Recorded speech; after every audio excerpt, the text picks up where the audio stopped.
Oh my god. This fucking rookie. My camera isn't even on. My camera's not even on. 1 second.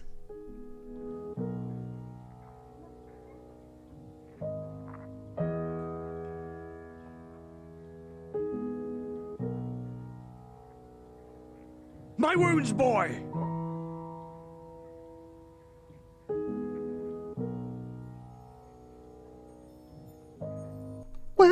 No. All right. Vamonos! We're here. Oh my god. Ain't that some shit? Hello, everybody. So Marius and Lap from Pajama Llama. Also, Buzinowski was first, by the way, according to my reward queue. Posture check and hydrate from Heinrich.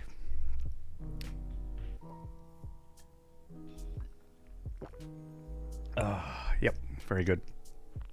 Jace went to Harvard. That's right. I didn't just go there. I made it. I built it with my bare hands.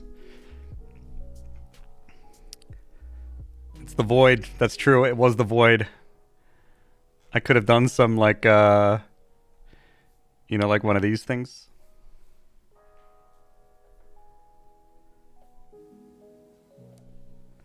Hello. Hello, everyone. Welcome to the stream. Today, we're gonna be making some video games. Hey, not bad, right? It's better than this. Sing Adele Hello in an Australian accent. All right, let me just get the lyrics. I don't know the lyrics.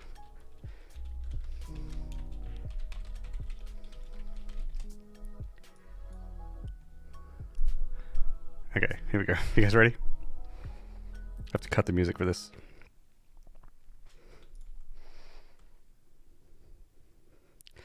Howdy, partner, it's me. I was wondering if after all these years you'd like to meet, to go over everything. They say that time's supposed to heal you, but I ain't done much healing. Vamonos!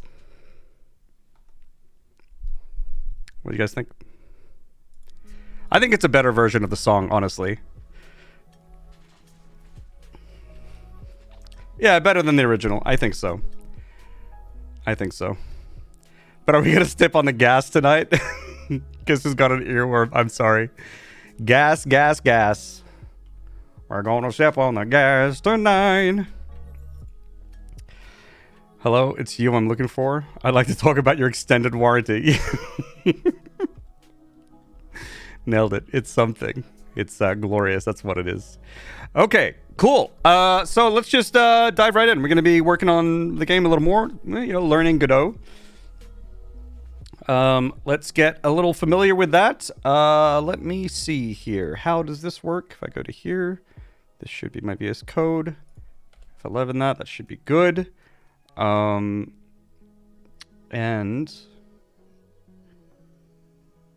there's something, this thing should work. So if I do this,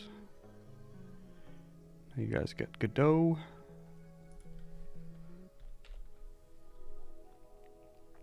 There we are. Switch this, it should change automatically. Nice. Okay.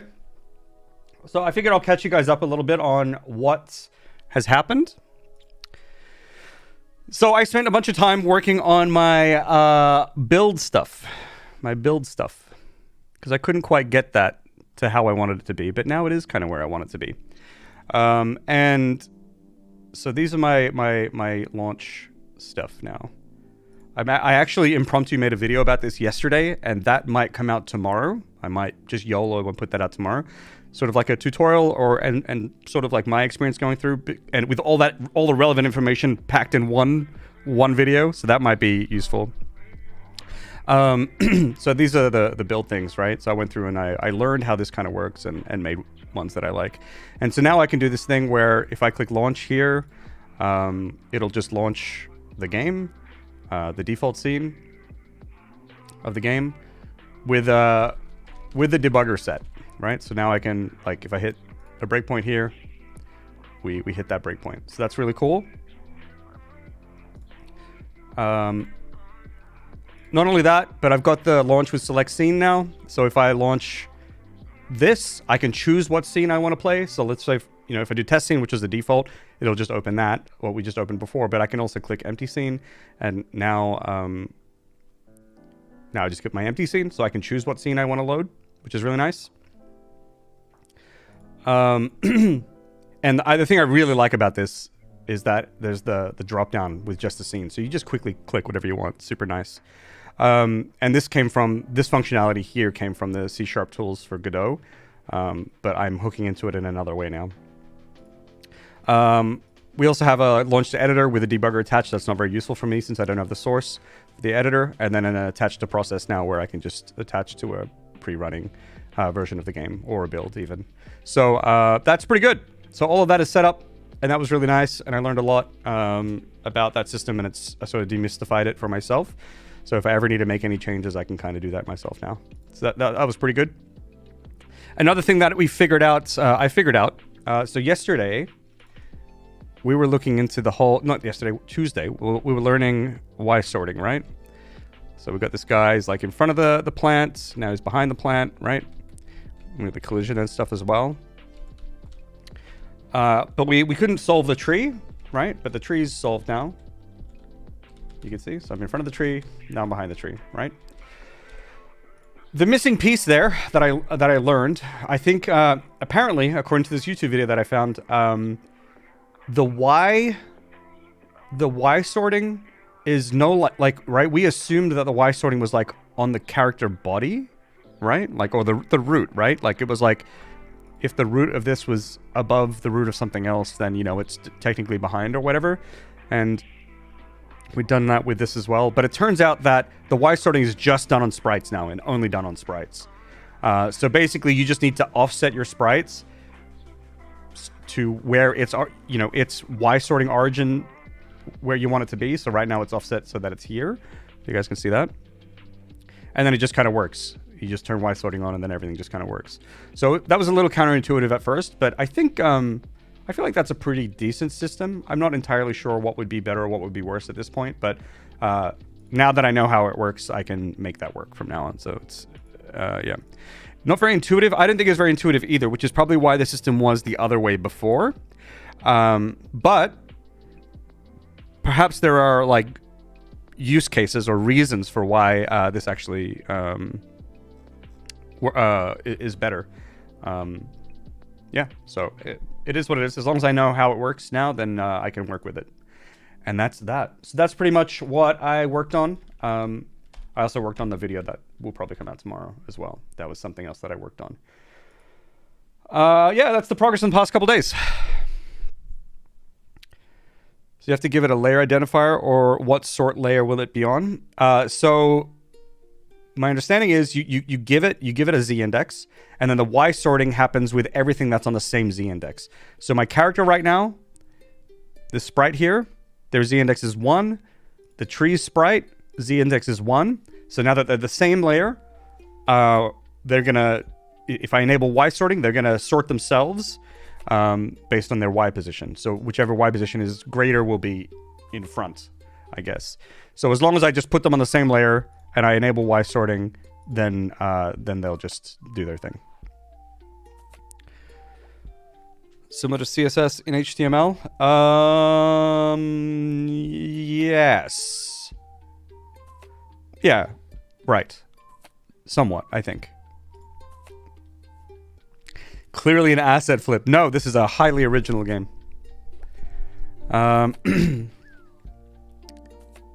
The reason is to deter non-committed games. I don't think that's the game devs. I don't think that's true.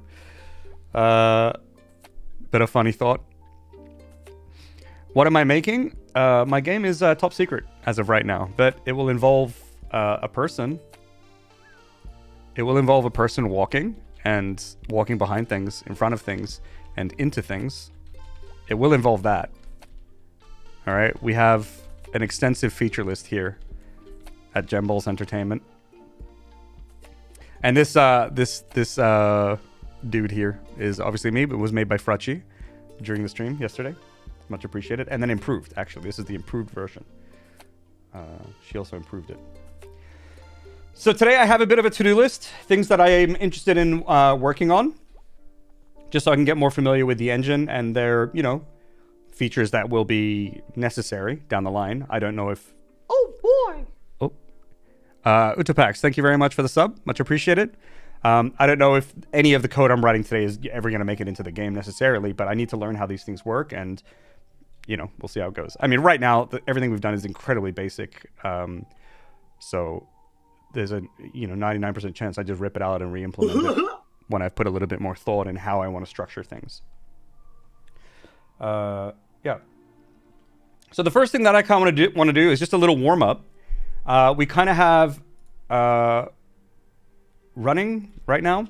What if we just make it so that, like, when I press a button, if I hold a button, then they run. Otherwise, they walk. Right? That could be fun. So let's just do that real quick, just so we have something that's sort of interactive just to warm up with. This will be pretty quick. Are you going to fuck the tree? You have to wait and see. 8K RTX supporting real-life walking. Yeah, that's what it is. Moving behind trees really reinvents the wheel. Damn straight. Zucker and Goblin, thank you very much for the follows. Okay, so let's get cracking. So this is my movement category. We have movement speed, so we can maybe call this run speed instead, and we can have walk speed too.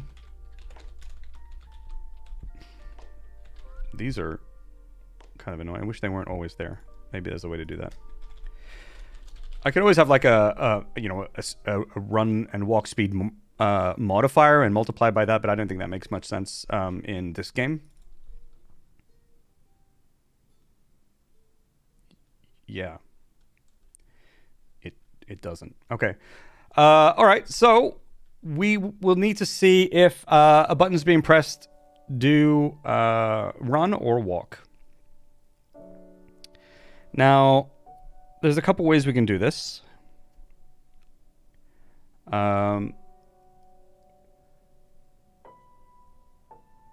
can either test the input here. For example, if I just did something sort of naive like this, action pressed, action released, maybe this. If action pressed, run. Nope, not used to programming my Swedish keyboard.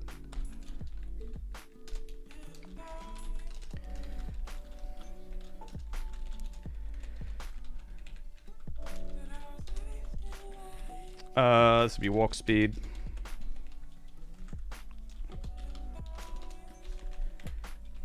This can all be cleaned up a little later if need be, if we so choose.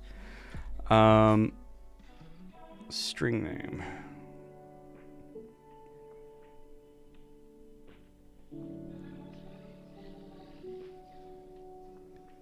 Wait, what does this do? This will, oh, this simulates. Get, so maybe get action. Get input? Get access. Wouldn't be that. Get action strength, I guess. Is this how we get inputs? How do we do this in Godot? Input dot get button.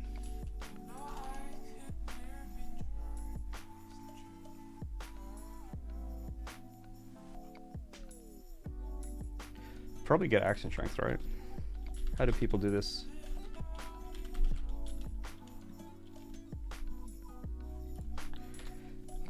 Okay, so immediately searching, there's input events, and this is what I was thinking. Like, do we...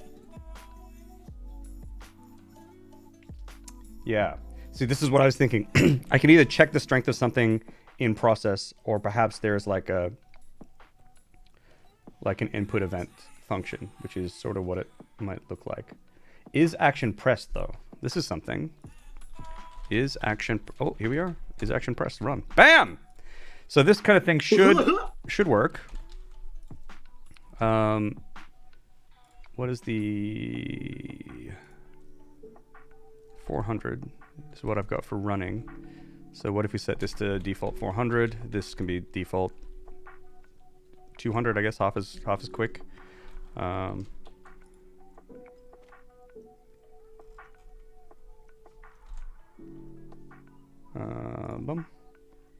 Did this build? I think so. Well, here we're walking, but I haven't defined the run action yet. So, is it project settings? Input map, new action, run. Add shift.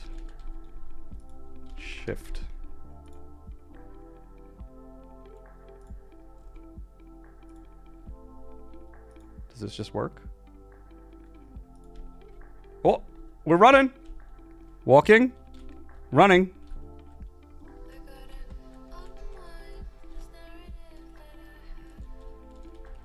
Not bad.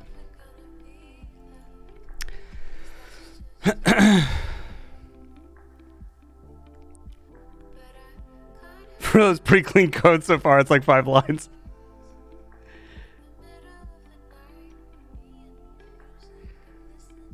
Nice videos on YouTube. Well done. Thank you very much, Aussie Maddie. Appreciate it.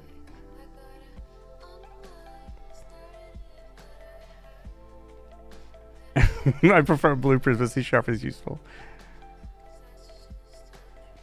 The underscore at the start of the function makes me uncomfortable. I think that means it's like a predefined, like it gets cold or something, right? Which version of Godot am I using? 4.1. Window is not visible. It should have been. Did you guys see it? Steam ready. Yeah. Ship it. Yep. Yeah, it's 4.1. 4.1. The other thing was that I hadn't exported this, so maybe. Yo, dude, these little referencing is so annoying. Go away. Go away. How do I turn that off?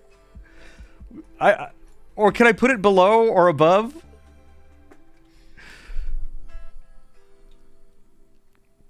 Oh, the window where I defined the input was not visible. Yeah, true.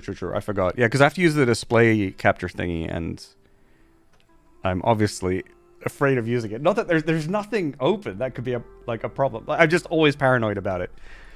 Like, I don't know, I was in my bank earlier today. Is like anything there like leaking? Okay. Anyway, we have a game now. Actually, all right, here it is. Folks, I would like to pitch my game to you. Currently, you get to play as me in the wild. This is the wild.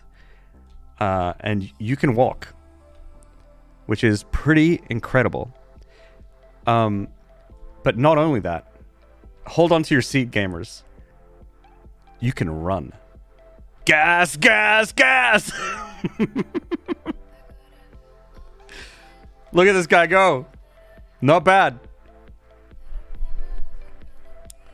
Pretty good.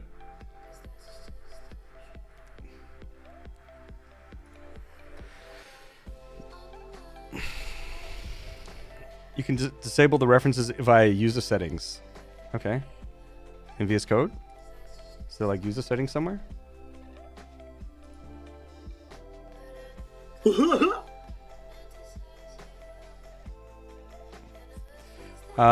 Thanks for the follows, Omni Warren, Sen Seppel, and Jazz Mickle. Thank you very much.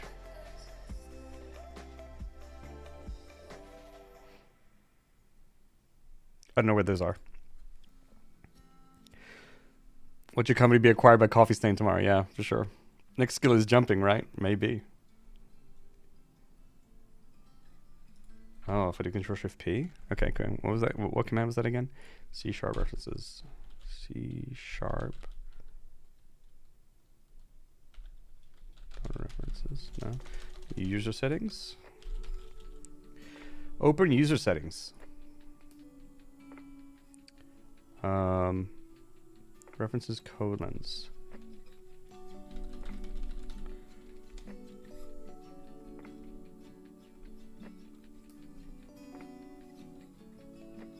Here we are.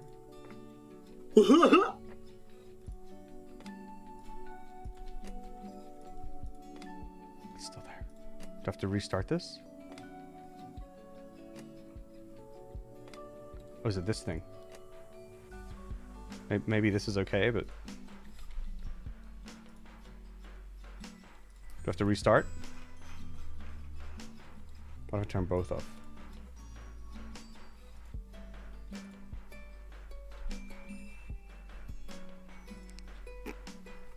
Restart, yeah.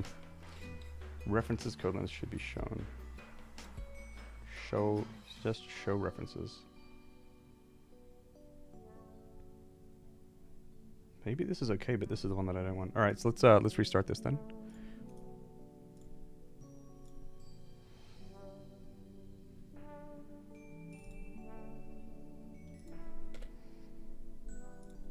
It's gone.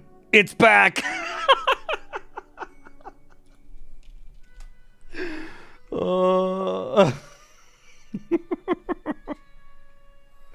An attempt was made. Let's move on. Okay, so I could do... You know, we could always do something a little bit more...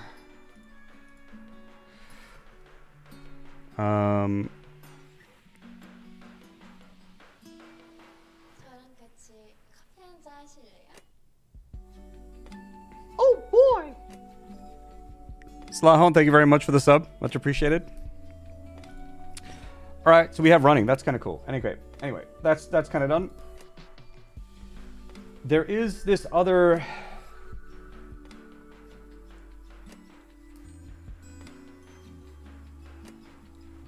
unhandled input event.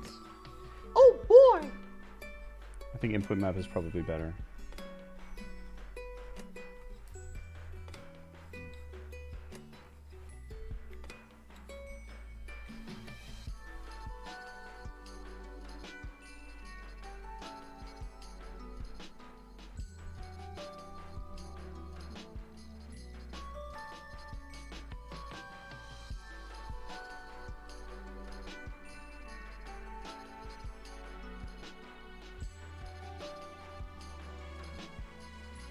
Okay.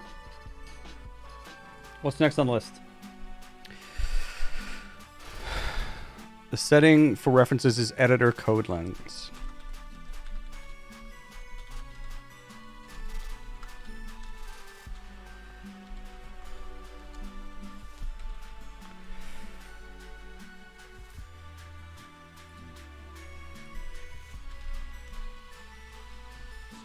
Oh boy! Bozanowski gifted Greg 25 a subscription. Bozanowski gifted a tier 1 sub to Greg 25. Thank you very much, Bozanowski, with the gifted sub. Much appreciated. Thank you. Hey, it's gone. We did it. Right. Vamonos! That's gone. Nice. Vamonos. IntelliSense gone. Oh my god, I hope my IntelliSense isn't gone. Okay, looks like we're maybe okay for now. Cool. So next thing I want to learn is interactions. Actually,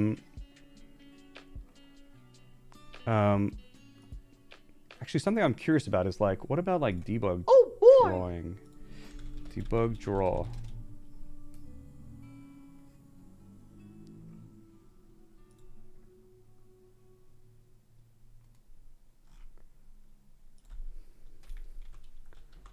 Draw box.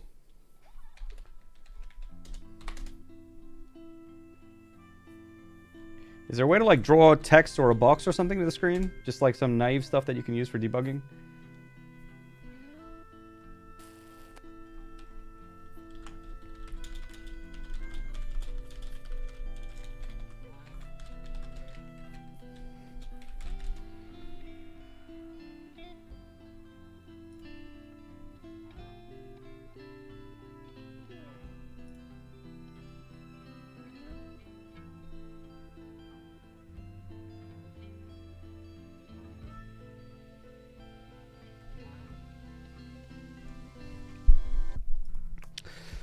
Need to add a label.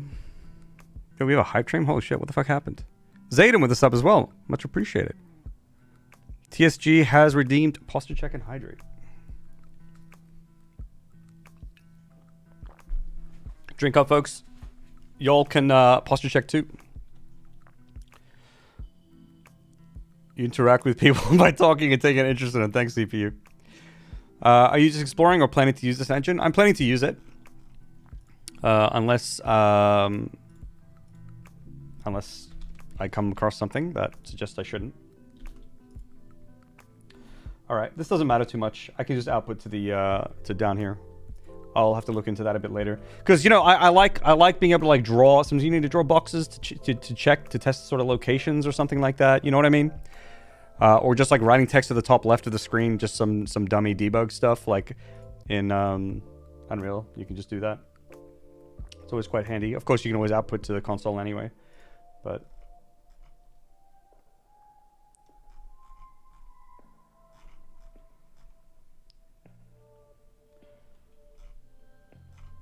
some things where you just need like a canvas item or labels or something like that.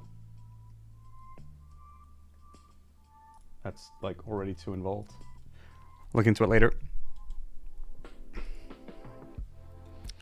Draw functions.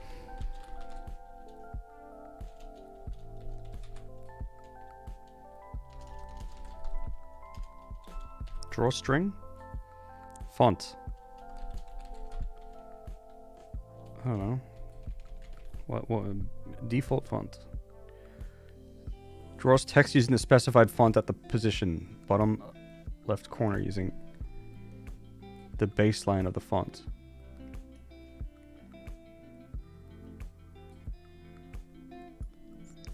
ThemeDB dot fallback.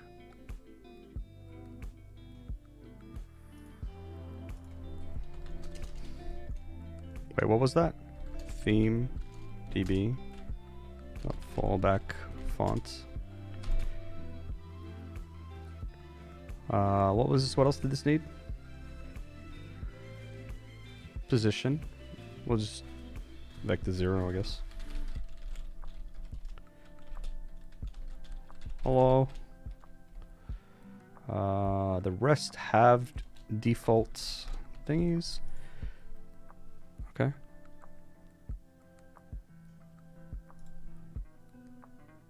So wait.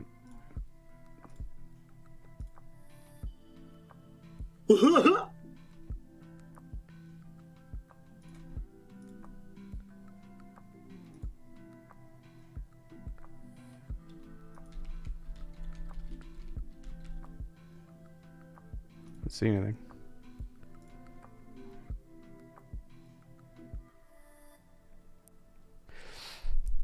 Konbanwa. Hello. Konnichiwa. Oh, wait, what do you say? Is it irashai that you're supposed to say to that? I forget. What made you choose Godot instead of another engine like Unity? Just don't really want to use Unity. I've used it before.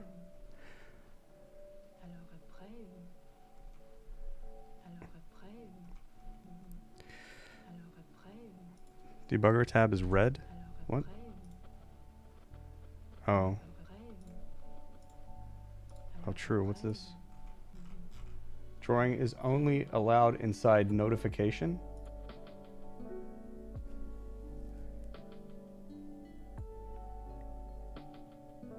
Oh, draw function. Do I need like a... Oh. Is there like a public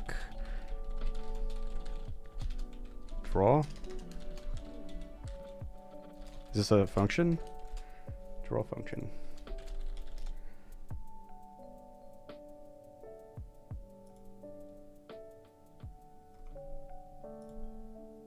Yes. Publice, by the way.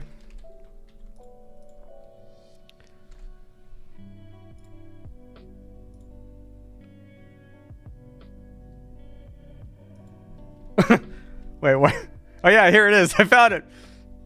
Wait, it's relative to my object. That's kind of strange. It's attached to my little dude.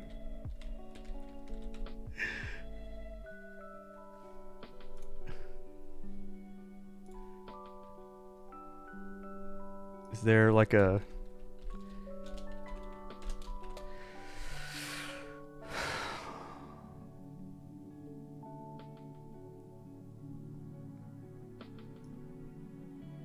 Position bottom left.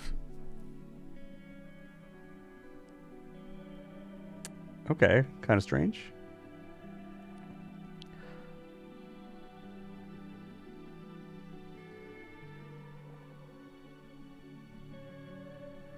Okay, I mean it works. Whatever.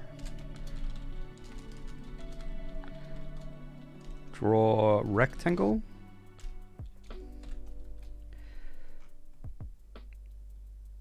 Specify rectangle and a color.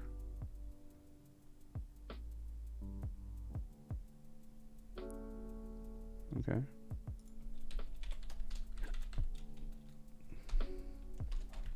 Could do like a new rectangle.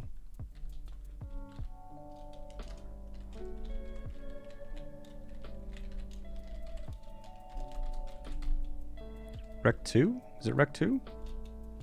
Blah.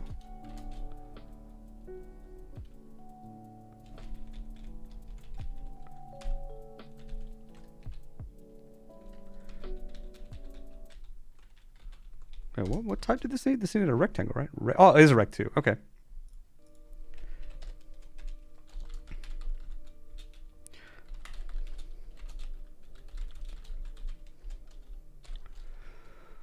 Position and size, so we can say vector 2.0, and the size can be.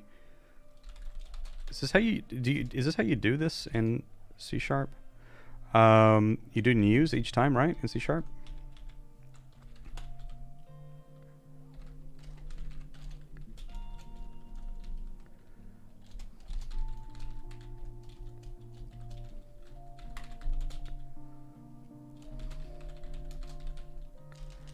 Color dots from string, please.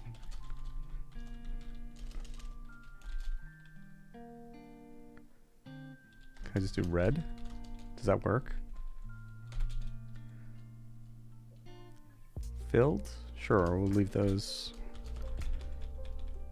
This doesn't feel right. It's time to party! Holy cow. Frutchi with a raid. Welcome, Raiders. Welcome, welcome. How's the stream, Frutchi? Color 8.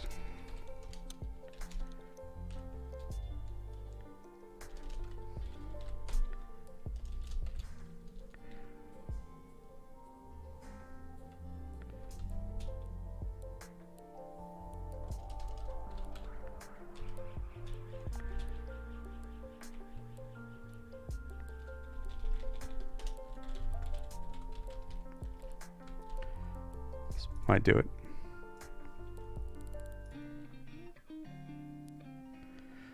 Is the game done yet? As you can see, it is indeed very done.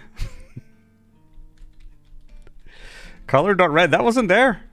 And that's what would have been intuitive for, to me, Squid, but it wasn't there. I'll check it again. Colors object with predefined colors. Yeah, that's what I was looking for. That's what I was looking for. We'll take another look, though. Maybe I just missed it. Blue circle will be DLC. Absolutely. Absolutely. What is new? Can be simplified. Roslyn, how is it simplified? Can I just get rid of this? That's not going to work.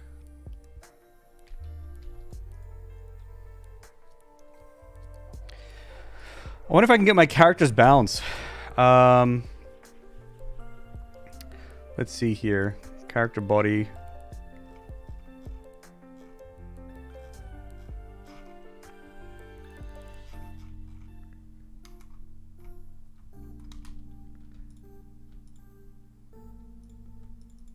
I can't search for that.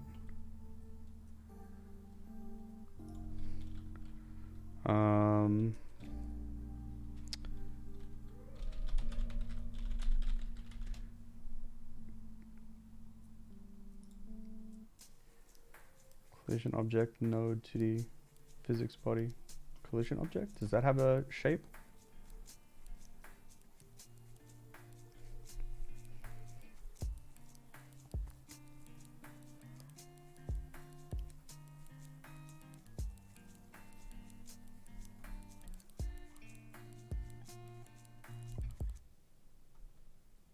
Shape 2D.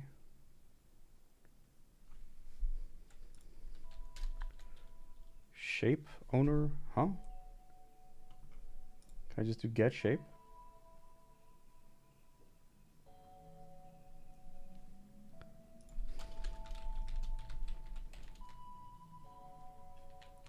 Shape owner get shape. Returns a shape 2D with a given ID. What?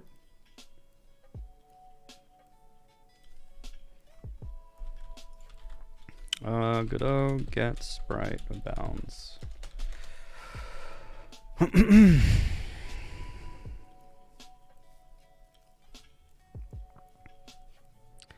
as if by magic, Frotchy's stream flows seamlessly into the Beanie Boy. It does indeed. Welcome, everyone. Colors.red.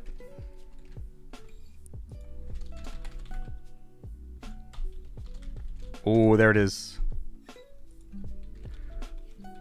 Now we're gaming. Let's test it real quick. Boom, there it is. Works. Okay, find balance. Right to 2D.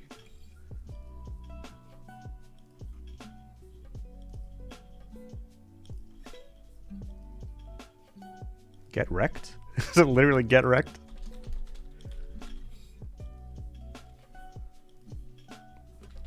Or it needs the sprite.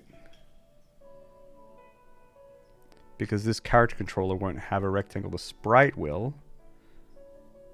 Okay. The sprite is here.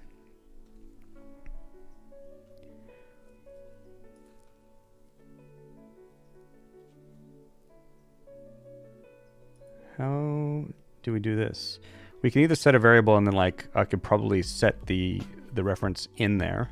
But then the other way I can do it is I could probably in ready, like if I have my sprite, I don't know, private sprite 2D, sprite, like the drink.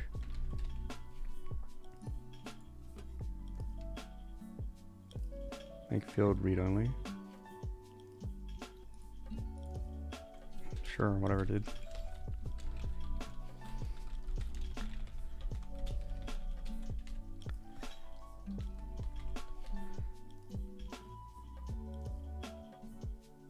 Naming rule violation. These words must begin with uppercase characters. They must. Or else. Who cares? How do I get a child? Get child? Does this work? Do I have to set the type?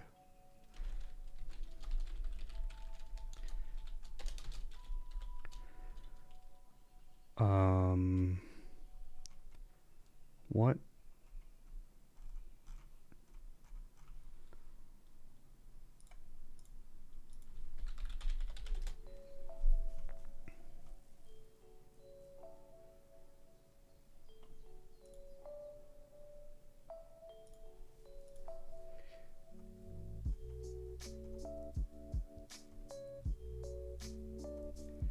Can I get it by its name?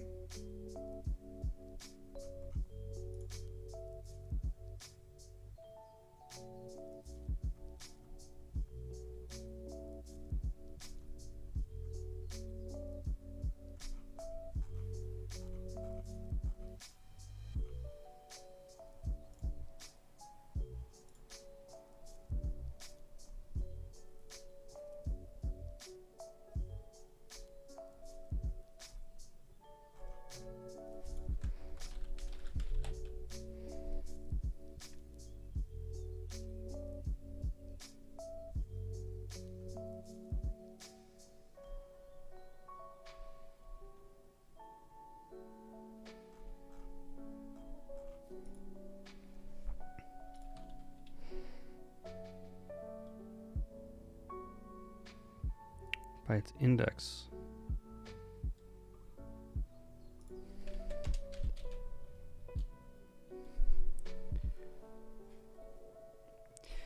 Is the way that this works is that people like iterate over the children and check the name? Okay, well, you know what, for now, I know it's the first one, so we could probably just roll with that and see if that works. Sprite.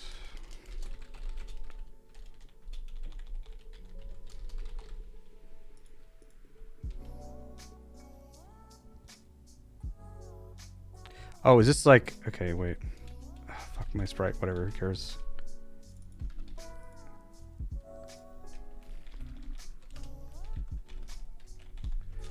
Is it this?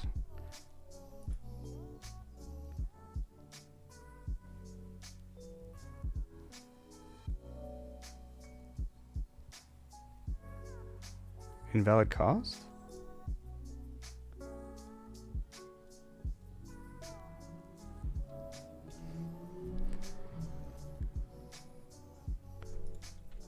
Are you lying to me? You are lying to me. Thanks. Thanks, intelligence helps a lot. Okay, so if that's the case, then maybe I can use here. Maybe I can use my sprites dot get position, maybe.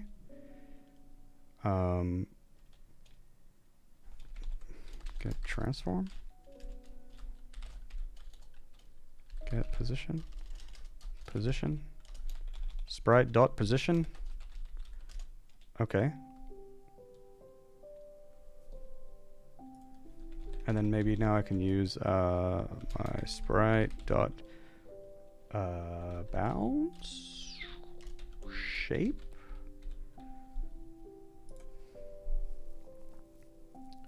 Get rect.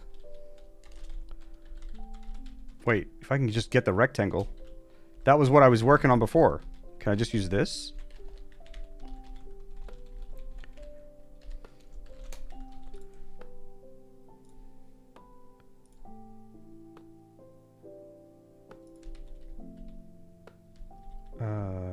Maybe.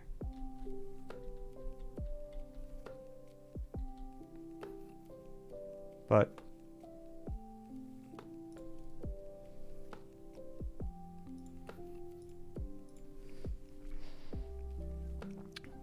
why is it not the same size?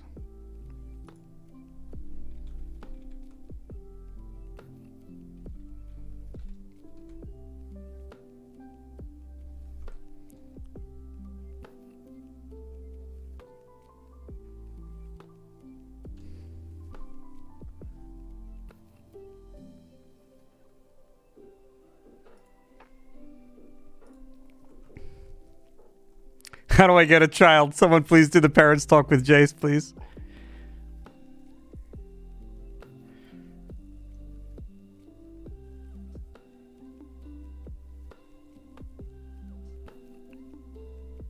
Get node. Here we are.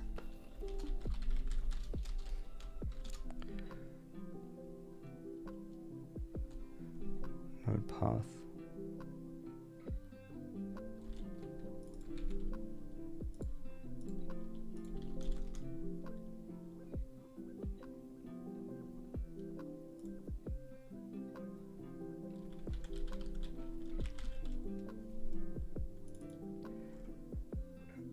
Where how come when I search it doesn't just search for the for the functions? Like if I search get node, how do I search just for like the...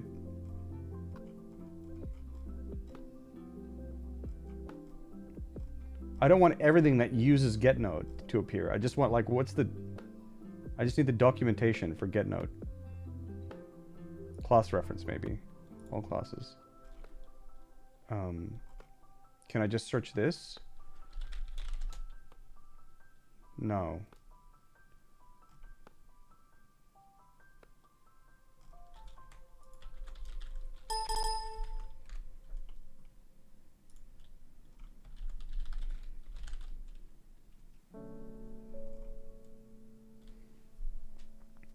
Node path. The node path can be relative path from the current node or an absolute path. So I could probably just use... Oh, it looks like you just use a string. And in that case, the string is my character.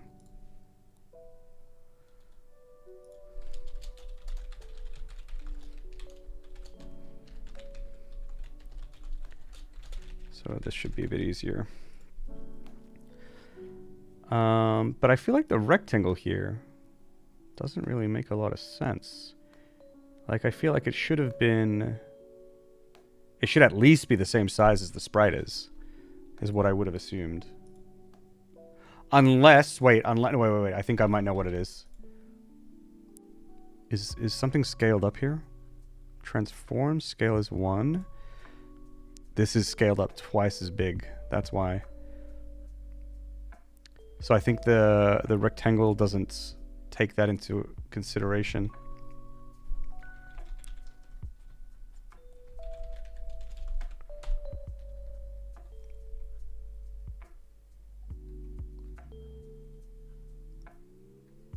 Does this grow the rectangle? Does this just work? Oh my god. Maybe it does? Size? Scale? Dot?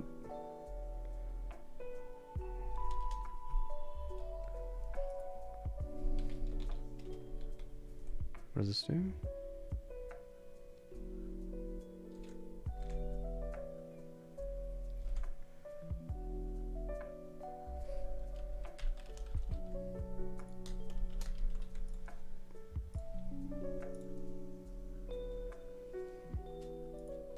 It's still not the right size. What does grow do? Returns a copy. Returns a copy. So if I just do this instead.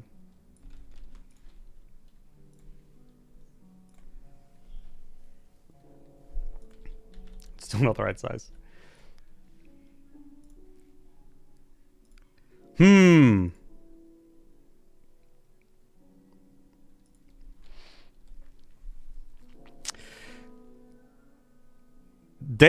David? Is this my cousin David? Hello? Holy cow. Hey, dog. Hope you're doing well, man. I saw you live recently. It was good to see you. Dodgy Intelligence, yeah. Important question, will Juice Velvet appear in the ads for this game? Maybe. Get wrecked, right? I mean, the get wrecked function is pretty funny. Maybe the sprite has a smaller bounding box than look. Yeah, well, it's probably scaled, right? Returns a copy of rect to grown by a specified amount. Oh, I'm not multiplying. Right? Maybe this is right because maybe it's just adding 2 to it, which is not much, right? What if I say 100? Grow bigger. Grow bigger. Oh my god, look at the size of that. Holy cow. Raw. Okay.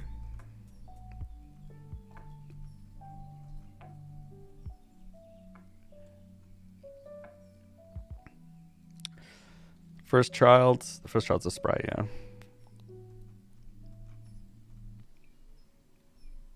Scale instead of grow, yeah, if there is one called scale.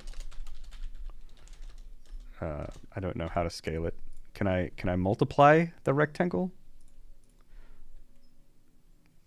That doesn't make any sense. How would I scale the rectangle?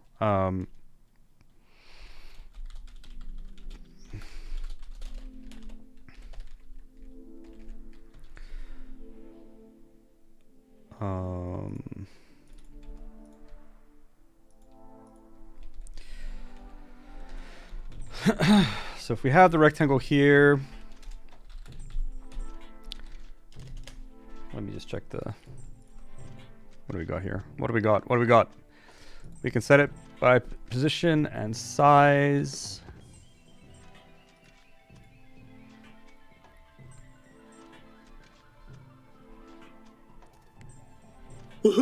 Encloses equals. Thank you very much for the follows, everyone. Renru, Weeble Wonder, Ghost Sphere Games.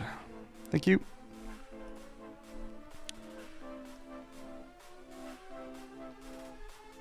Expand.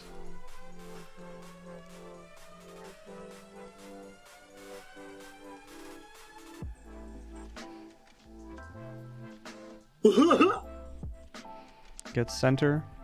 Grow. Grow individual. Grow side.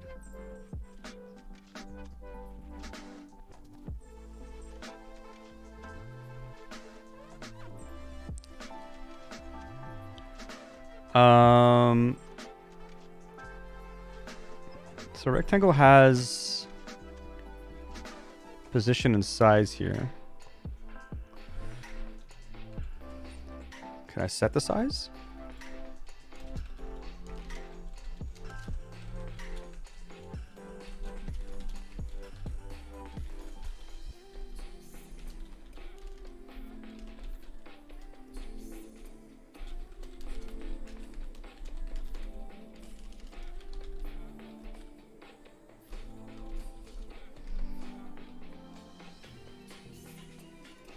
One would think I should be able to do this, right?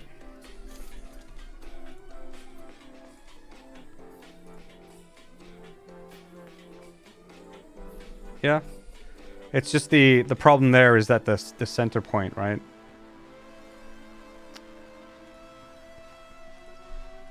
Anyway, we know how to draw stuff now, so that's pretty cool. I don't really want to mess around with this too much more.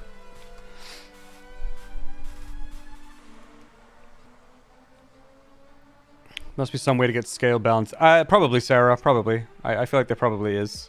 But this is a fairly. I don't know if this is like super something I need to work too much on, because I don't think I'm going to be needing to do this that much. At the end of the day, the sprites that I'm going to be doing will be whatever scale they need to be. I can actually immediately, now that I say that, there's some things that I'm going to be messing with the scale of. Now that I think about it, but I can just cross that bridge at that point. I know we can draw rectangles. That's great. I also kind of want to see what the what it looks like when it's not filled. Let's take a look at that. Yeah, pretty good. Yeah, kind of weird about the text being attached to the character. Back to 0. Draw string. Draw string outline. Is there a version of drawstring that uses global positions, or will I have to just get the global position?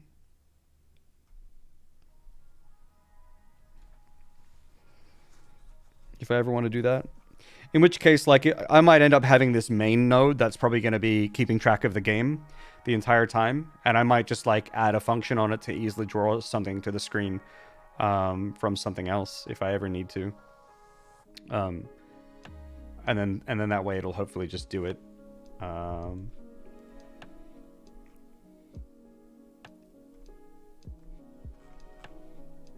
You know, just make some helper variables there so I can do that. I think that'll be easier. Convert to global via helper function. Yeah, that would probably work. But see, the thing is, like, I don't want to think about converting to global every single time I want to write a debug message. You know what I mean? Which is why I think it might be better that I, you know, when I do have some kind of global node with a script attached to it, I just make some of those helper functions there, so I can just do my own, you know, debug string, and I just call that on that, you know, like a static function on that thing, and that will take care of all that stuff under the hood, so that while I'm working, I don't ever have to think about that stuff. I think that makes the most sense. But okay, I mean, we've learned here. We've learned. This is interesting. The thing that I was doing, right? We got here because I wanted to learn how to interact with stuff. So like when I collide with a box with some kind of collision, I want to do something. That I don't know how to do yet. I don't know how that works here in Godot.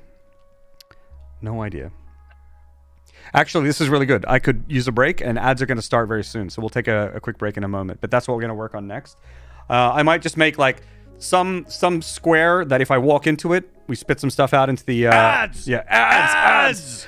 We'll spit some stuff out into the output. I would like to test with something where it has collision that I can't walk into it and then spit stuff out on that collision, because that will be very useful. But then I'd also like to have something where if I can walk into its area, like I want to interact with it. So maybe I have a bigger collision box around my character, which are the things that I can interact with. Anything inside that I can interact with it, or every other thing has its own interact collision. I think it would be better if I have my own interact collision. Yeah. So if that collision collides with something else, then it's just like an overlap. But I don't know how to do like overlap colliding boxes yet. So that's what we need to learn. I'm just thinking now though, when it comes to like interaction, what I might have to do is, because you don't want to be able to interact. Like if I'm walking this way to something and I overlap that thing, it's possible that you can overlap multiple things that you can interact with, right? Ads! Okay, we'll continue that after the ad break. I'm going to get a drink. I'll be right back. Well, I have a drink, but I'm just going to stretch my legs. All right, I'll be right back.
Ads!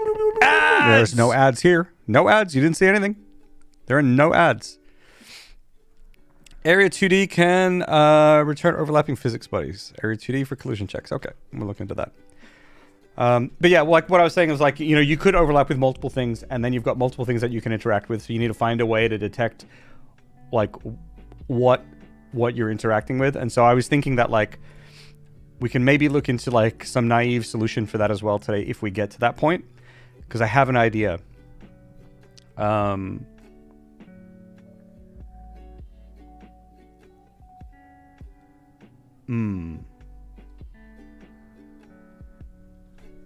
Yeah, I have an idea, so we might be able to do that.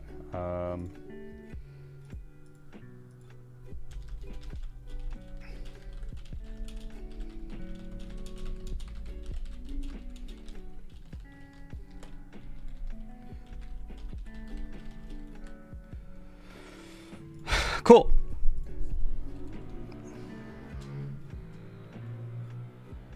You hear that car? Just farting down the street like that is disgusting. Absolutely disgusting. What's an ad? Exactly. No ads. No ads. Cool.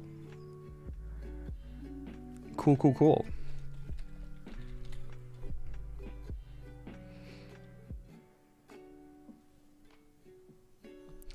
Wait, how does this work?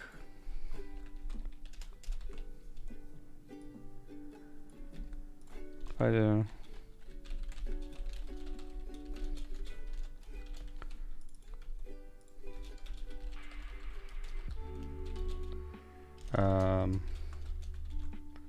Does this work?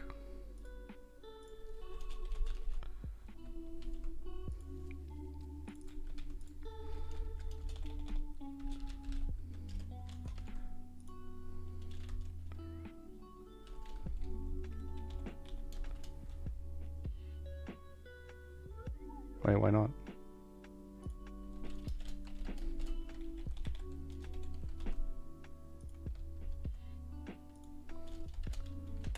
How do I make the bool an int? Can you not?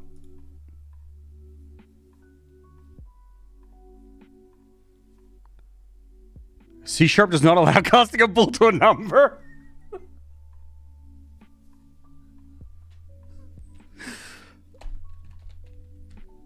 What?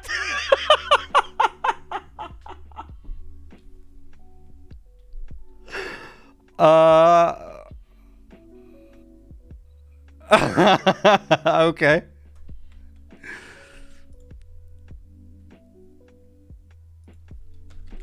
To int.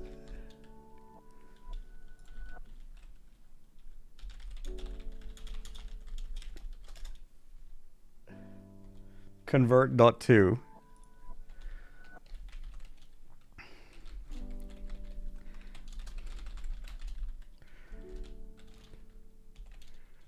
I mean, whatever. 16 is enough. I just want the first bit.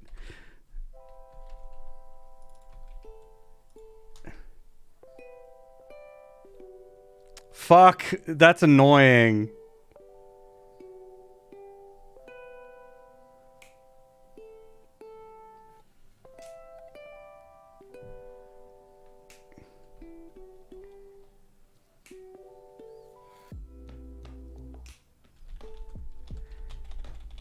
Alright, this is already too convoluted.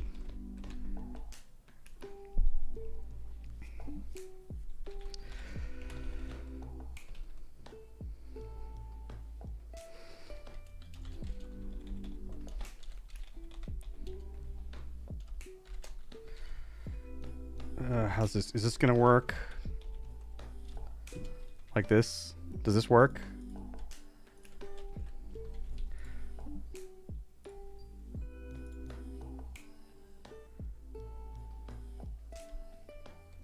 No, who cares?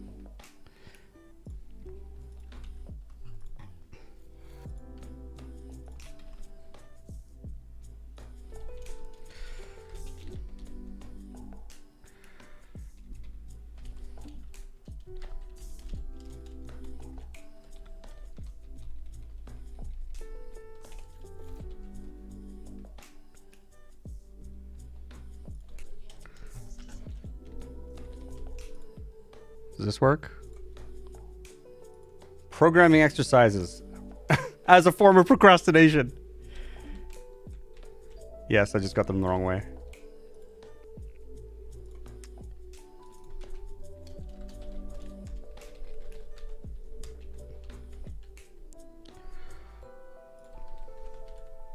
Oh boy! Good luck on the game. Thank you, DJ W Mobley. Thank you very much for the resub. Much appreciated. Also, thanks for the follows from Winter Granular. Thanks.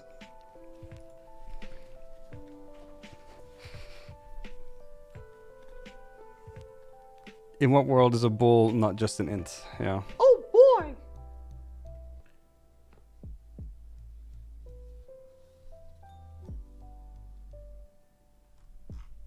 JJ, thank you very much for the follow, and Black Haze with the sub. Thank you very much. Thank you, thank you. All right, so let's learn how to do interactions. Let's add something, maybe from the tile map. Maybe there's something we can interact with here. Here, this is like a little little block here. This thing, right? Let's add something. This little key here. Let's see here. How do I set up? This still sort of confuses me a little bit, this part.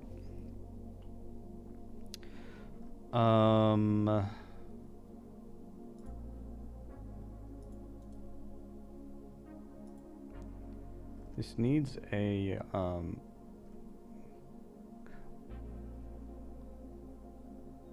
wait, how did I add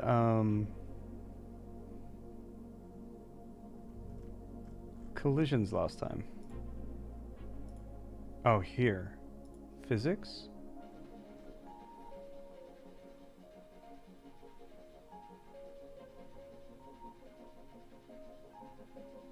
Does this already have collision?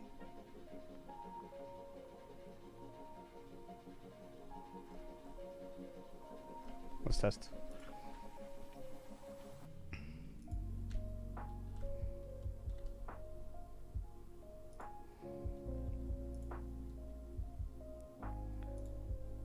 Oh, am I on the wrong?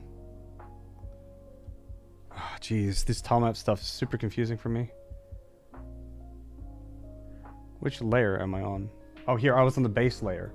Right. So I don't want the base layer. I want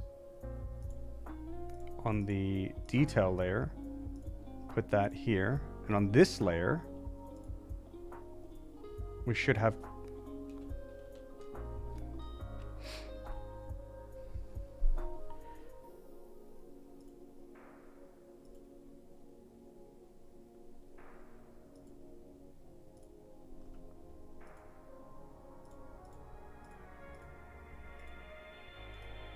Okay, didn't have collision before.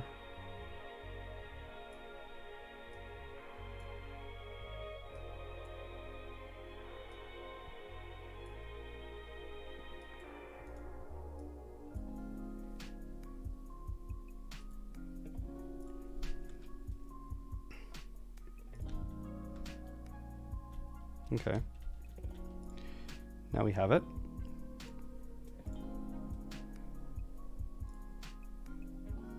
Let's move it a little closer so we don't have to walk so far.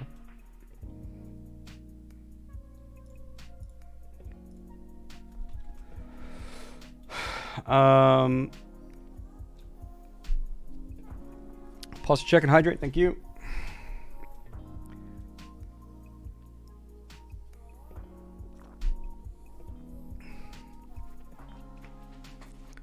You can't convert an integer to a bool. That's bananas.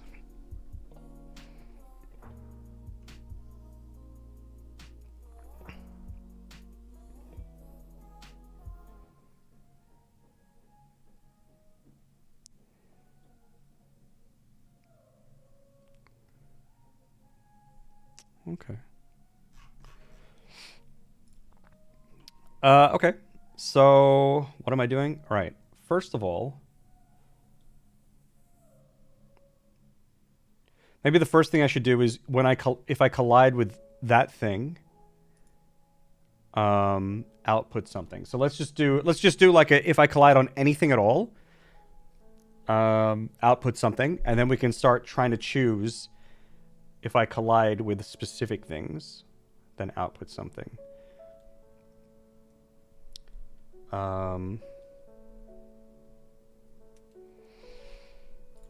Jeez, it's been so long since I've done this stuff.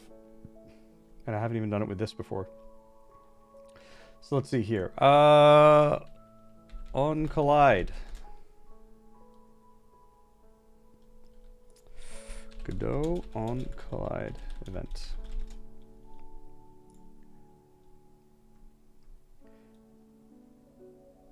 Use collision objects. Area 2D. Collision shape.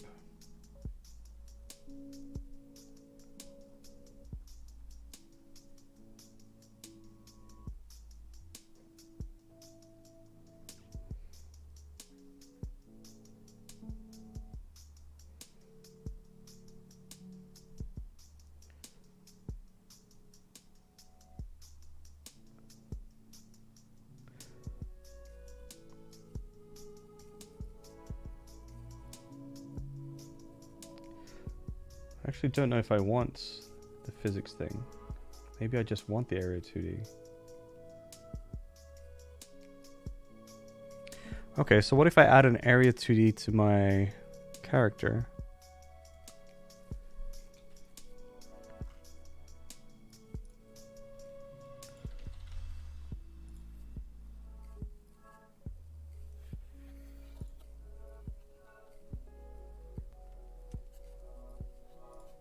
Shape.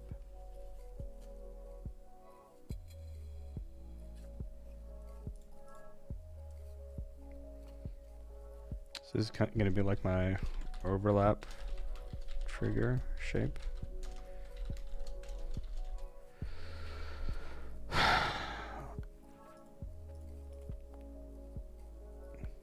Pickable.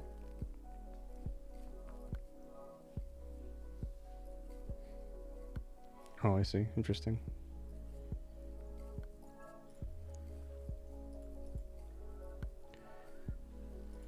I need to set a shape to it. How do I do that?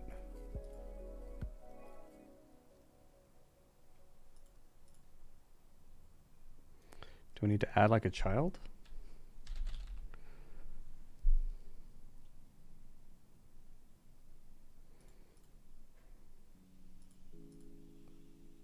It would seem so.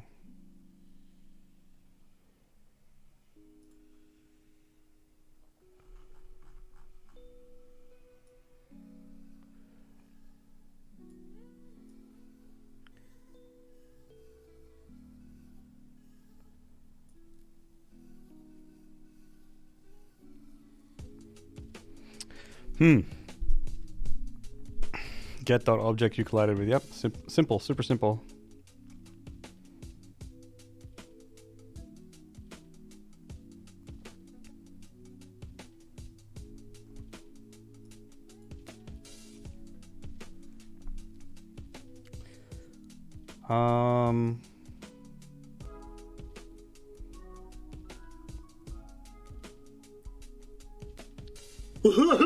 Interesting.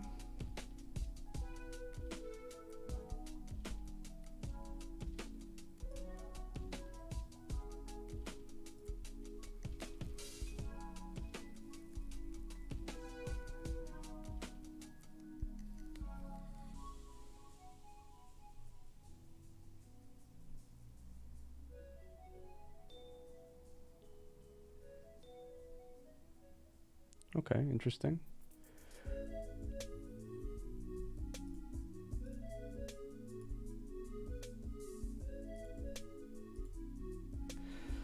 All right, so body entered. Now,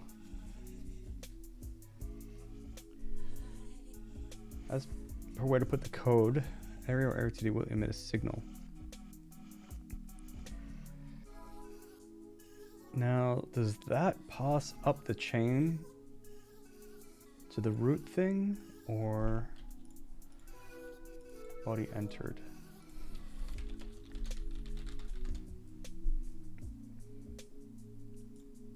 Using signals. This looks like a good article to read.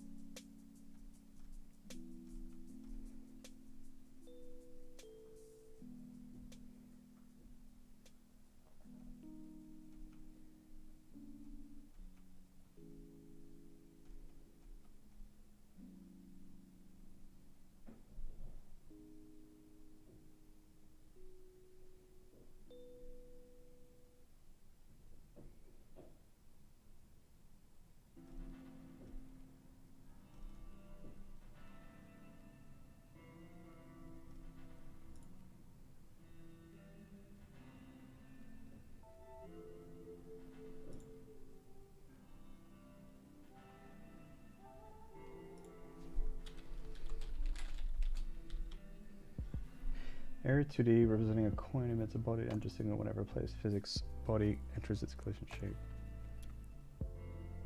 Whenever the player's physics body.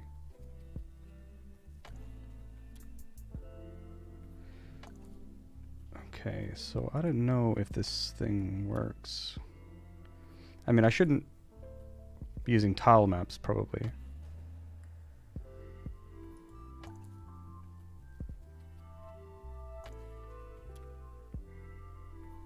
Because this here...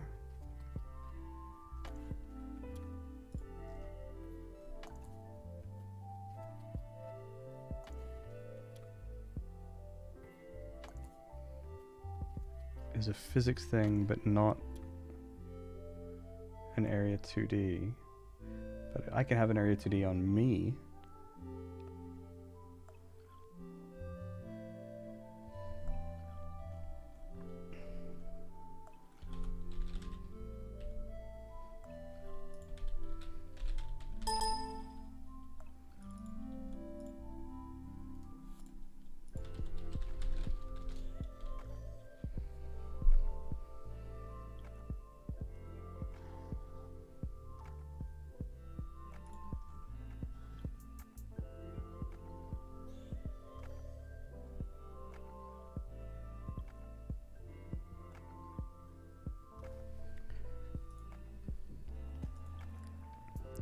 I see here.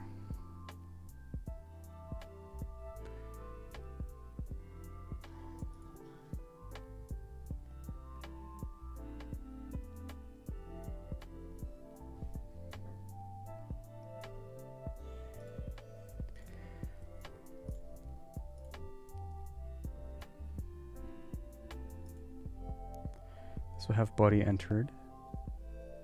What about this now? This won't. Does that mean I have to put the script on this to capture it?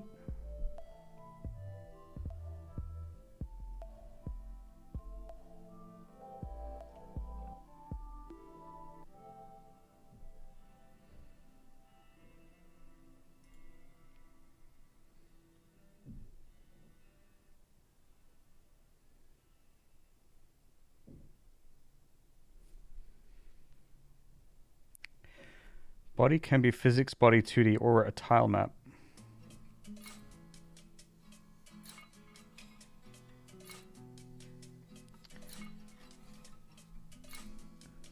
I can't have this on the base script. I need to make another script for this. Can I register?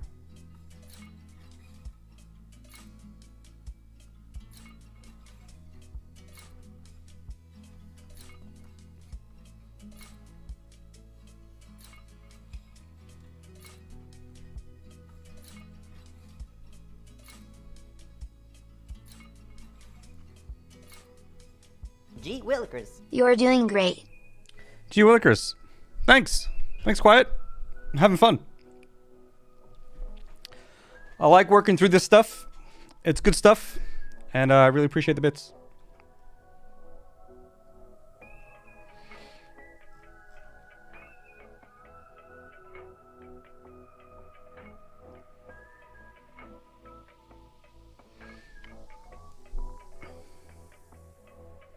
Satisfactory update looks weird, yeah.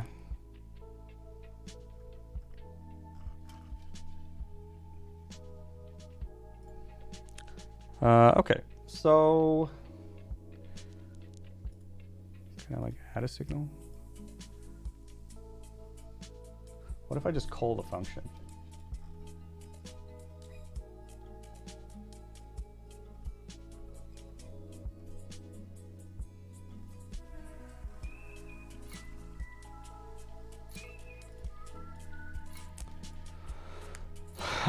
The function is called onBodyEntered. Body entered. How does that look?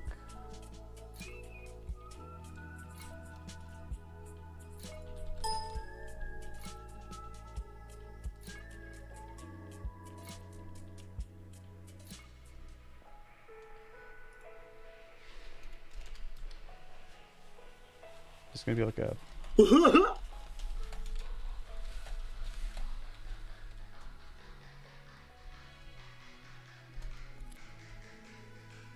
body.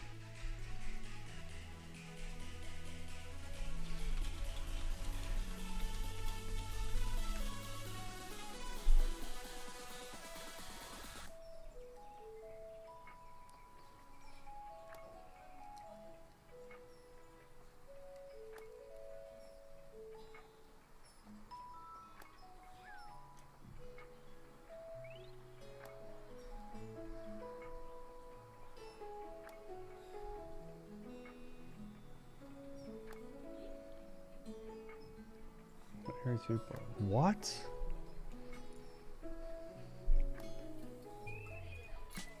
Connect.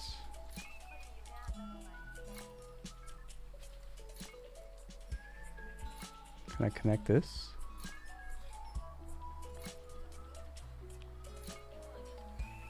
Oh, you guys can't see. Connect.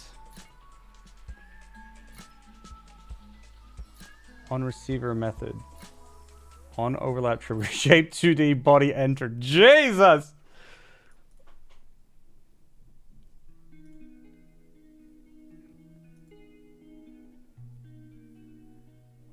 Okay, let's just roll with that for now.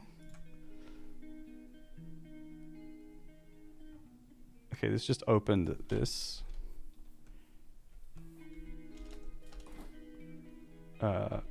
Which is handy. Go to method. Doesn't exist yet.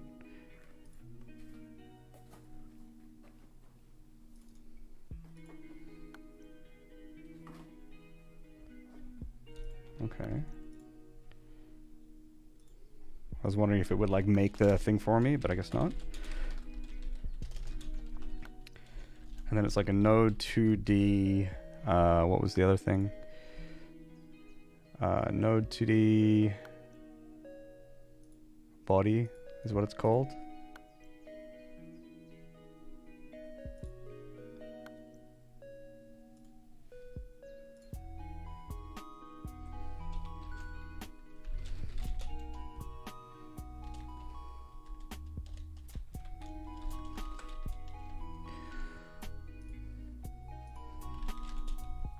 Okay, dude. Relax.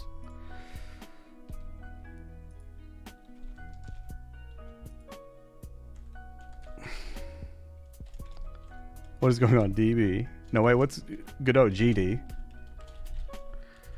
Whoop.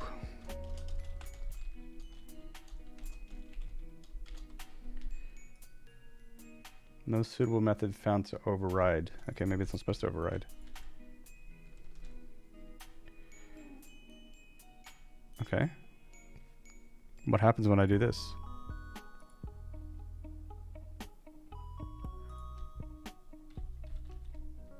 There's no boop.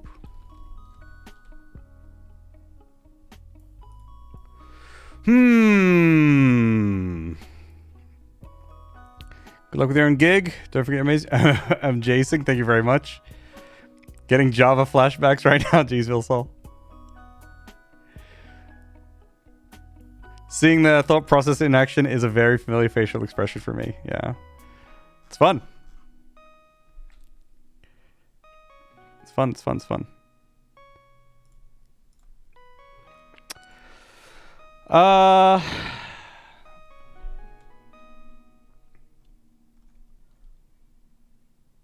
Public void.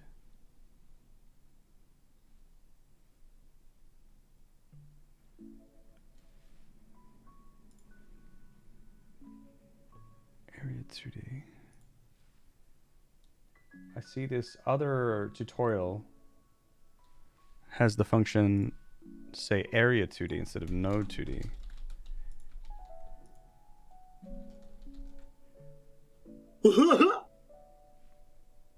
Still seems to compile.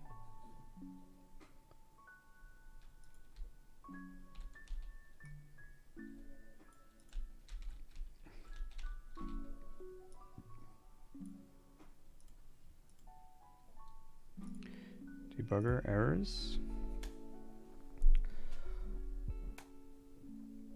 Wait, looks like it might be working. Unable to cast type to area 2D. Wait, hold on. But if it's node 2D, then what happens? I need to keep an eye out for that error box. I tend to not see it. It's because I'm not used to making errors, you know what I mean? Oh, boop, boop! Wait, you guys can't see this. Look. Boop, boop, boop, boop. We booping. You see this here? Oh, there it is. Boop, boop, boop. Vamonos! Yeah, we did it. Prostate check and hydrate. Thank you.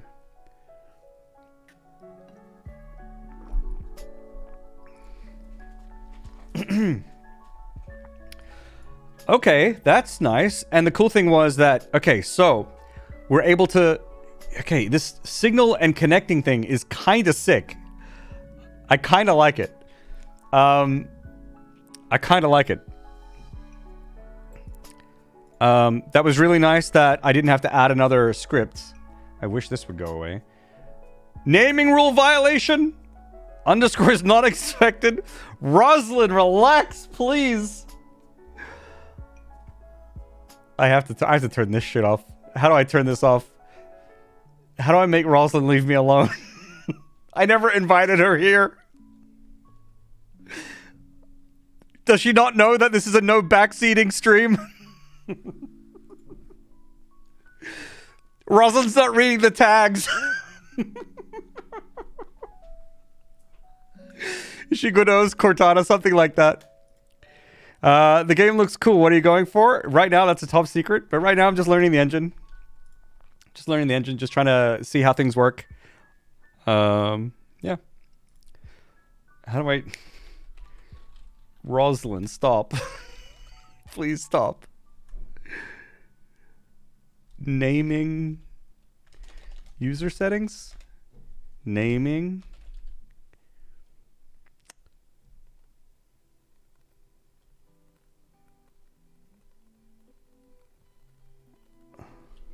Rosalind.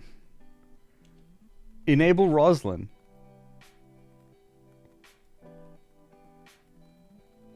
But she's so powerful. It's turned off and she's still there. Let's turn it on. And then turn it off. Alright, well, whatever. We'll deal with Rosalind later. But yeah, no, that's actually pretty nice. I kind of like that. That you've got all the events down here, and then you can connect it to another script. I think that's really great. Another thing that it seems like you can do is like, oh, I can connect to multiple different things. Maybe like maybe on here I want to connect an event, but then you can add these extra arguments. Actually, I'm gonna try that out.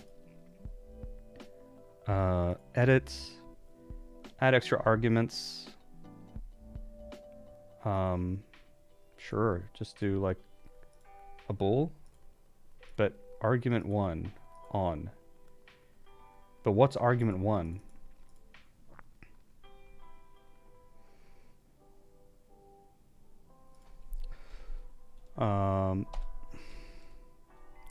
And we can maybe make this a little bit better, like on player overlap. Let's remove this for now. We'll do one thing at a time. On player overlap, let's just say that this is what I want to go for, like this or something. Then I go here, do this. Then that should work, right?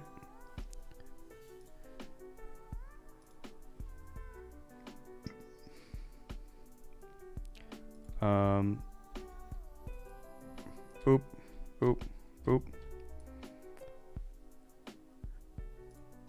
Oh yeah, you guys got some weird shit going on. When I've got the display capture up, it gets a bit weird for you guys. I just realized that. Wait, the scene is actually really fucking weird. What is going on? window. Wait, why is this like that?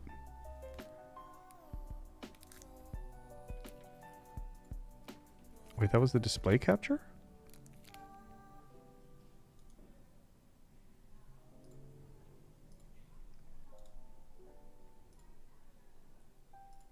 No. Okay, this should work now.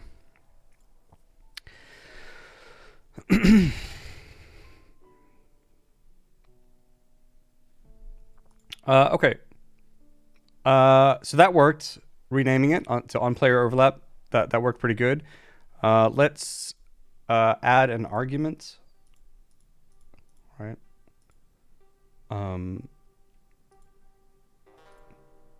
Unbound signal. Don't know what these mean. Okay, so if we do this, does that mean this gets like a bool now? Something? Does that work? Or do I get errors? So we'll see if we get errors or not. If we don't get errors,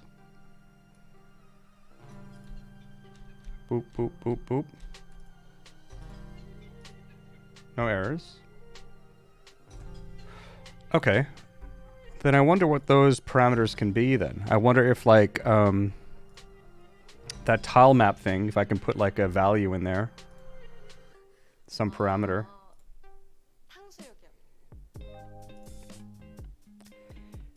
Miscellaneous.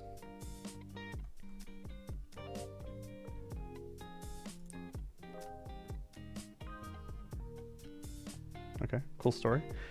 How does that work? What was that called again? That was called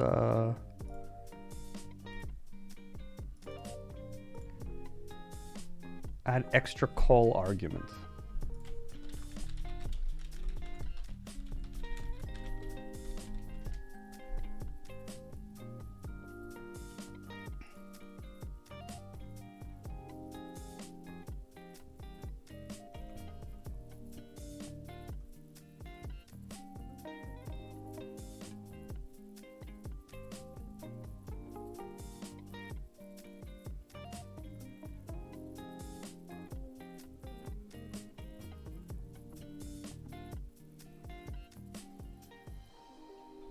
This probably doesn't make that much sense in this case. I think this is probably more useful if I create my own signals, I guess.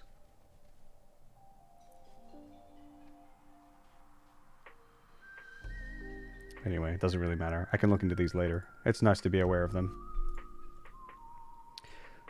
Okay. Get rid of this. Cool. We have an overlap now. Makoida, hello. Hola.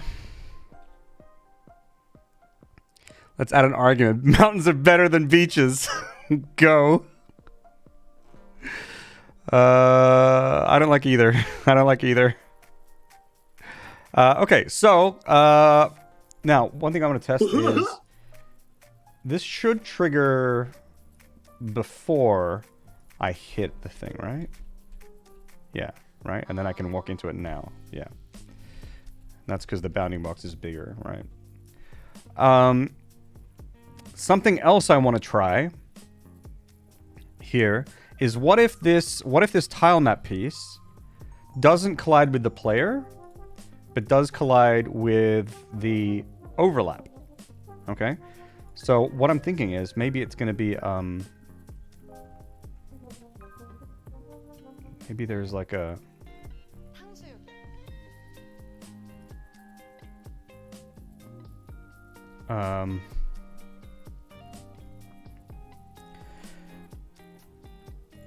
here, physics layers.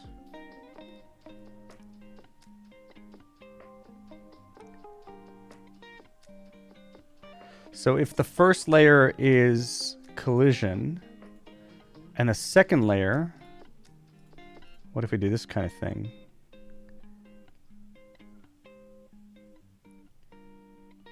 Triggers on the second layer.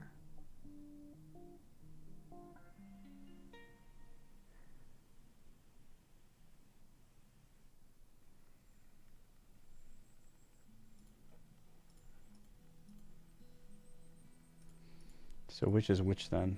This is base, this is this. Right. So right now this is the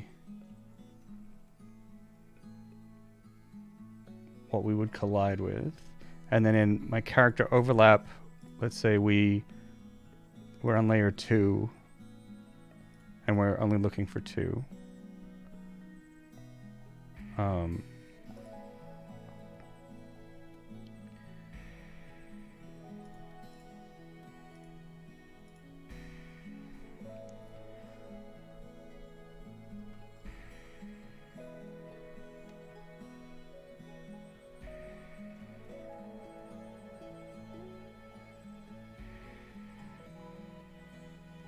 So first things first, we shouldn't be booping anymore. Right? Yep, no more booping, because my overlap layer is on a different layer than what this is set to, which means if I go to my tile map, and then if I start adding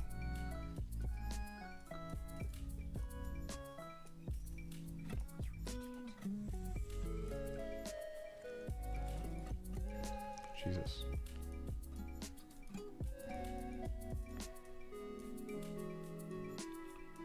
Dear God. What have I done?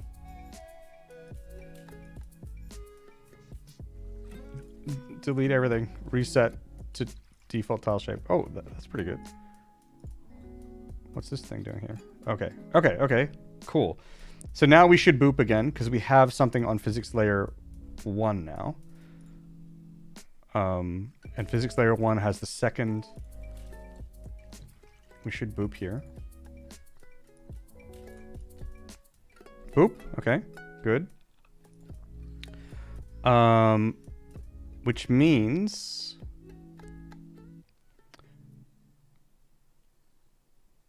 so what that means is on our tiles,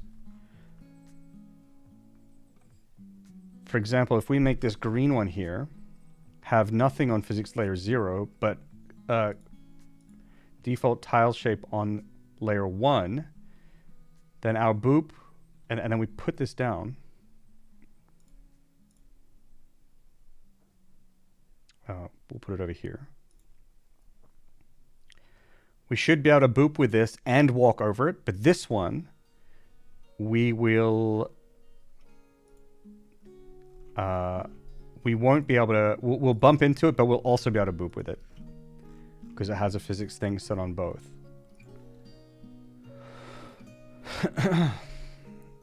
Alright, so here, boop, and I can't walk through it. This one we should boop, but I can walk over it. Hey! Okay, we're learning. That's how that works. Oh, yes! Yes! No. Progress. Learning, we're learning. The fact that you put your beanie on the character. Actually, this was drawn by Frutchy. This was drawn by Frutchy. You're giving me a fuckle. Maybe the beanie is the character. Maybe. Anyways, Gemballs. Gotta run. All right, take care. Can we get interchangeable beanies? Jace is my Hercules. Maybe a pickup item, perhaps. Love Perhaps. Jace. DLC. You can buy your hats. We did a learn. Yeah, trigger stuff. We did it. Need to add a fuckle to your game? Maybe. Have you worked on any other games before? Yep. I worked on Satisfactory, for example. Balls are touching. Balls are touching. I worked on Goat Simulator. I worked on other things. King of Fighters. The Tomorrow Children. And then like a bunch of my own small things.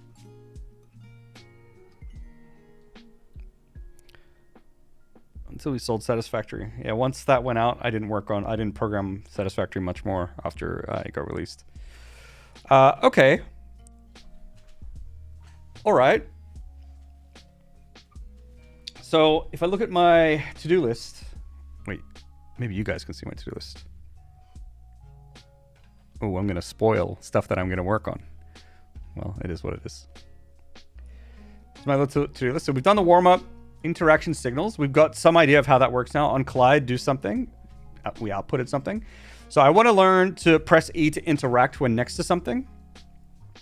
So there's 2 stages that I can actually do this in. I can do this in 2 stages, right? So we can do like a just outputs whatever we're overlapping with name. But another thing we can do as well is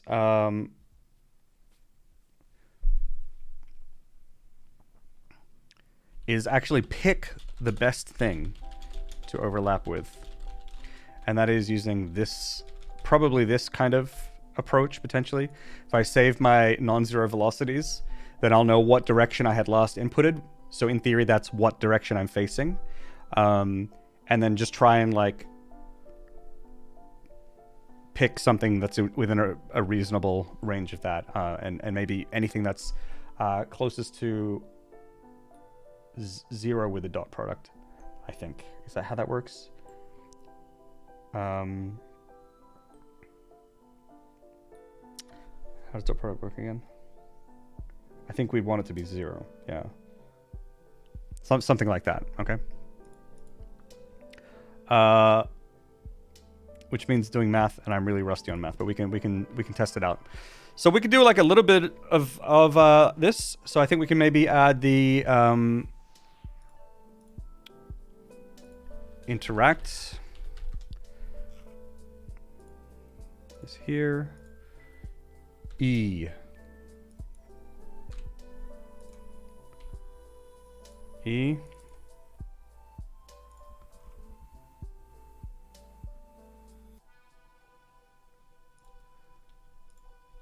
Cool.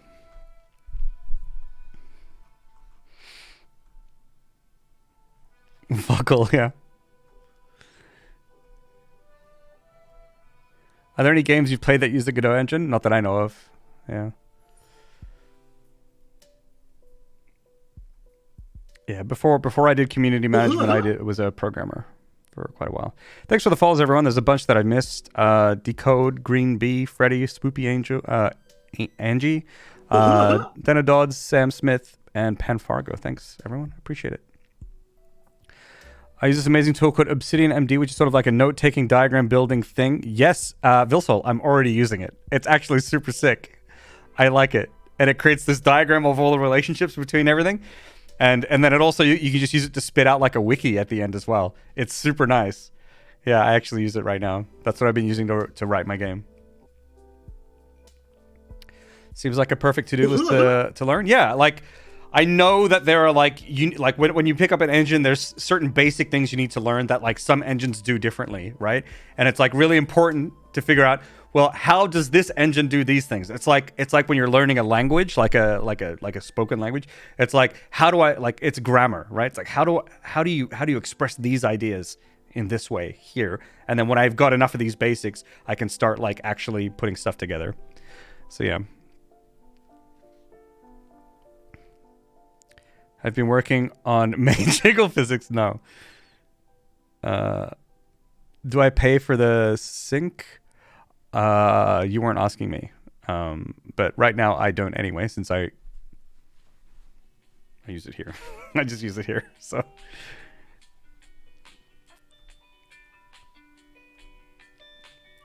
hey, H of MC. Is that unit? It's Godot, yeah. I'm using C# with Godot. Okay, so let's do this thing. Output whatever we're overlapping with's name. Let's do that first. So here we're overlapping with this thing. Does node2d have a name? Body.getName. Get label. Dear God. Oh God. Do you have a name? Canvas item? You have to have a name, right? Position.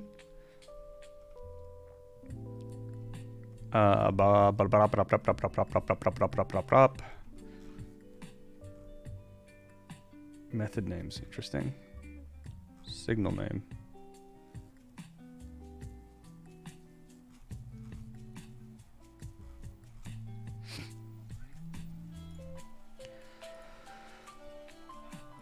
Well, I mean, it's gonna be a tile map, but still, like, I mean, at least give me the tile map name, right?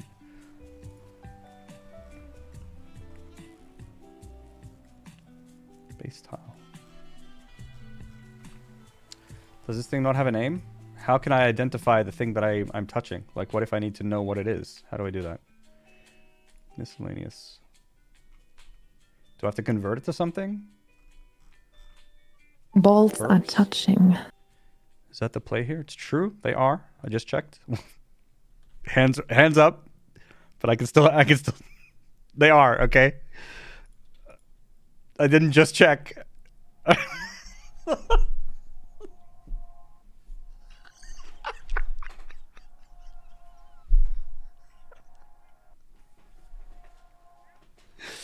That's not what I meant by just checked. I mean, I don't need to physically check. Anyway.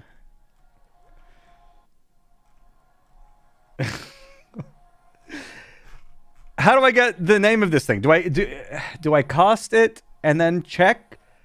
Do I cost and be like, is it a tile map? Is that like, do I do a if?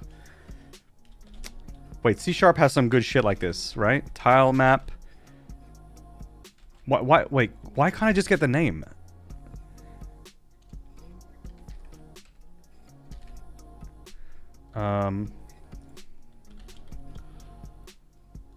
Or what does this have? Body.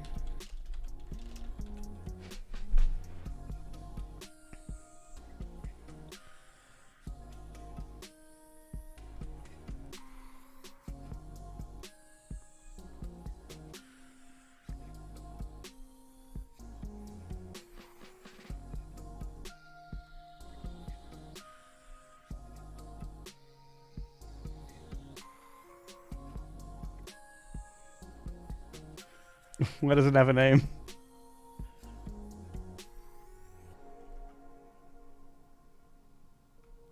Name! Dot name! Name!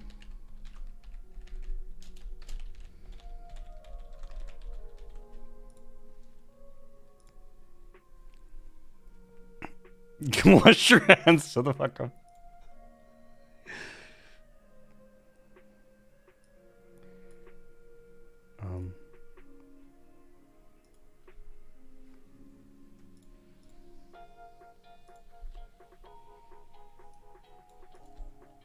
Tile map.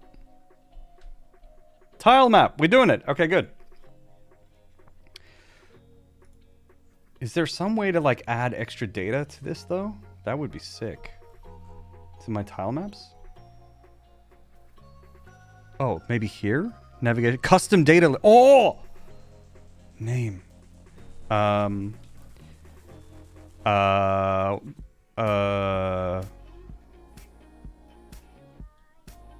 Tile ID. Right? Type. Let's make it a string. So then if I go here, now I've got custom data.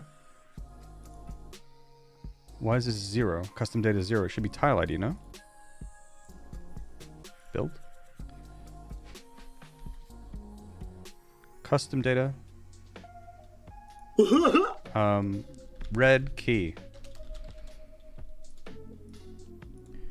Green key.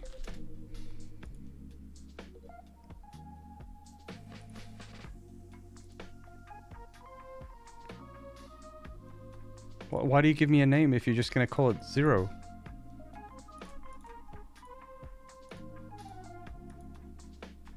Okay. Whatever. So then maybe I can get this custom data now from the code. So I know that this is a tile map. Okay, C# people. I know that there's a way in C# to do some stupid weird shit where it's like tile map tile equals, and then you cost it, I think. I'm sure like there's a way to like cost the body to tile map.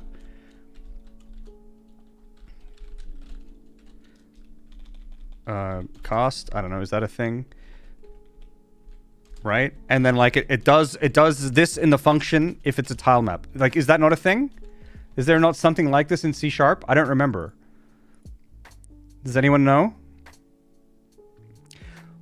What happened to my debugging box to print all this stuff to? It kind of sucks ass. If body is tilemap. Is that what it is? Okay, I knew it. I knew that was in this.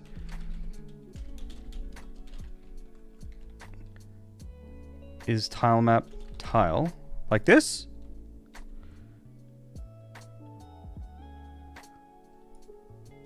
That's actually crazy. That is actually fucking insane.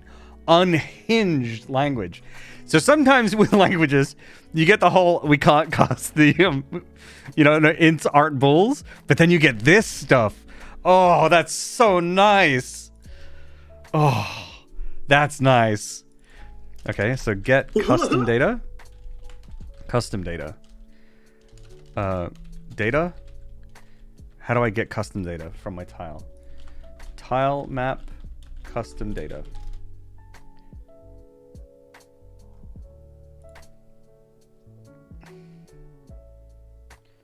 Get source, get tile data. Tile set.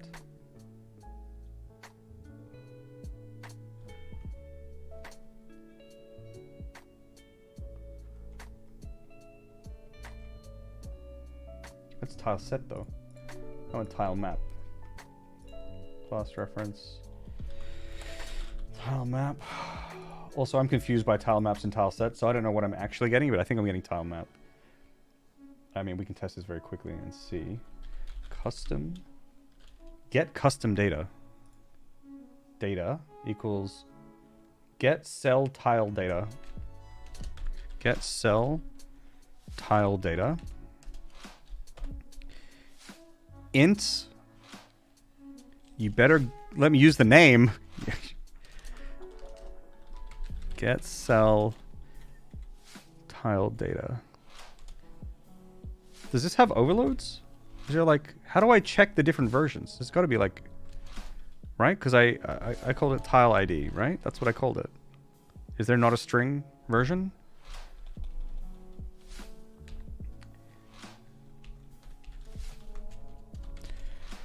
Get cell tile data. So I can use 0. I know I can, but I want to use get custom data. Cell tile data. Oh, layer. Wait, what layer? What layers do we have? Is that... Why can I use this name? Why can I use the name?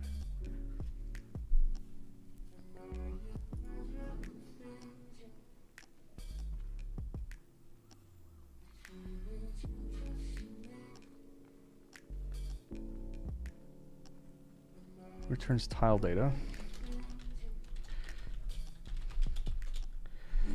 It's this thing, but then here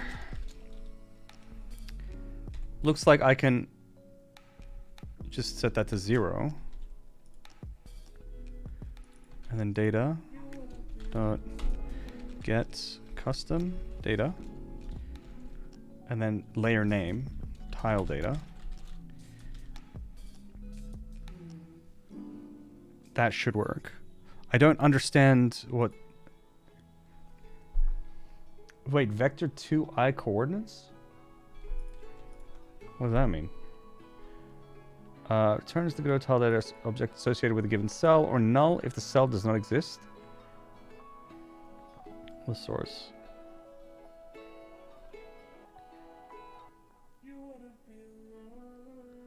Hello, documentations? Are we not going to talk about this?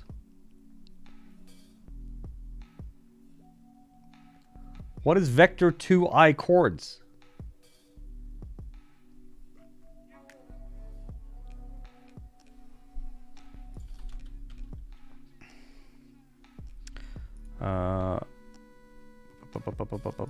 Cell data in tile map. Cell tile.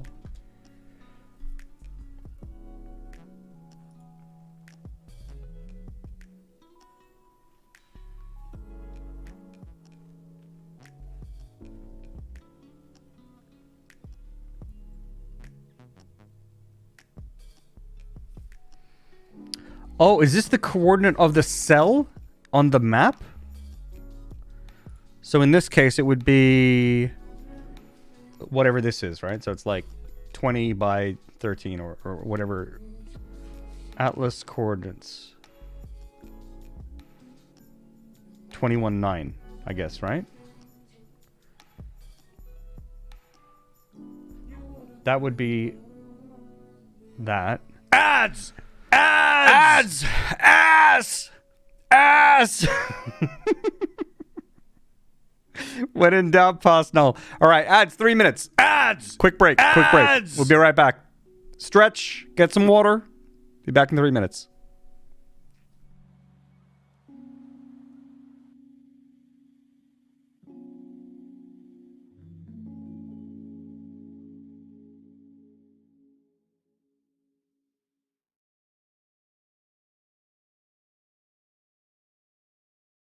Ads!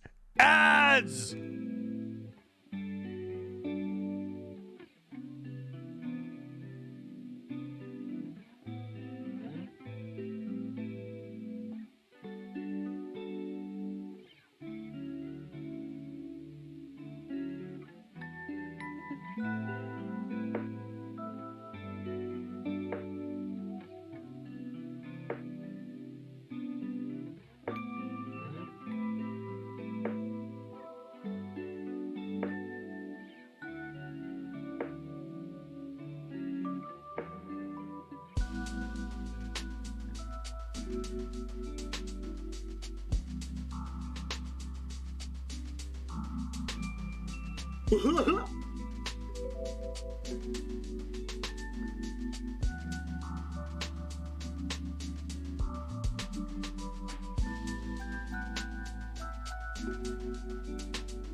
Vámonos!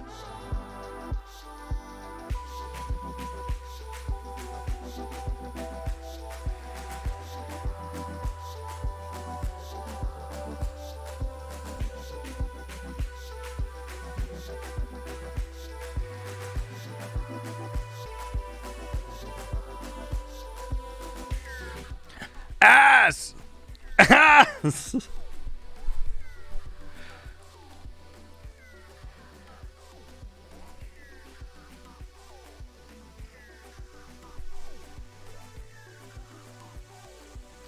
Go 15 seconds once, nice.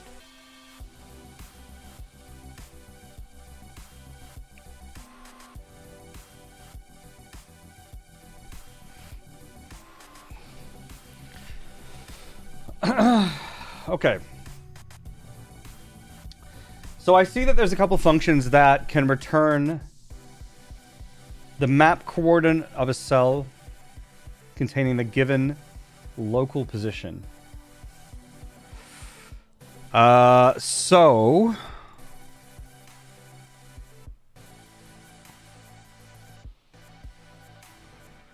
where is this? But how do I get the local position, right? So map coordinate, and here this map coordinate can be vector 2i map chord equals something, right? Now there's these functions here which are called, like, I guess it's tile dot local to map. Local to map. Why is my shit being weird? And then I put the local position in, but like, which position is that, right? Is it the tiles position? But location, get position, position, global position, or no, it should be local position, right? If local position is in global coordinates, but see, the thing is, I don't know if this local position is that cell's local position, or if this local position is like the entire tile map's local position. I don't really know.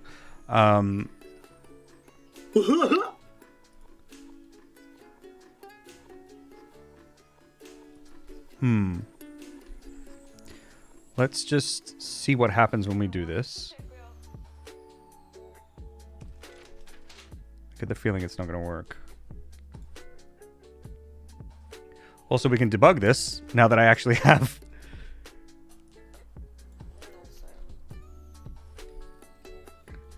Okay, nothing.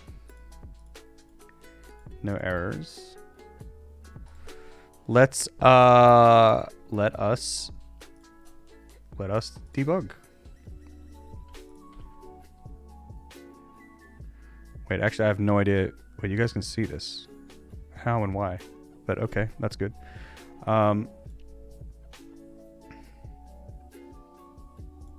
Set a breakpoint there. Overlap with something. Okay, we hit it. Here, body's a node 2D. Cell quadrant size, true, 16. Global position, 0, 0. Yeah, see, this is the entire map's position is 0, 0. Not the position of this cell. What can I use here?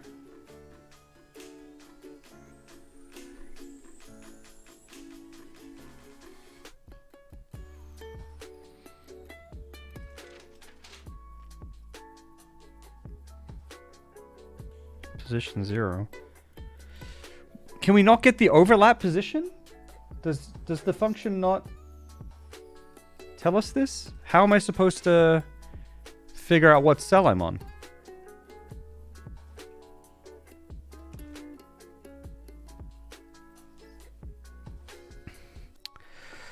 Does he sometimes say fuck the ad break, I'm in the flow? I haven't yet, but it might happen.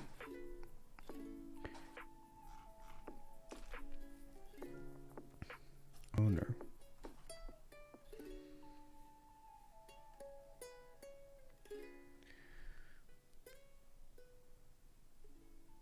First of all, if we step over this, we do get into the if, right? Yeah, we do.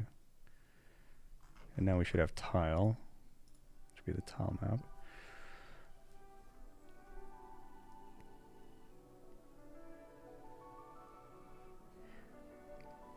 You'd think there'd be some coordinates to make that easy. Yeah, I mean, I would think so. I don't understand how I'm supposed to figure this out for the tile map. You know, like if this was any other kind of sprite, it's not that big of a deal, right? But if I want to work with custom data on the tile map when I overlap with something, like I feel like that's a fairly common use case. Like right now, I can, I should have the position of my character, but that's not what I'm testing for. Maybe I can get the position of the center position of the collision of the tile, right? That may actually work. So if that's the case, we have... Wait, what is this? This is a node 2D. Is this a tile map? It is a tile map. It says tile map here. Materials? No. Do I have physics somewhere? Position more. Show me more. Scale. Tile set.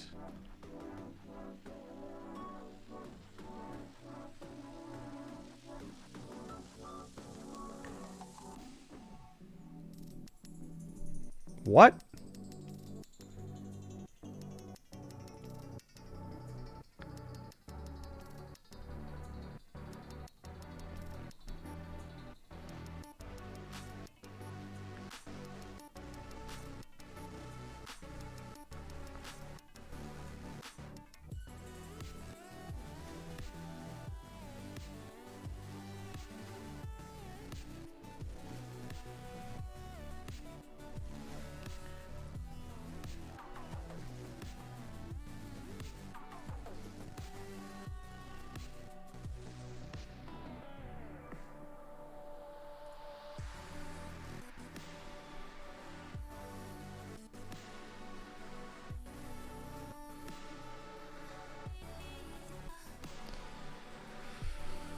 Huh.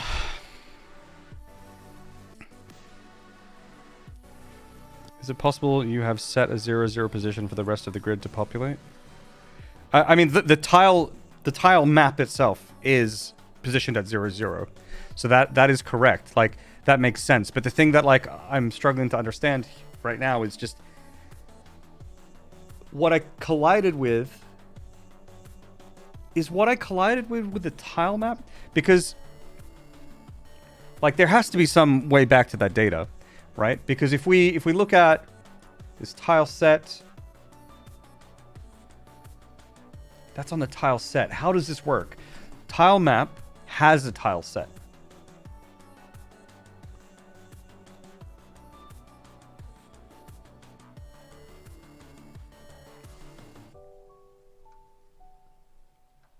Why can't I just reference the thing I collided with? Like, this is weird. Like, there was a collision bounds that I overlapped with, right? Like, why does it give me the node, like this node here, and not just the collision? Like, if I just got the collision thing, I could figure out what the node is.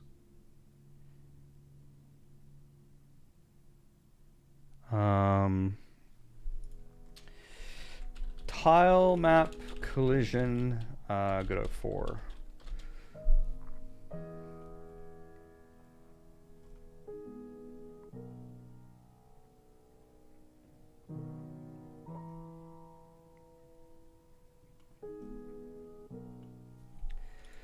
Get collided tile, maybe? Overlap tile? Detect which tile an area 2D is overlapping with.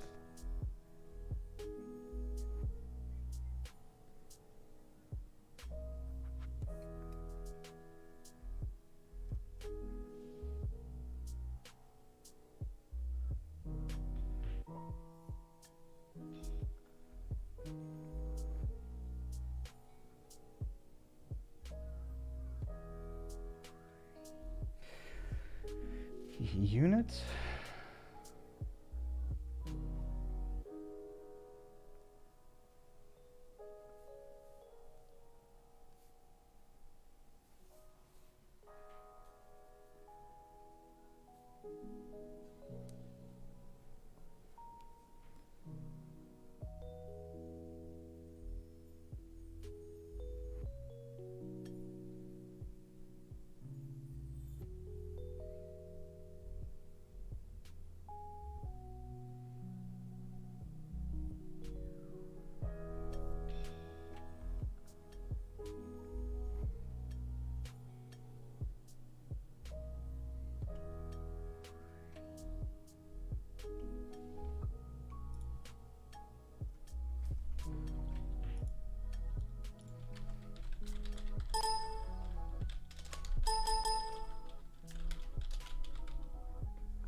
This example that I'm seeing right now on the internet is like, oh yeah, the way you do it is here's this code, and all you need is just the touch location. It's like, yeah, well, that is true.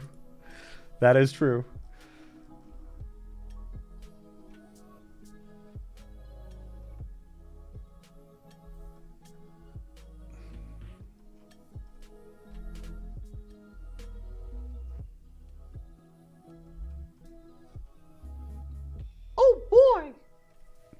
Oh boy.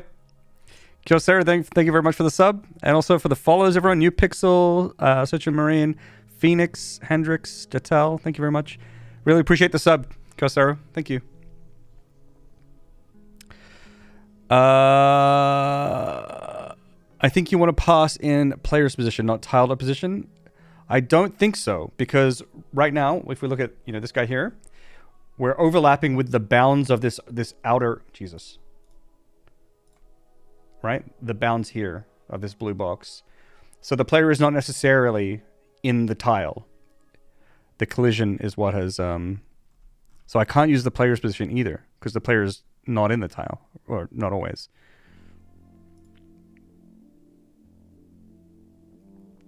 Have a look inside the Node 2D body. Yeah, I've tried that. Yeah, it's sending me. It's giving me the tile map, the entire map, right? It's giving me like this whole thing instead of like the collision that's on this tile that was actually, overlapped with. I'm not entirely sure why that's the case.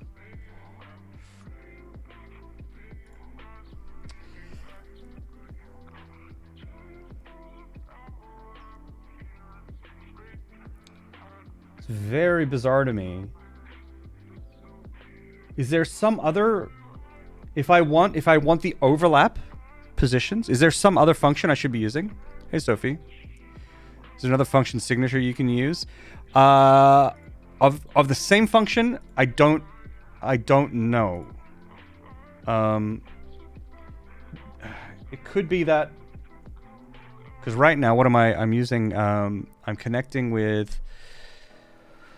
Here, overlap trigger shape, body entered. Body shape entered? Maybe, should I... Area shape entered? Area... See, maybe I should just be using another function, right? This is just like some body entered, right? Maybe what I need to be using is like... Area...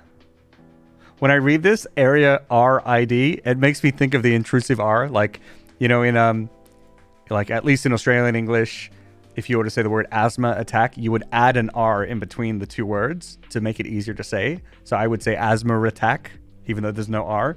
And this makes me think of area RID. Some Australian wrote this. Area 2. Maybe this is the thing. What if we try one of these instead? Because then we get the area 2D, and that would be... Is that going to be the collision of the tile? Maybe. Maybe this is just not the right thing for tile maps, at least, because we need more information. Specifically in the case of tile maps. In most other cases, you probably don't need this, right? Because you just want to know, like, well, what entered, right? But in this particular case, because of the way that tile maps are set up, you may need to know if you want to get custom data. Whatever, right? So let's take a look at area shape entered. I'm going to look at the docs for that. Maybe what I should probably do is... one second. So you guys can follow along.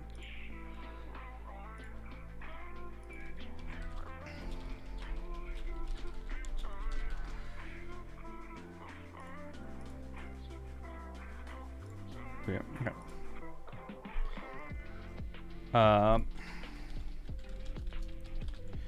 Area shape entered. Emitted when a shape 2D of the received area enters...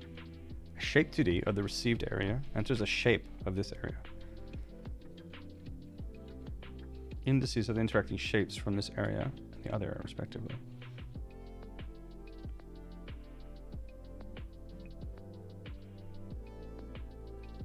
RID.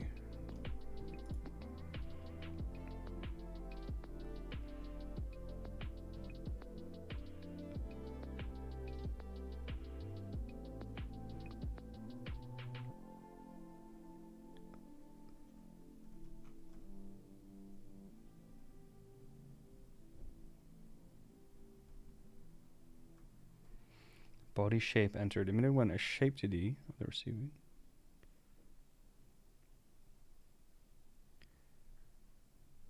Body can be a physics thing or tile. Tiles are detected. The tile set has collision shapes configured, require monitoring. Local shape index contain indices of interacting shapes from within the area and interacting body. I wonder if this is better. I'm not entirely sure what this RID is. Resource unique identifier. Okay. Which is probably going to be the body, the tile map. Body shape index. Local shape index.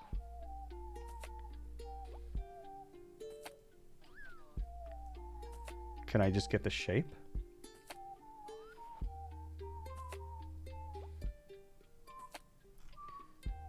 Maybe. Let's connect that. We'll give it a go. Debug it. And look at what data we have.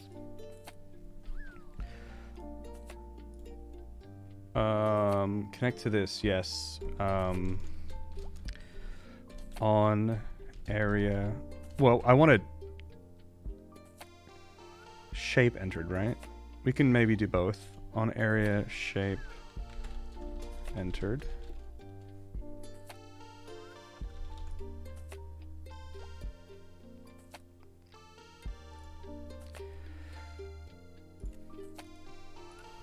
So this one too.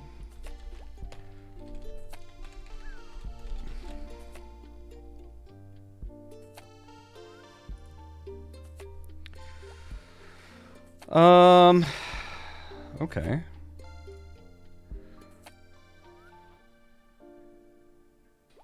I wish I could like I wish it would just generate the method for me. That would be really nice.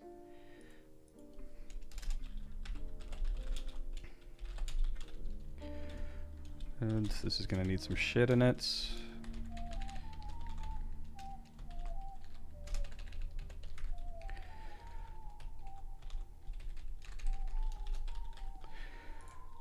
Okay.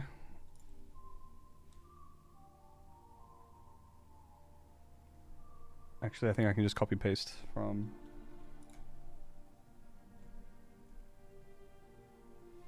Wait, what do you guys see? Right.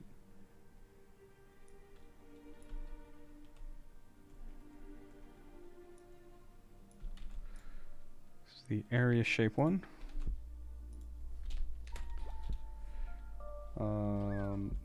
Body shape, where's that one? Body shape entered. It's basically the same thing.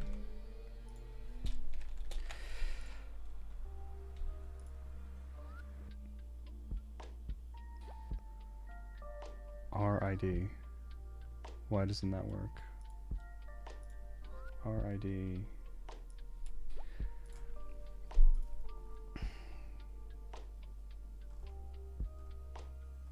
Is it a different name in C#? Feels kind of strange.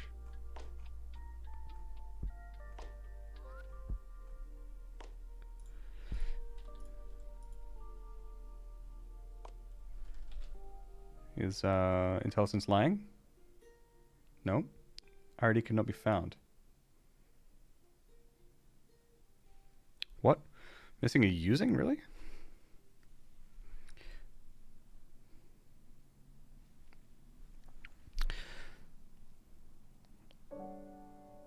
Asthma attack sounds like a Harry Potter spell true.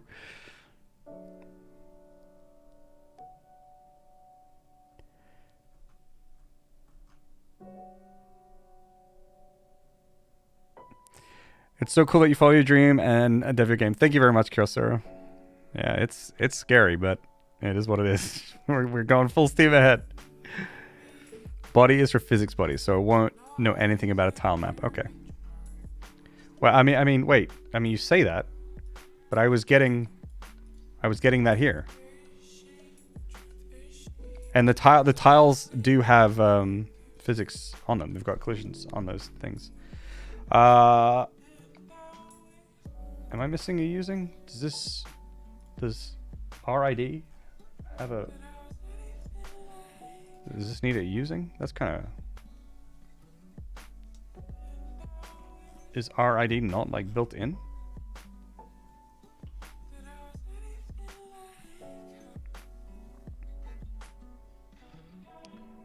I'm confused.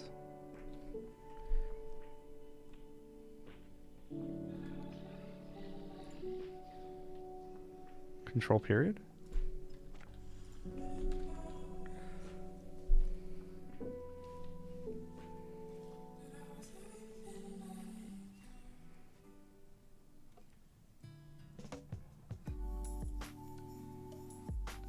Kind of weird, not gonna lie.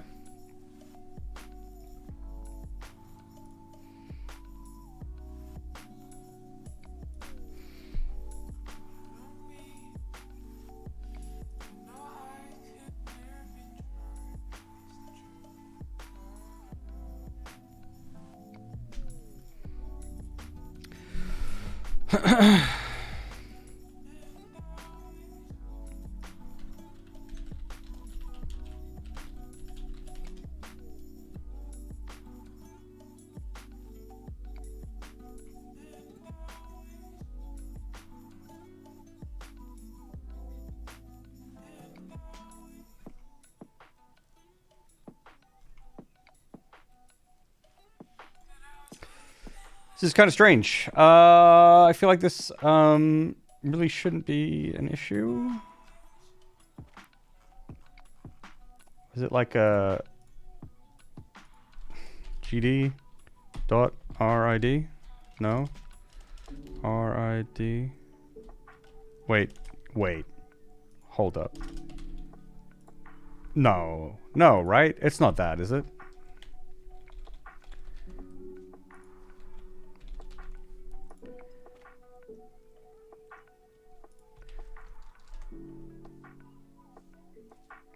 Okay.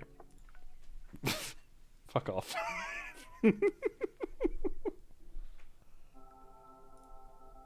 Really? All right.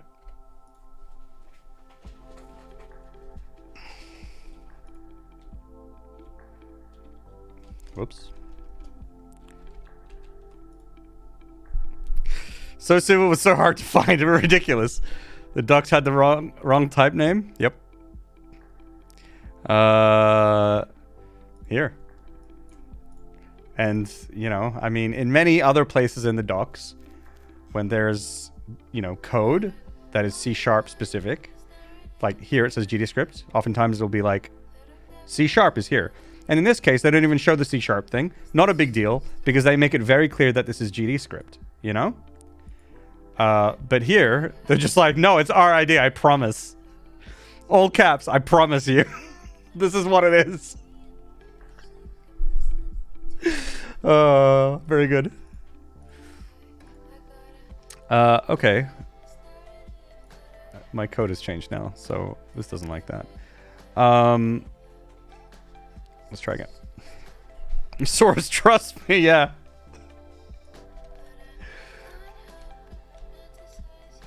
Okay.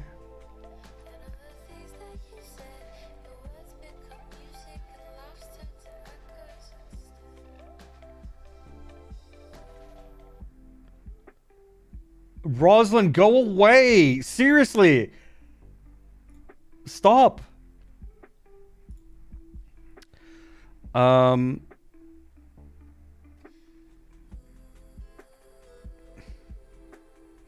RID type. All caps. Okay, let's what's happening here exactly? Okay, this isn't running. Let's do just some text here real quick.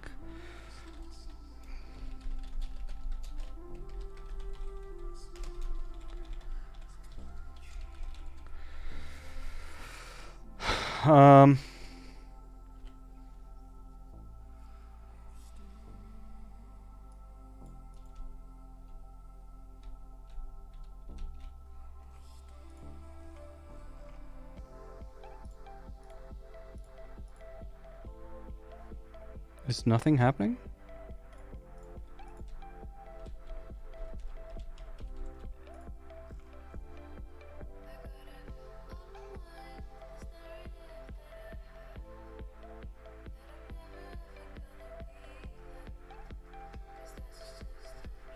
It's just Rosalind.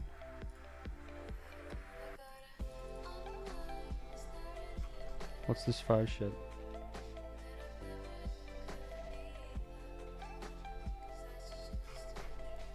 What's going on?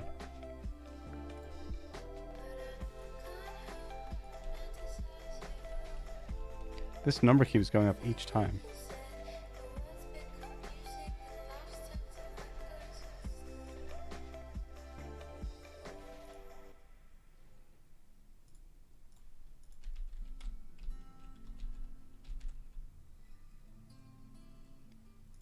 Did I hook these up wrong?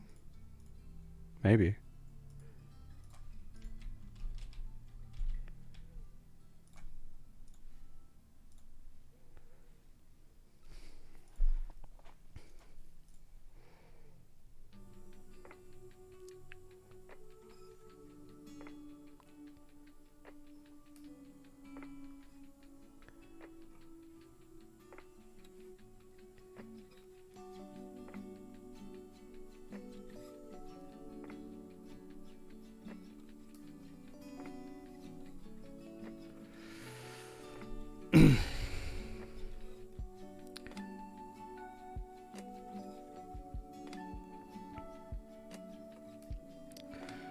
Shouldn't you look in the Godot output instead of VS Code?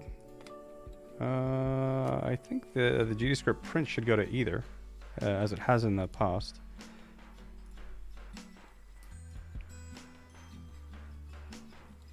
It also has no layer.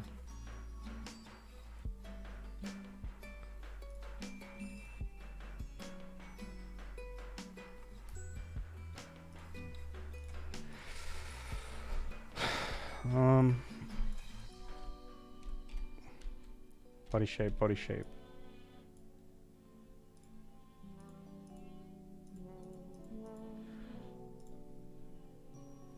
Why is... So this was running.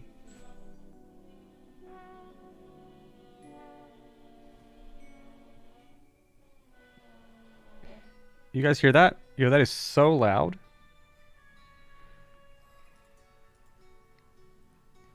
Dude, I don't like save this or something? What's going on? Debugger, errors. Tile set has no... Let's clear this, run it again. I want to see if these errors pop up the same.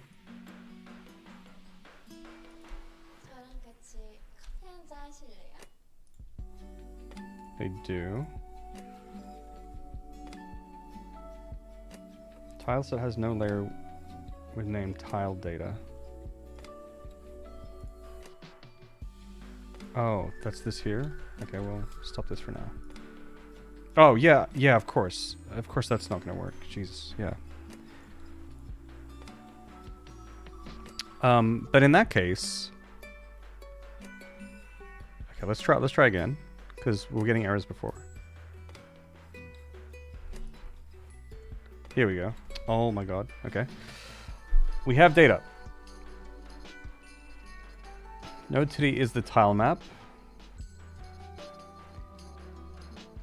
We have a resource ID, which is... What's the RID of this tile map?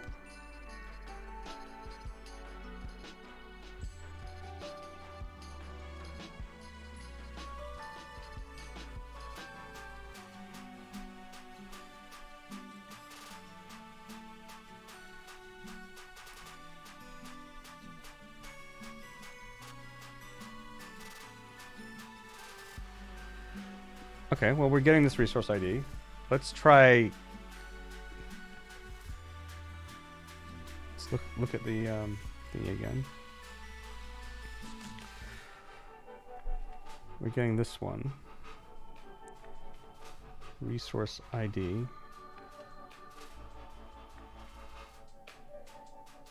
When shape 2D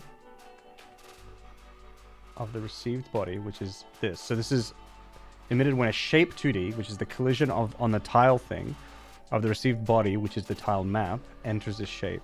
So can I get this shape 2D? Body 2D can be a physics body 2D or tile map, yes. Tile maps are detected if the tile set has collision shapes configured, which it does. Requires money to be set true. Cool. Local shape index and body shape index contain indices of the interacting shapes from this area with the interacting body, respectively. So local shape index will be my shape. Body shape index will be the other shape. Body RID contains the RID of the body. Of the body. These values can be used with physics server. Okay, so this is just this. But maybe I can get shapes. If this has like a get shape.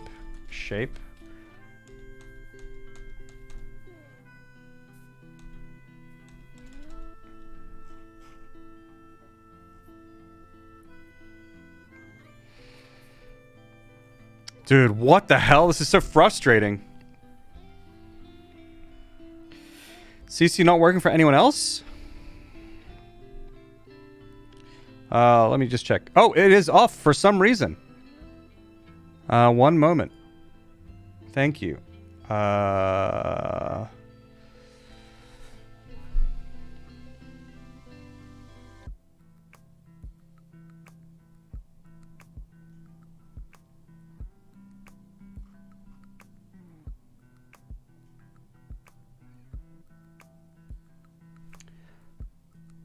Actually blind. I'll be able to fix it. Just give me one moment. I have so many. Okay, what is this called? General mix mic. Okay. General mix mic. There. Save. Test. All right, we should have captions. They should be working now. Let me know, Morgantic. Test. 1, 2, 3. Working for you. There you go. Great. Perfect. Thank you very much for pointing that out.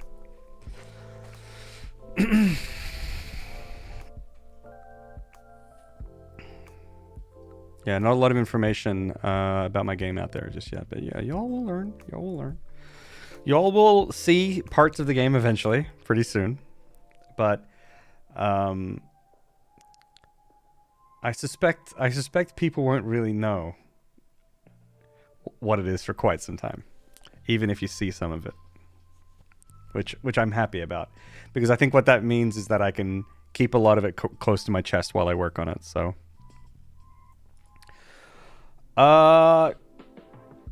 okay, can I get the shape? I just need the shape. Can I get the shape? We need the shape index. Body. Find a shape. Find owner. Local. So I want this one. What does shape find owner do?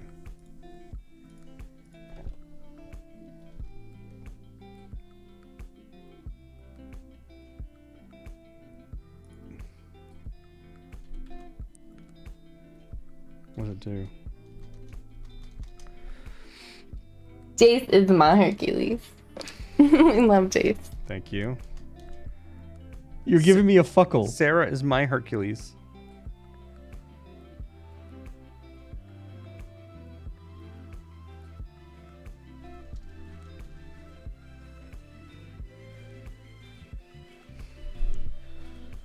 Body.shape find owner. All right, well, let's just try that in code.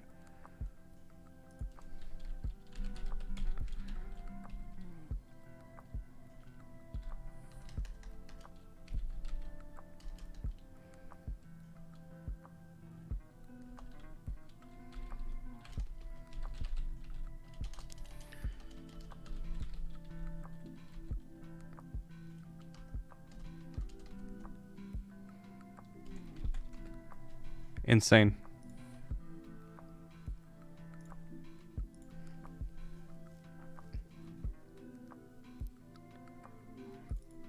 Is this just a function that they've made up?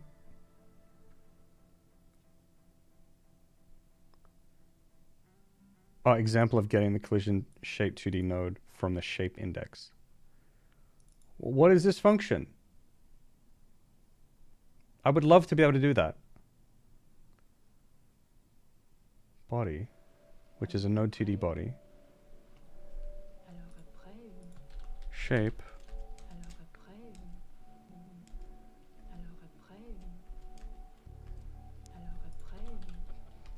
Collision shape. Get collision.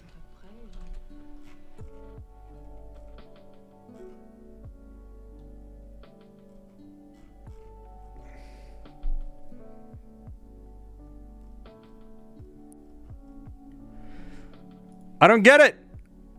I don't get it. I just found this online. You can get the position of the collision point in tile coordinates by using the map to world method on the Tilemap node. And then world to map method to convert from world to tile coordinates. Body.get collision point. Get collision point?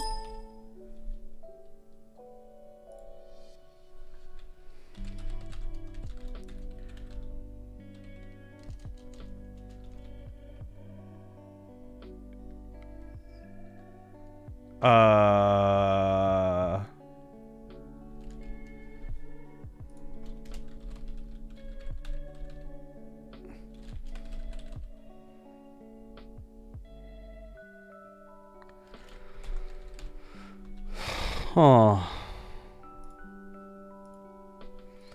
Huh. I don't understand.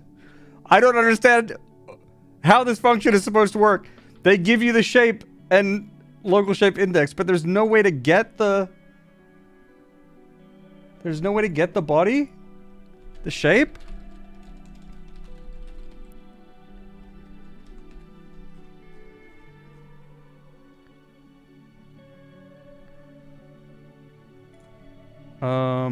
Inherited by collision shape 2D.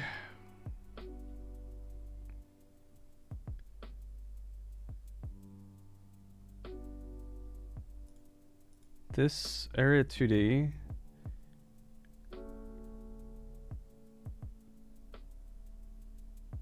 Inherits collision object.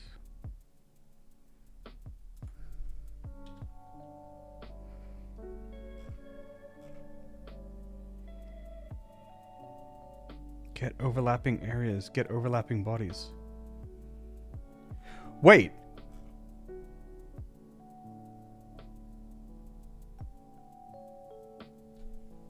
Is that my area 2Ds? Is that what this is? If we debug this,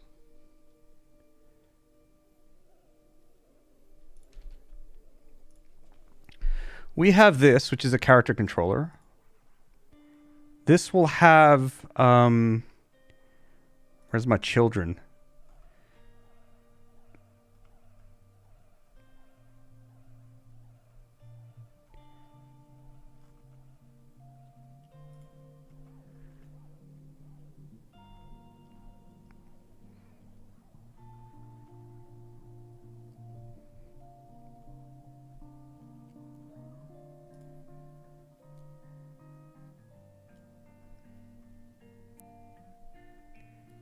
Can I see what children I have? Because what I want is my area 2D. I can probably just make this easier for myself if I think there are ways with the debugger to like output shit here or watch or something like that, but I don't remember how to do that. So I think what I'm gonna do instead is just go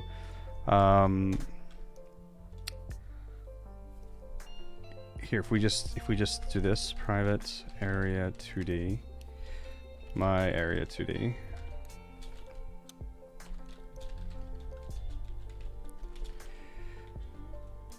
And we do this again. Whoop.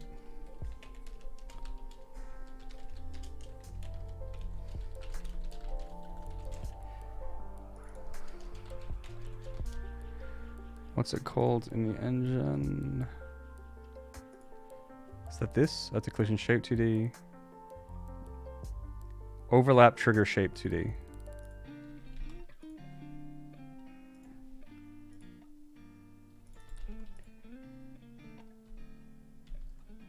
Okay.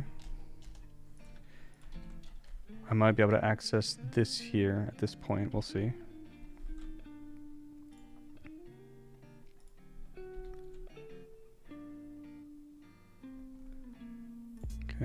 this my area? Is that going to be in here? It is. My area 2D. Now, do we have collision points here? Ba-ba-ba-ba-bum. Collision line, collision mass, disable global position, global scale.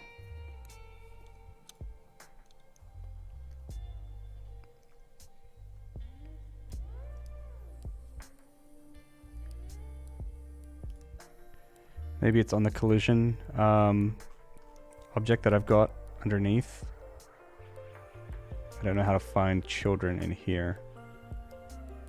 Don't. That's a weird clip. That's a weird clip. Talk about programming, all right?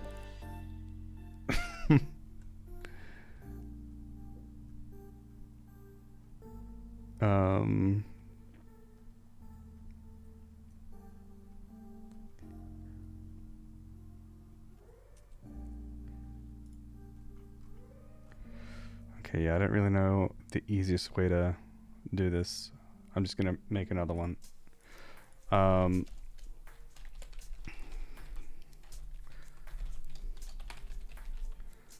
In shape 2D, I think it is. What is it? How to kill children with a fork. Untriggering thing is a bit clunky and sometimes needs a workaround, right? Yeah. I'm sure, like, once I figure this out, you know, I only have to learn this once. And then once I do that, it's going to be like, you know, then we learn. But this is what it's like. We're going to GD script, different signature, or not implemented in your language. It might be a different signature, but when I had a look, it doesn't seem to be there. And I'm not really sure why. I can look again soon. Collision shape 2D. My shape. Cool.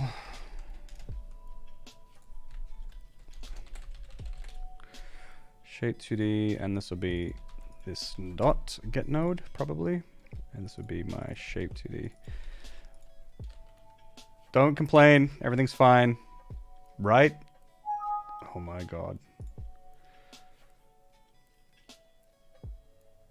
Area 2D. Oh, right, of course.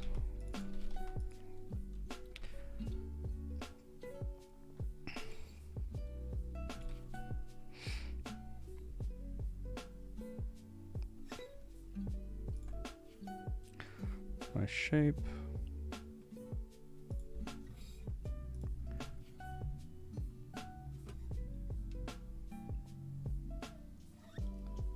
Where are the collision points?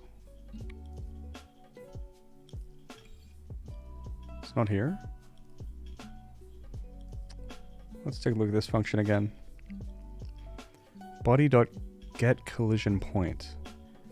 Sarah Serenity, the body there, is that like, what is that? Is that a Node 2D? Found it online, a GDScript version, right? Just ask Joe Brown, who's the IT expert. I'm sure they'll help me out.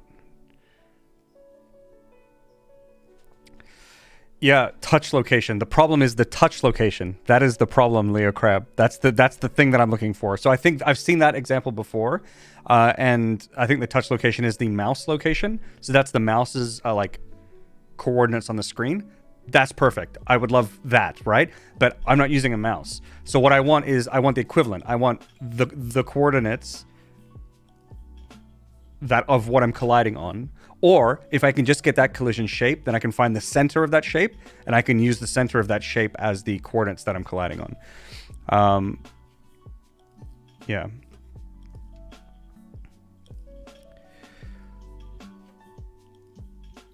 A function for get a collision point. We can take a look.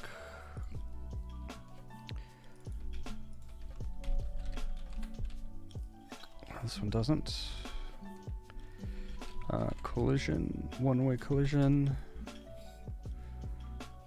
Let me just test something. Process. Okay, so if I type process, it does include things that don't start with process but that contain it. So if I type collision, this is literally everything we have access to that has that. So what if you try area? Collision. Get collision layer.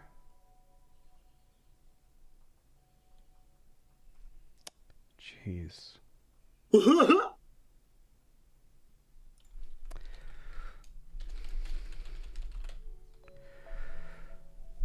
That was Morning Dude. Thank you very much for the follow. Much appreciated. Thank you. Get collision exceptions. Get collision. Is it like... It's not going to be some weird... Get collision... No, it's not like that, right? It's not like a static thing. Holy cow!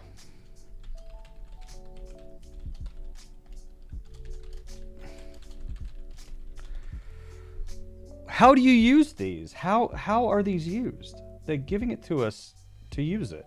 So there's got to be a way to use it. This RID is the ID of this body. So I'm not really sure why they give us both, but you can pick now. But body shape index.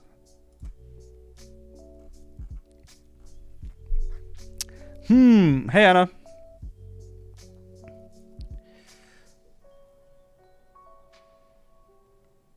The Windows sound reminds me in a bad way of programming. Yeah, yep. You're doing great, Jace. Thank you very much. Guys, like, sometimes I wonder if it, you know, like, oh man, he's struggling. I don't know if that gives y'all bad vibes. I don't know. But I just want to put it out there. I'm feeling great, right? I enjoy this. You know, I was a programmer for a long time. Getting stuck like this and like working at it, like I really enjoy this. And like the emotional roller coaster where I'm like, oh boy, oh no, I'm stuck. Ugh. That's just all part of the fun for me. It's all part of the fun for me. So I don't know how it comes across to you guys, but I'm having a good time. I'm actually having a good time.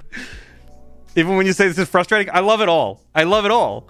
I want the highs and the lows. I want it all. It's like a puzzle. It's the same. It's the exact same thing when I play puzzle games, where I'm like, I'm not gonna read chat. I want to bash my head against this wall 1,000 times and get nowhere. But then like that relief when you get it, oh, it's like the best high. You know, I know all this frustration is gonna be all worth it when I get this and I figure out that Tilemap location and I output that custom data. Oh, it's gonna feel good. And this is just all part of it. Encouraging. I'm glad to hear that. Yes, sometimes I'm just not sure. I'm not sure how it comes across. But I'm having a good time. I'm having a great time. I really am. It's like seeing my inner thoughts played out on stream when I'm deving. It's so familiar. Yeah, yeah. Mask equals tilemap.get collision mask. Get collision mask on tilemap. Let's take a look. We got a tile here. Get collision. There's no collision though. There's not like collision. There's nothing. Like what? What is going on? If we go to here, Godot body shape index. Give me anything that has that. All right. Just not that one. Just not that. Find all collision areas in rectangle. Anything. Anything that isn't the fucking docks.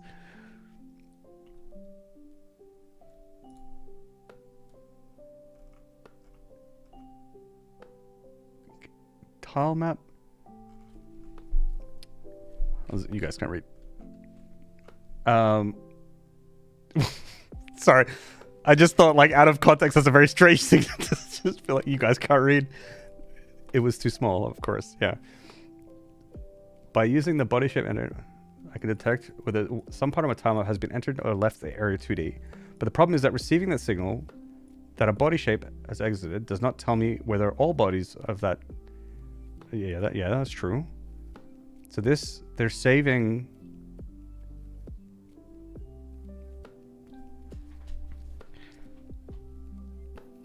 Wait, this is actually an interesting thing. I have two collisions. I wonder what body shape index I get for each. That would be... I need to test that first. So if we output body shape index.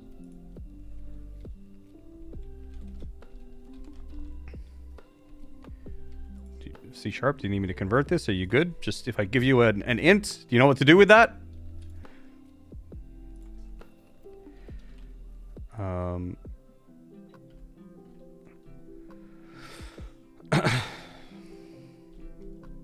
0? 0! They're both fucking 0. Okay, so they're the 0th.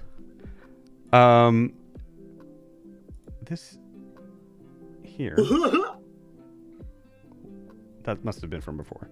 So the 0th thingy here would be the here. This would be this thing, but that's not correct because physics layer 1 is what's being overlapped. Why does it show 0?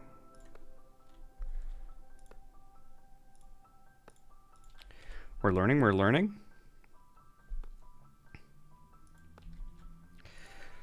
All right, this 0, local shape 0, body is the tile map.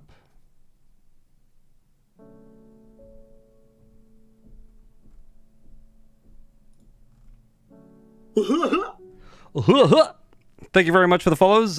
Big Danny, Penguin, Rocky Mountain High there. Hello. And Stoic.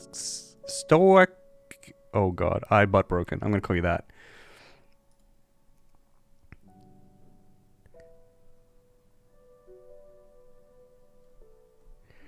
Create your own timeout system. No more issues. Yeah, I guess so. Vilsel, fuck off.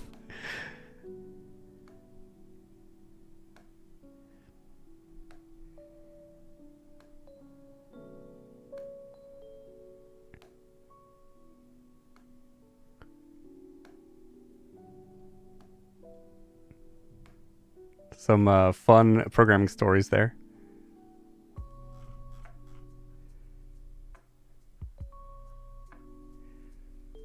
Every example uses GDScript? Yeah. Okay, let's keep reading. We are on the wrong scene.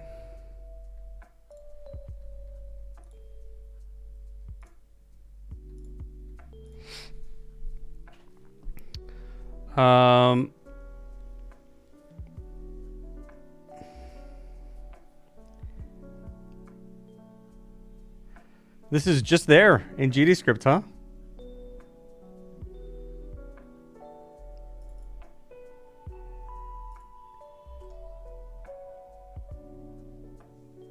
We're error 2D. Yeah, this is what we've been looking at, right?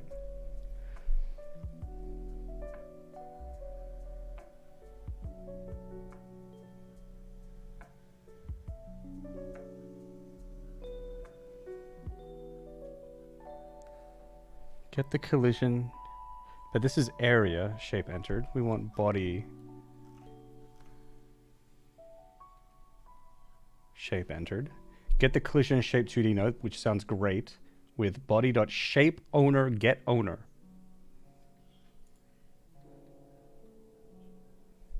What? Shape owner. Shape owner. What?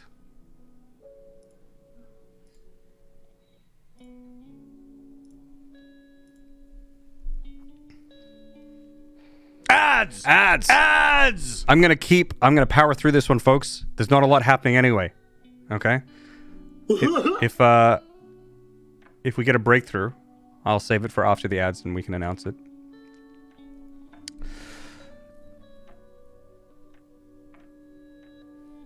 It'd be hard if there's only GDScript docs. Well, the thing is, there should be... Oh boy! Hey Jace.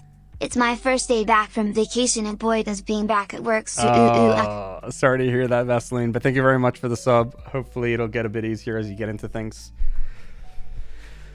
Shape owner, get owner. What is body in this case? Body is a node, not a node 2D.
overlapping areas method of the tile map. It doesn't exist.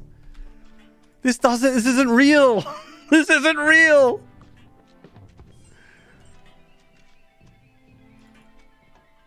This isn't real.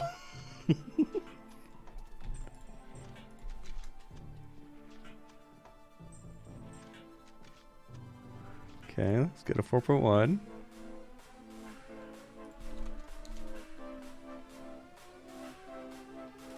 Methods.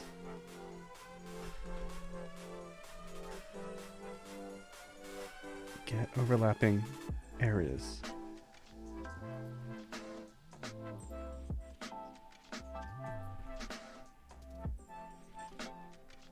Area 2D.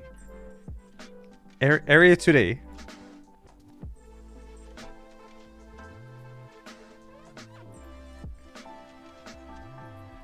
Area 2D. Okay, so here, this is an area 2D here. Get over.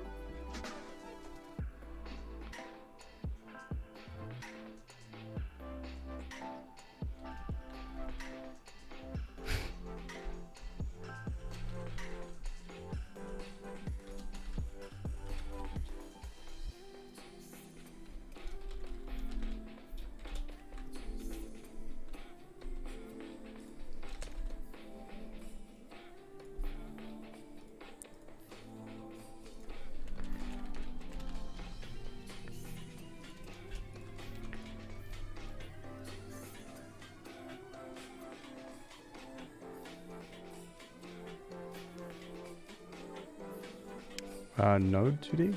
Sorry, what's up? Cannot implicitly convert Godot.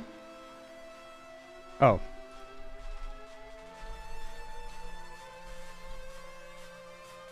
No?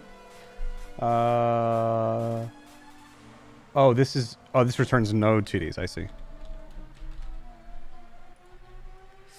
Oh, I don't know if this is gonna help though. Can you guys hear this shit?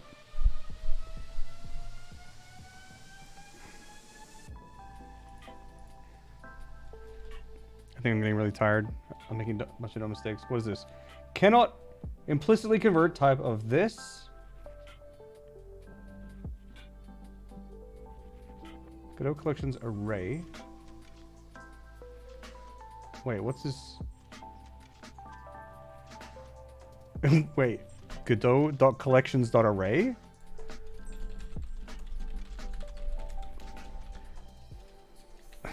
What? Can I just use array?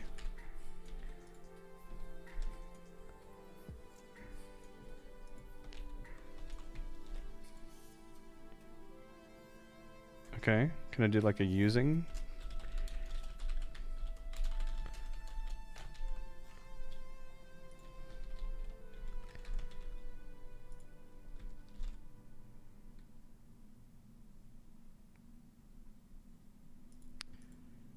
Okay, whatever. But I get the feeling when I do this, I'm just gonna get this body back. That's what's gonna happen.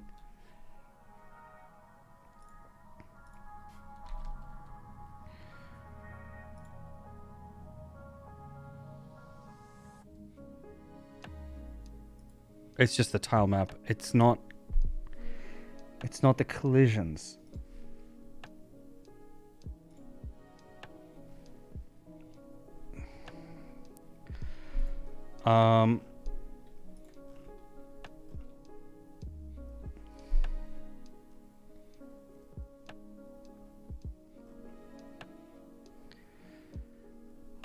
What I want to achieve here is what I'm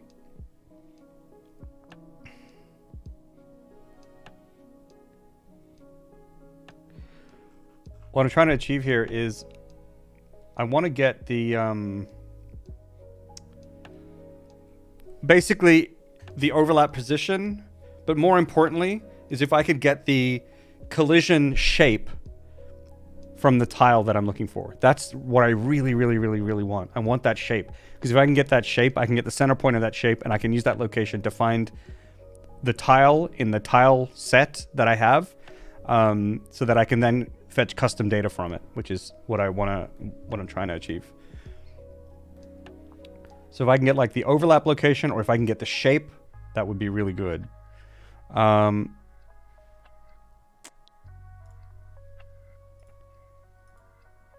this doesn't seem to be working, because this would give me an area.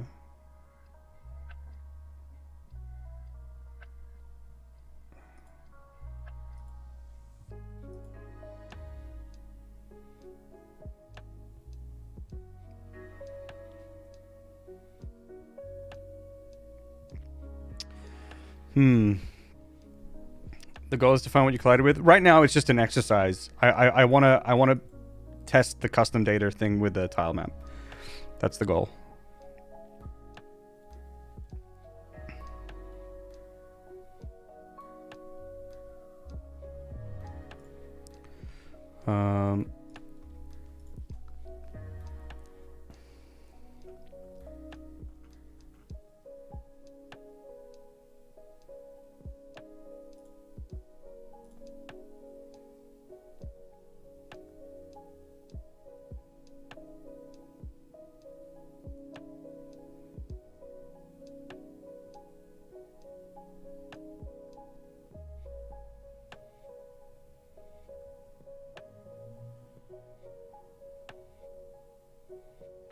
Alternatively, if you want to use the body shape entered and body shape exited signals to keep track of which tilemap bodies are colliding with it.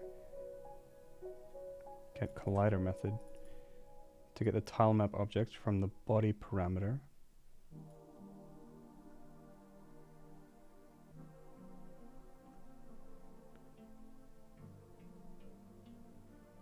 Retrieve the tilemap object. But I can get the tilemap object. That's not the hard part.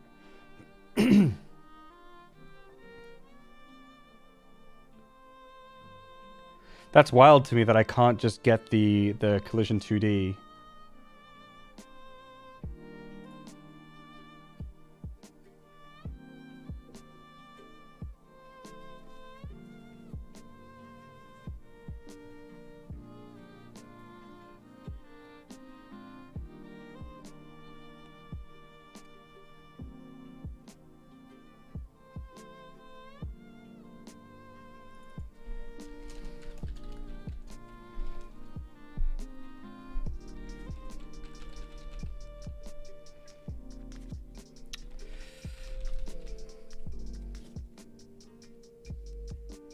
What if I search for get overlapping areas? I wonder if this returns anything, but I don't think it does.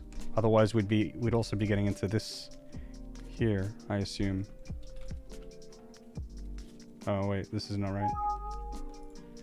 This is going to be area 2D.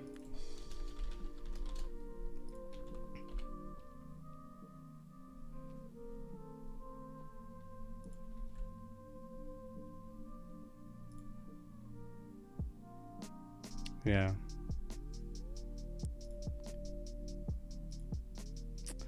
Bummer. That's kind of wild. That's actually quite wild. Quite bizarre. Fairly bizarre. Tilemap world to map. That is what I would need to do if when I have a position. Rakuda. That requires a position.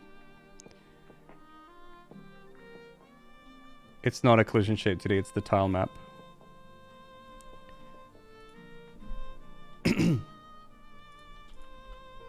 Fuck. Whatever, if we look at this here, the body here, right? Body.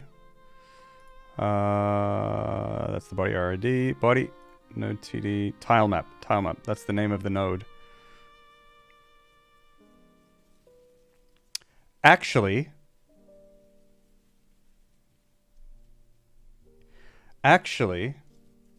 that is actually true.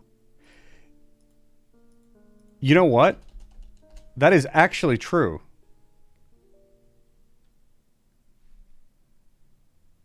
It might be a collision 2D. It actually might be. 1 second.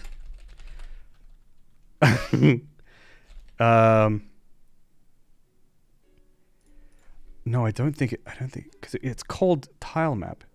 It's called this. Oh, it was called Tilemap with a capital M.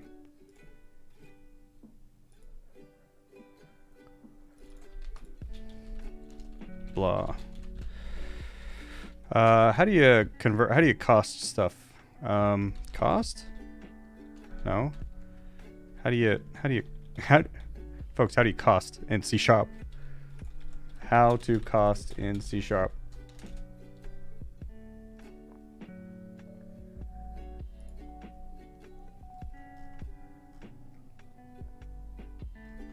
Oh, do I do the brackets thing? The parentheses? Like this?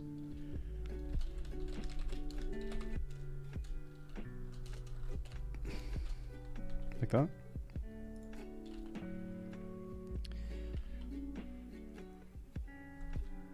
I don't think this will work. Exception thrown, invalid cost.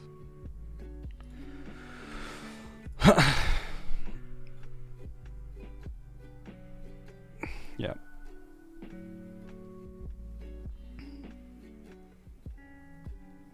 Get type on any C# object to see its actual type.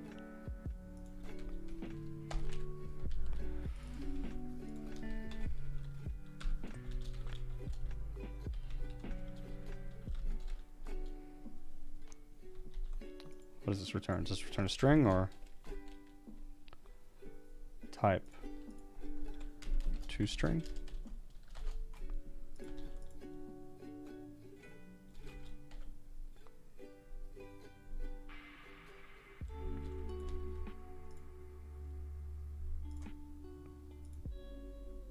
Godot.tilemap. Yeah, so it is a tilemap. That's really strange. Because that being able to figure out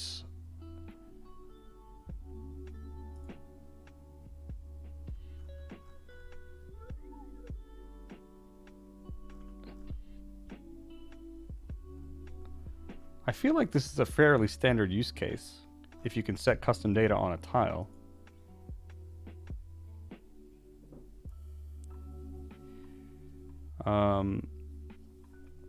Like I think there's a way that we can do this, right? Which is like, let's clean some stuff up real quick. But it's not going to be the way that I want to do it. Area shape, this one we can disconnect area shape. Player overlap is fine. This is fine. Honestly, we can probably disconnect that one as well. But you know, I could do the tilemap thing, right? Where we have position. Oh boy!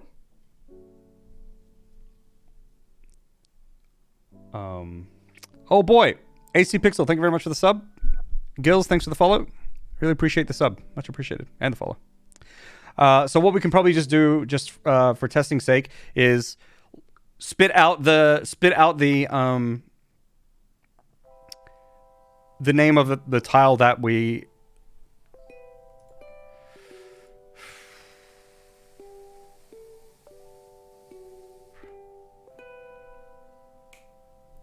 if we overlap a tile.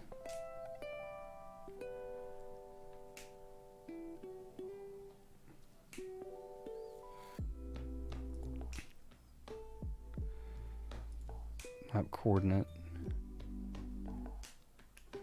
We need a reference to the tile map.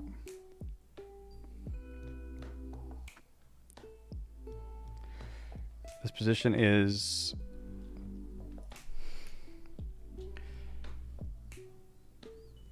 like global position.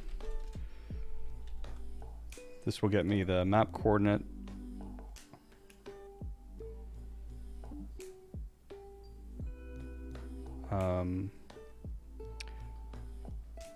They probably local. They're both the same thing, so I could use local or global. It actually doesn't really matter.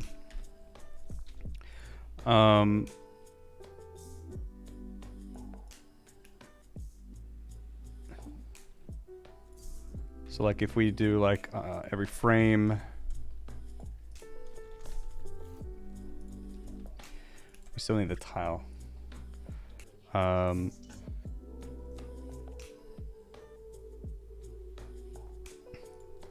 Let's do something really dirty here because I just want to test the custom data and then we can just move on. This is gonna be super shitty. Actually, don't know if I need to do these for everything or not. All I know is that if I don't do it, Rosalind gets mad.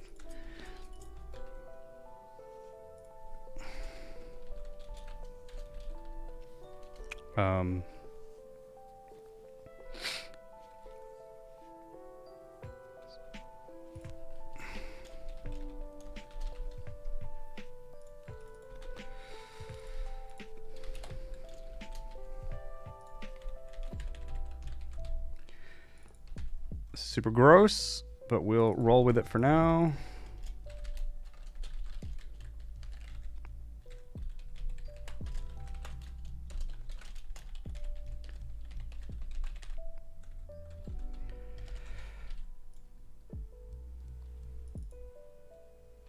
And then what I want to do is I want to gd.print data dot what I had before for the data.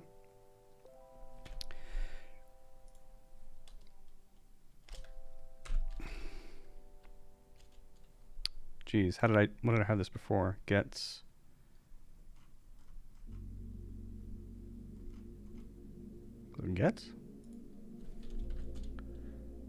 property. No, that's not right. What was the custom? Get custom data. And the layer name was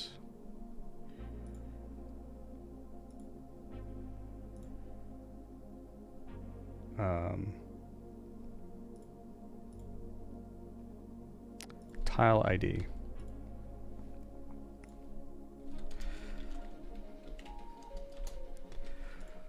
This kind of thing.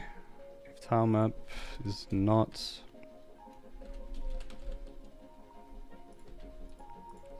okay, so this is kind of really dirty, but like, you know, when we step over a tile, we'll set the tilemap variable, and then from that point on, we'll look for any data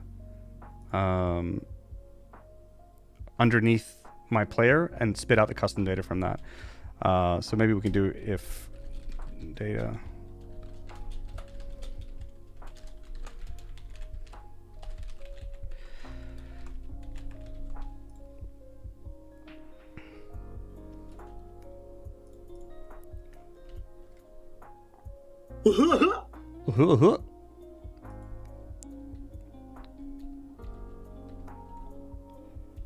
Okay, so this isn't super helpful because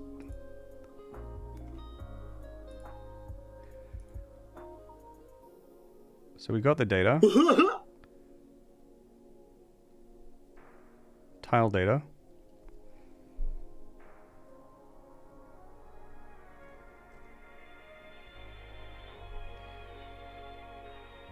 This keeps spitting out Tilemap. Vamonos! Variant returns the custom data value for custom data layer named.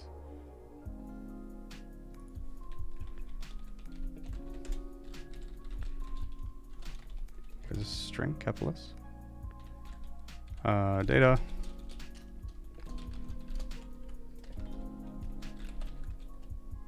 Tile data.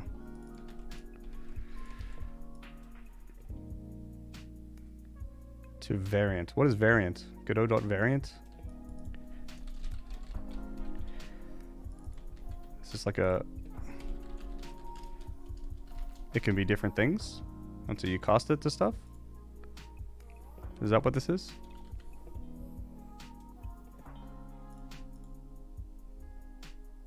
Well, let's just run that. See what happens.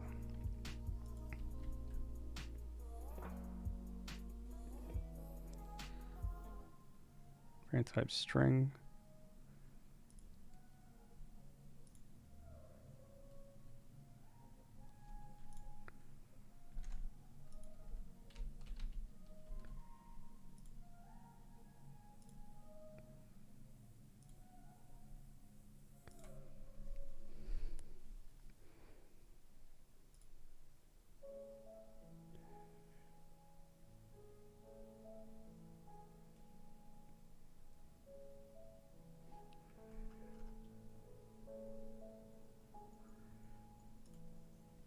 What? What? VS Code debug console, please. And a posture check and hydrate. Okay.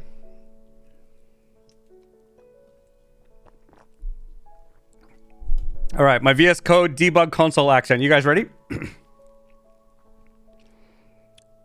we go. VS Code debug console. Howdy, partner. Go fuck yourself. What did you? How was that? That's pretty good.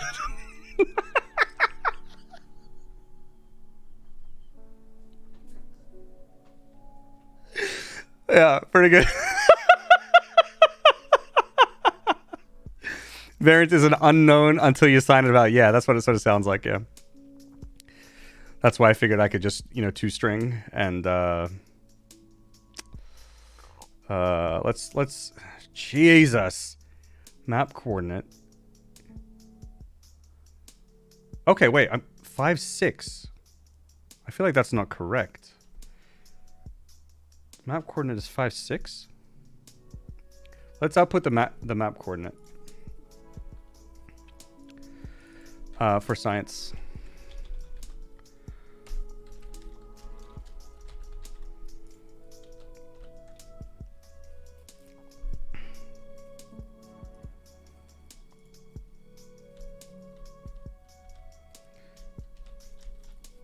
Okay, so yeah, here we're changing. Wait, this is the map coordinate. I feel like this isn't Godot Tilemap. See, when I step over this, it says Godot Tilemap. We actually get something from this.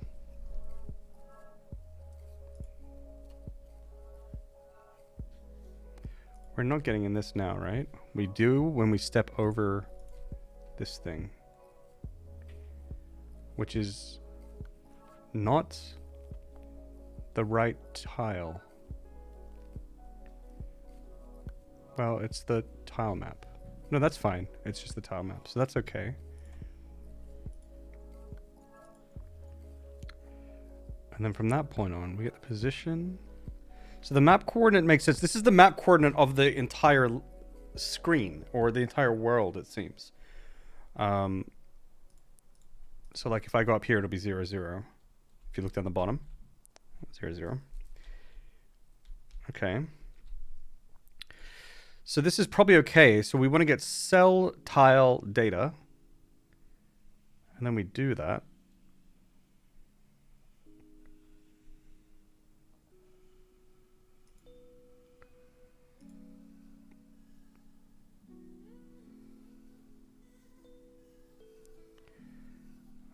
This is not going to help me here.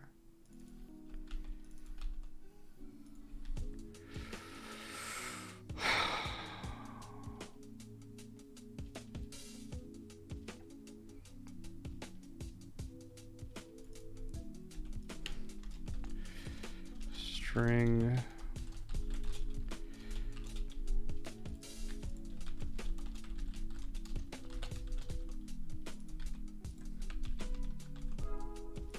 drawstring.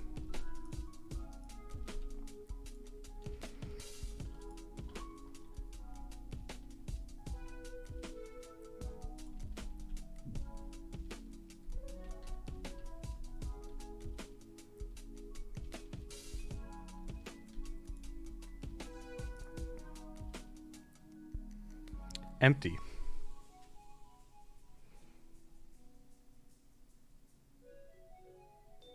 Oh, the tile map thing is this. Oh God, I've been confusing myself. I wish this wouldn't collapse, but if we run it in the actual engine.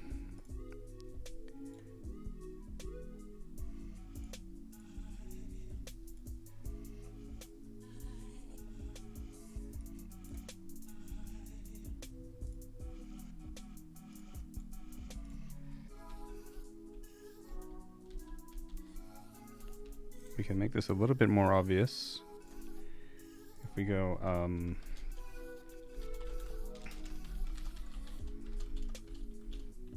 do you concatenate strings? Is this good?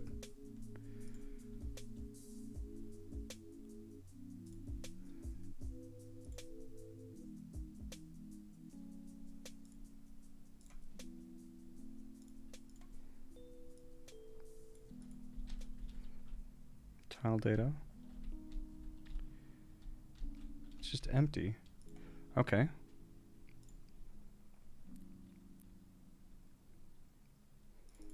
Let's check out the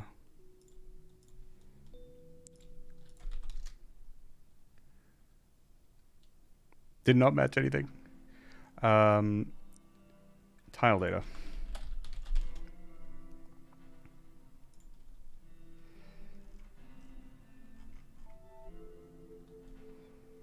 Settings for a single tile set.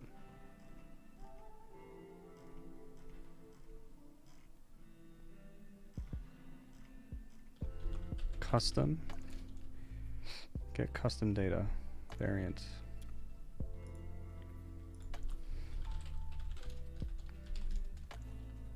Get custom data by layer ID.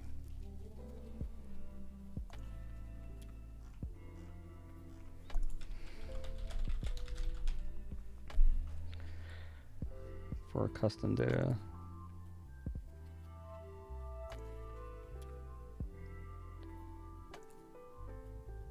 Oh yeah, this is right. If I use 0 here, right? That will just get that data. So like what's variant here? Variant, the most important data type in Godot, by the way.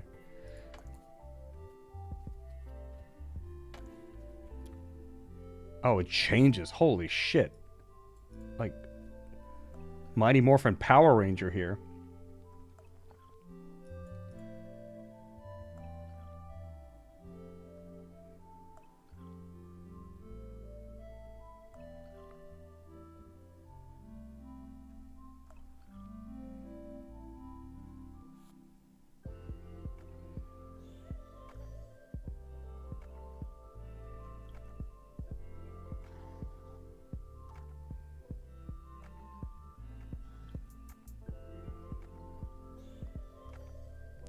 So it should, when we do get custom data,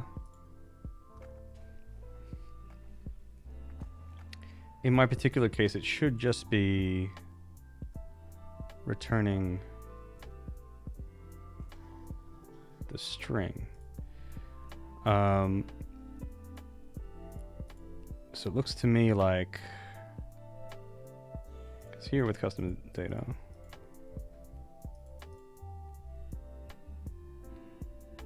Here, custom data layers. This is like the variant, right? Like it can be anything, but we're making it a string.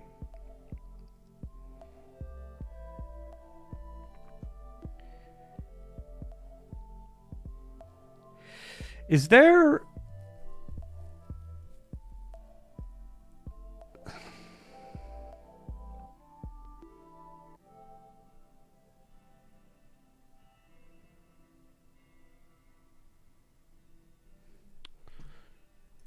No way.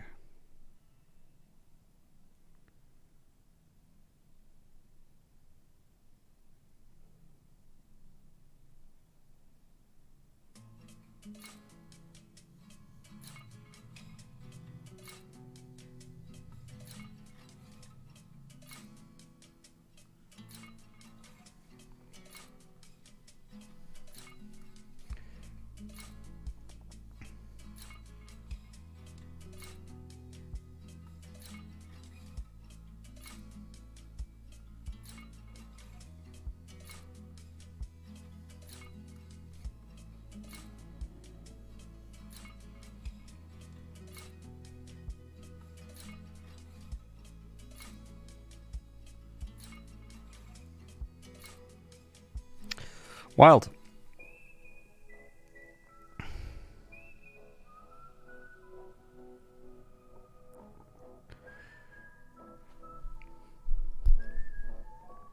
Trying with the ID number. Yeah, I was thinking that actually.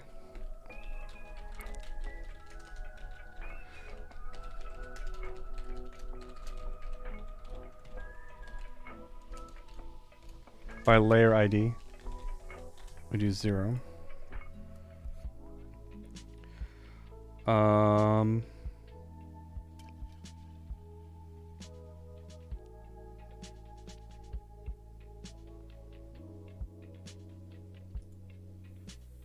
We'll see what we get. We'll say if tile data string.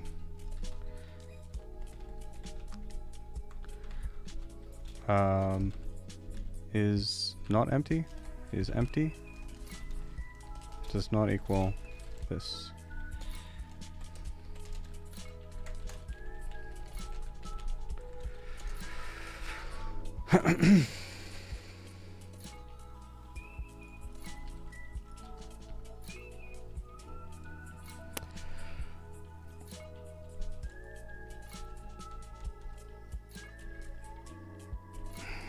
Doesn't work.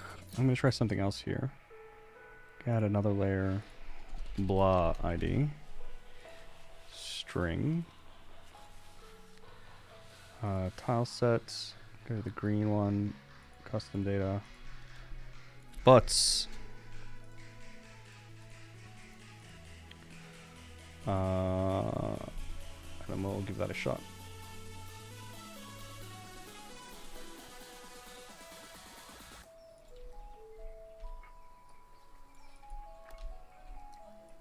I don't know what's going on. This is really bizarre. Really, really, really, really, really bizarre. How do you get custom data for a tile?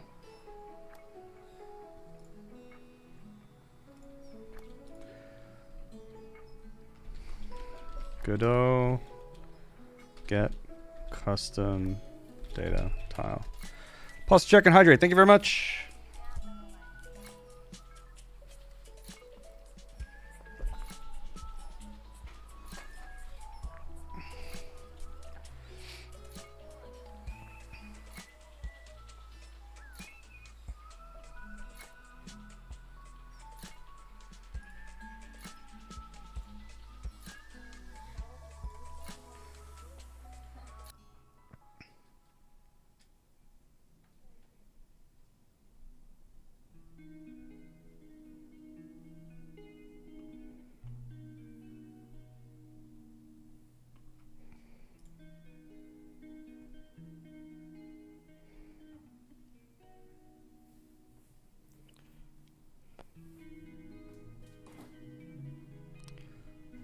What do we have?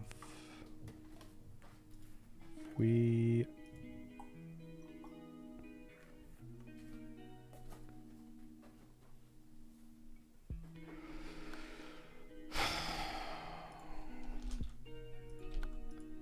Let's try this real quick.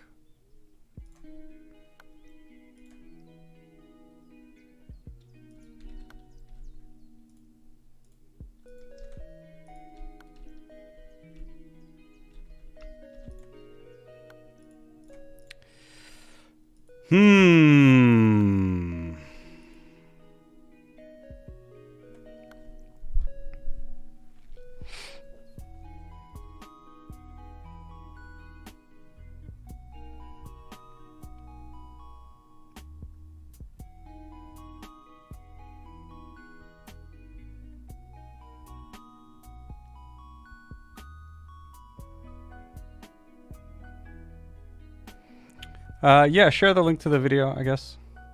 It was the one in my Google search. Yeah, the only thing I hesitate is that I don't necessarily think I should be watching other people's videos on my stream, that's all. I have debugged it and looked into the data that it contains.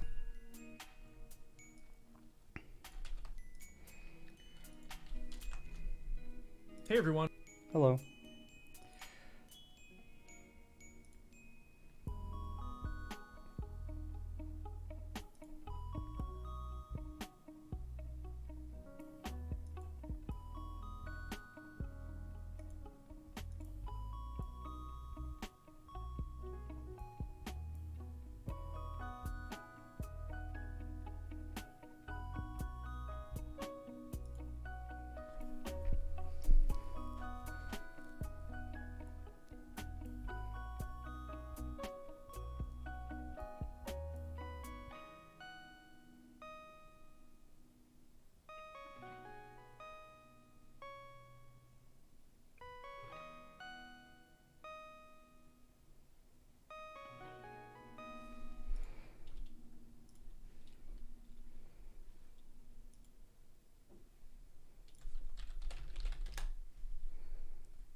for a given physics body RID.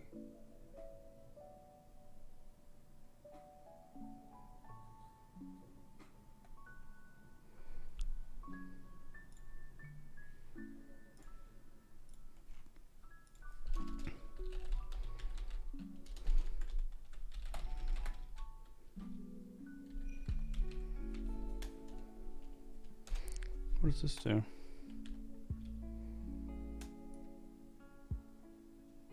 Returns the coordinates of the tile for a given physics body RD. So try to retrieve from.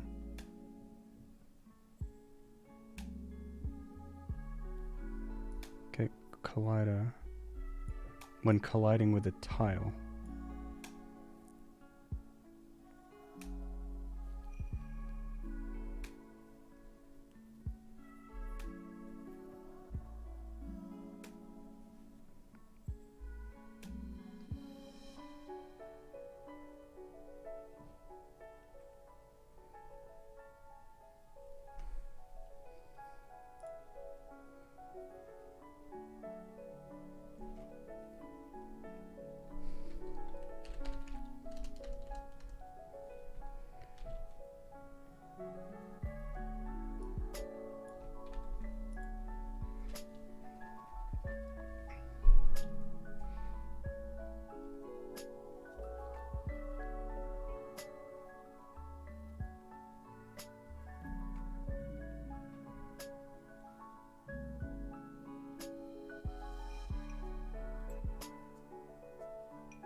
But body RID in this case is what?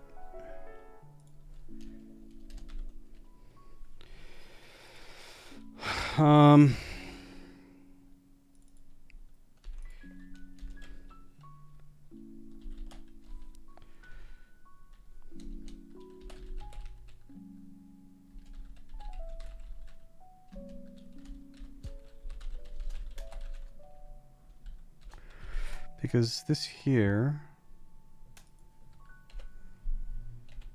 Oh, I didn't have the thing for this.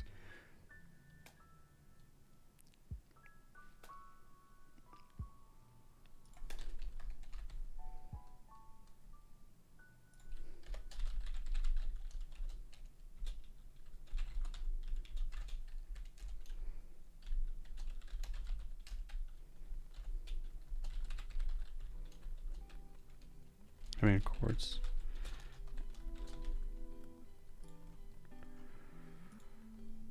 That's just not going to work anyway. Let's take a look at this real quick.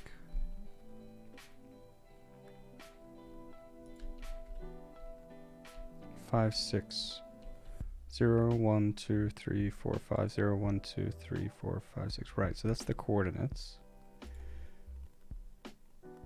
And then what they're using is tile data.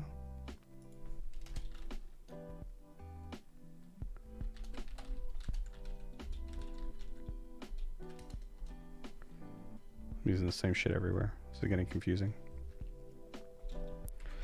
Equals Tilemap get cell tile data. This is what we've been doing. Oh. Wait, this might actually be working. The index in this case is what? Oh, right. So 0. And that's coordinates. It's for that cell.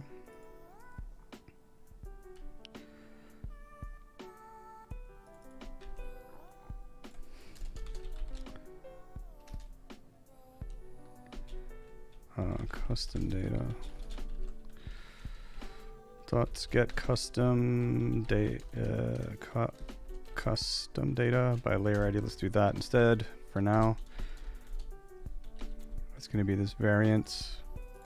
This will be a string. Data string.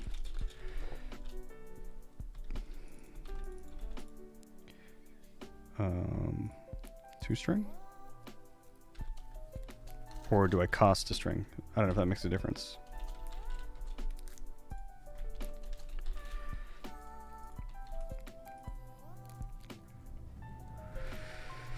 How is this different than what I was doing, though?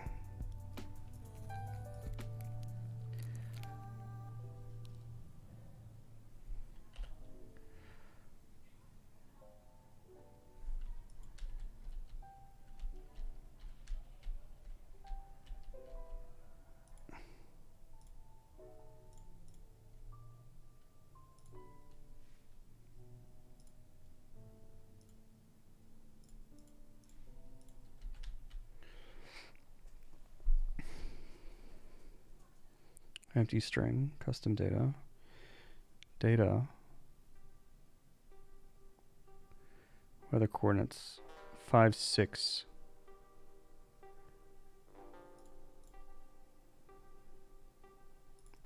It says 5, 6.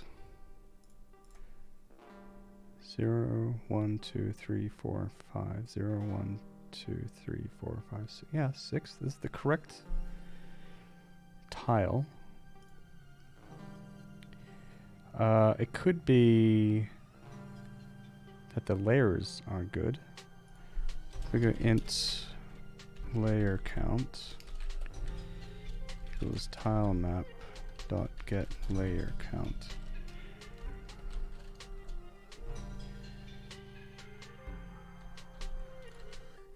What do we get?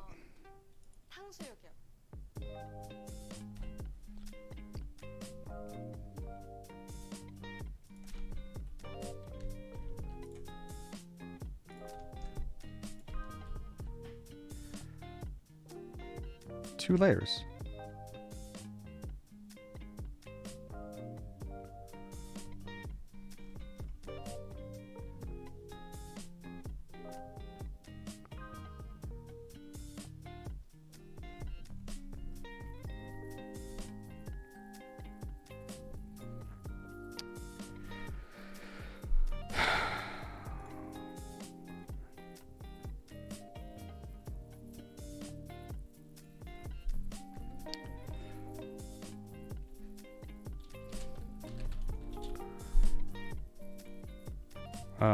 How do I do this? Int I in. Does that work? How did he do it? And how does... let's just do it the other way. Alright, let's then... go layer count, whatever.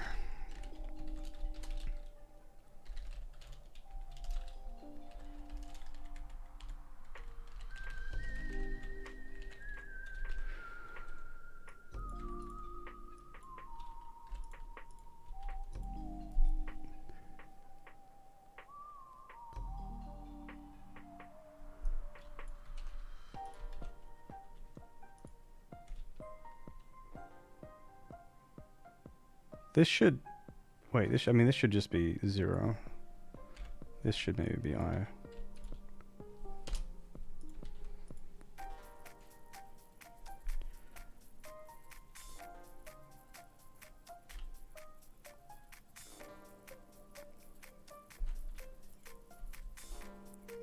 Yo! Yo!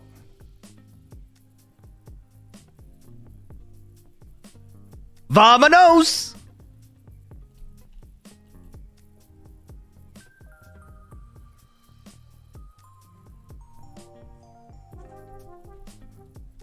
Holy shit!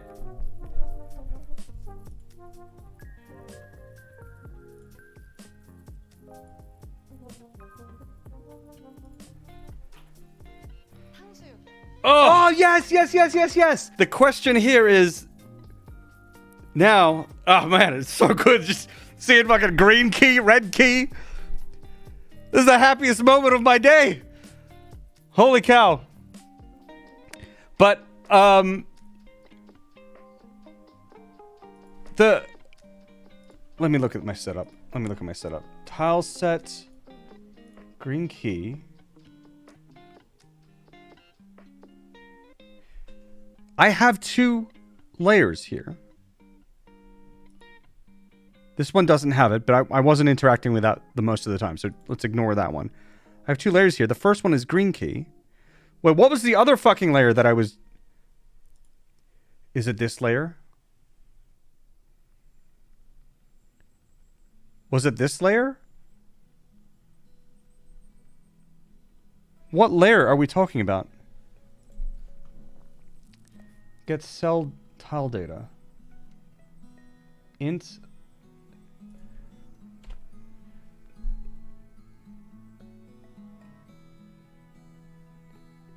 This is the layer of the tile map. This entire fucking time, guys. I've been working with the second layer, and I mean...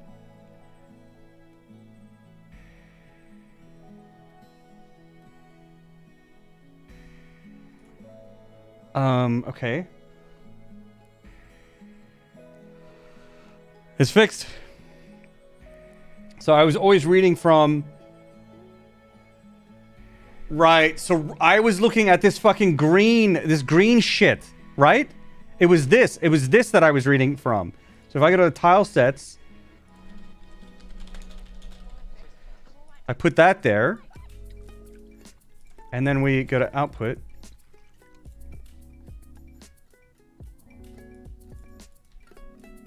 Well, it's not going to do that now. What? Hang on, wait. It still did nothing for the first layer. So I'm misunderstanding something still.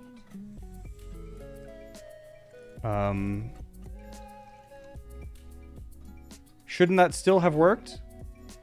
Shouldn't we have gotten fuck this shit? Did I put it on the wrong one?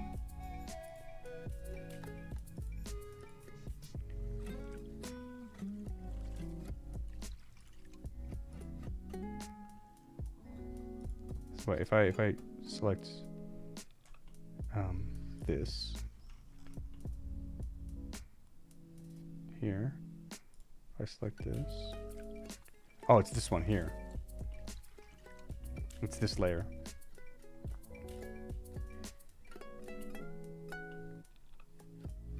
It was this. Which one was it? This one.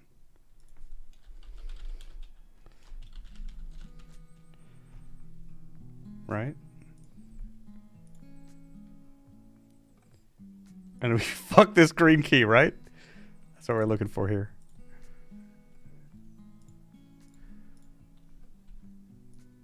Fuck this green key!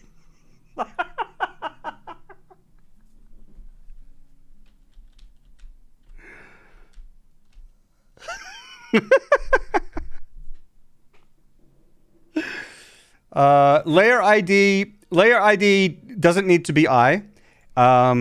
So if we look at the tile set here, see this custom data? We've got 2 custom datas, right? We've got a first one, a second one. Right now,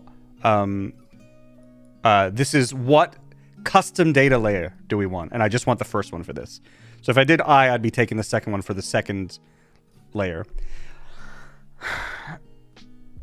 Okay, what I don't understand though, okay, that's great that we got it working, but there's still a hole in my knowledge. And I don't know how the fuck I was supposed to figure this out. I still don't understand. It still doesn't click in my head, right? And the thing I don't understand is this body RID here.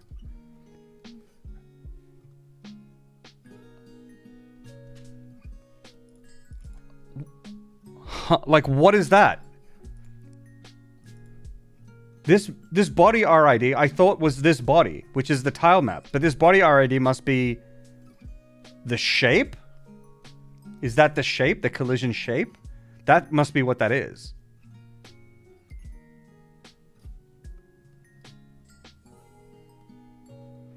Return for given physics body RID. But this is one of the things that I wanted. I wanted to get the shape. I wanted to get the collision thing. And then I could have worked from there. how such RID can be retrieved from kinematic collision 2D get collider RID when colliding with a tile. Yeah, it's the resource. It's the resource ID. So this would be the ID of what I'm assuming to be the collision box, right? That we're colliding with on the tile. That must be what that is. RID type. It's just some ID to reference the different objects in the game. So how was I supposed to know that? How was I supposed to know that this RID was that collision thing? And for the sake of understanding, can I still get that collision? So what would that collision have been? How do I get something by the RID? How do I get an object from an RID? RID.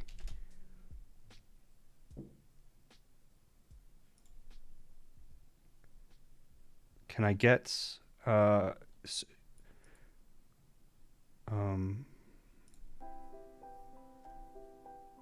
get ID is valid. What's get ID do? Returns the ID of the referenced low-level resource. Okay. How could I have known that was a collision thing? You can get the appropriate layer from the RID.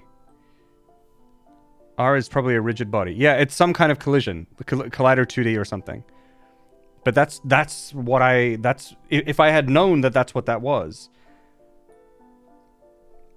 Because so like the reason I want to know this next part is that if I ever find myself in a situation where I'm getting an RID, then like in my brain right now, my understanding is that I should be able to get that resource. I should be able to get that whatever it is and see what it is based on the RID, right? That's what I assume. So how could I do that? So in the future, if I want to see what I'm getting passed in by a RID, how can I see what it is? No distractions, just pure focus alone. Absolutely. Find in scene by RID. Yeah. Is that a function? Was that a function? Find in scene? No. I don't know.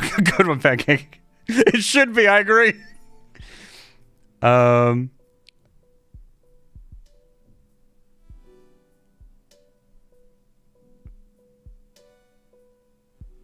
think you can get the layer you're colliding with.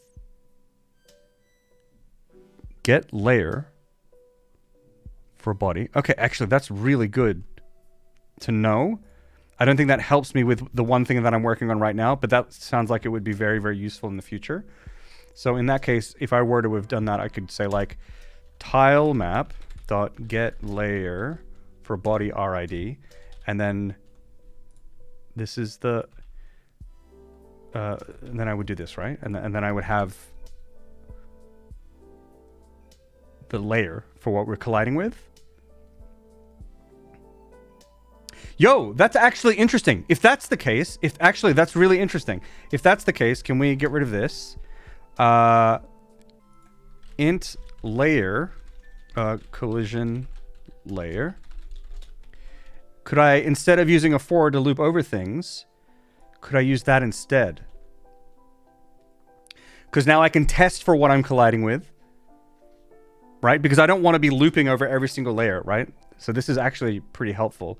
So if this works, then I can just get the layer that I'm colliding with and then check for the data on that layer. Let's give that a quick test.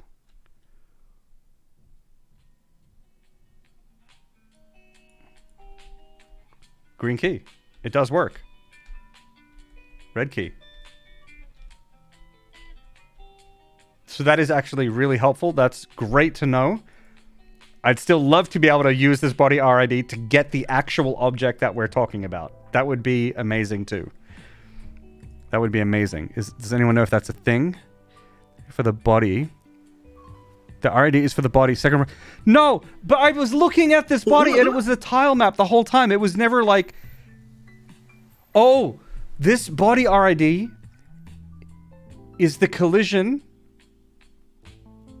ID for the resource within body. Is that right? You cannot directly get it, but you can look for it. It's just an ID for the body.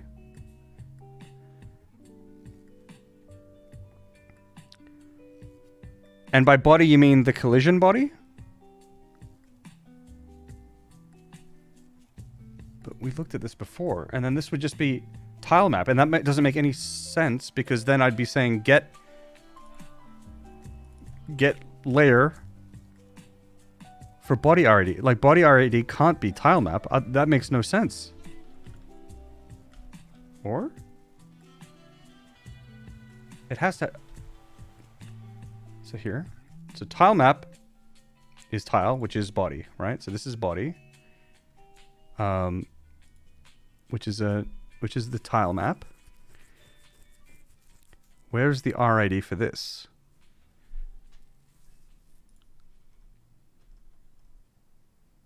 How do I get that?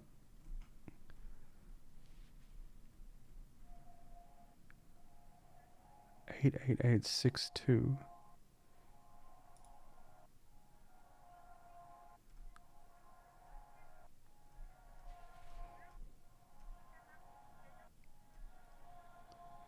There's the tile set.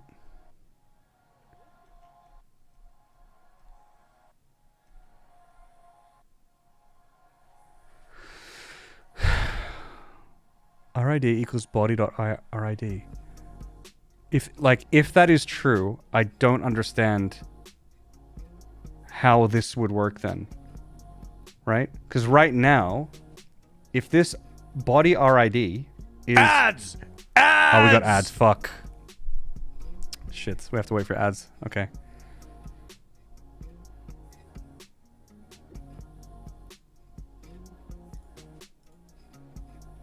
Ass! Get up and take a break. I will. I'll be right back.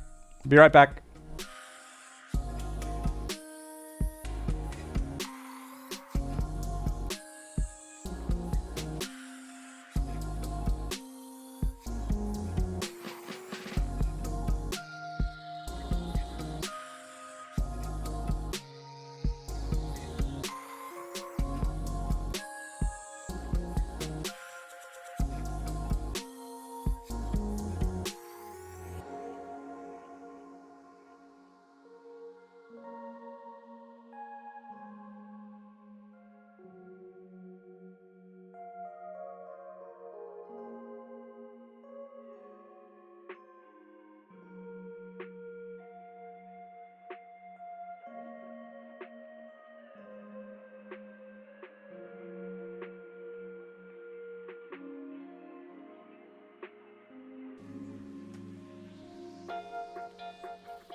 we're back.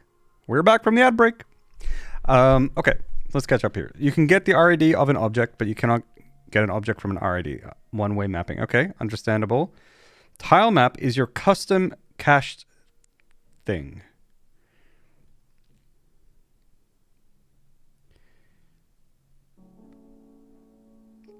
Which is a tile map. This here, which is body, right? Because body comes in here. And then we save tile map. So this is the entire tile map. It's not a tile, and it's not the collision body of a tile. It's just the entire tile map. Right? Right? Because we could check that. And it's a tile map. It's not just a tile. Right? But then you're saying you are colliding with a tile. True. RID, body of the... Right. So this RID is the tile that we're colliding with. It's the ID to the thing that we're colliding with. That's what you're saying, right? Which makes sense, right? Because then I can put in here, that's the ID of the tile that we're colliding with within the tile map, and we can get the information about that tile. That all makes sense. The question now is, how the fuck was I supposed to know that was the tile? How was I supposed to know that? There must be a way. There must be a way for me to have known. So let's take a look around. So body RID does not equal body.RID. Right. That's why I'm super confused here. So the function that this thing here, where set up a signal on this, which is body shape entered. So let's read about that on the docs. The docs, yep.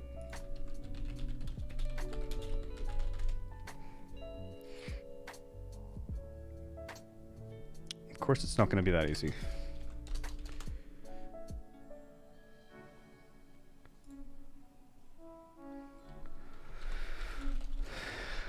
Body shape entered. When emitted, a shape 2D of the received body. The received body being the tile map. So that's the when I've overlapped something else, I have received it, and I've received the tile map. All right, so this is emitted when a shape 2D, which is my area 2D on my character, receives the body, the tile map. All right, when that enters my shape. Cool. The body can be a physics body 2D or a tile map. True, and it was a tile map. Tile maps are detected if their tile set has collision shapes configured, which it does. Requires modeling to be set true. Okay, cool.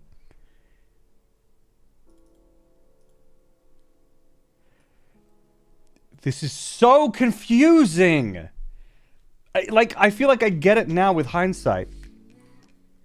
Local shape index and body shape index contain indices of the interacting shapes from this area and interacting body respectively. So first of all, that sounds great, but I don't know how to use those two variables. But I don't need to right now. Body RID contains the RID of the body. Any sane person would think by writing body here, you would be talking about this. The RID of this. As someone said before, body.RID. You would think that. No? But that's not what it is. This body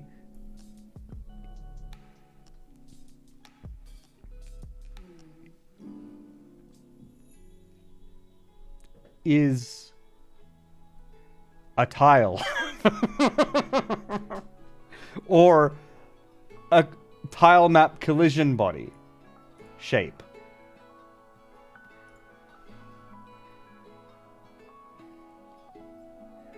Yeah, right?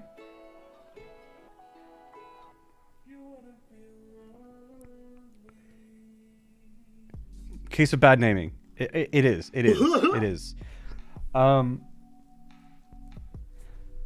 I will rename the code in my system so that it's less confusing. But something to be, mindful of here, though, is that this is a very general function. It's not always going to be used when colliding with tile maps, right? As we say, it can be used for other physics body 2Ds and things like that as well. So that's why it can't, this can't say tile map and this can't say... I still don't even know what the fuck this is referencing. I don't know what body they're referencing. The collision body? The shape? Maybe.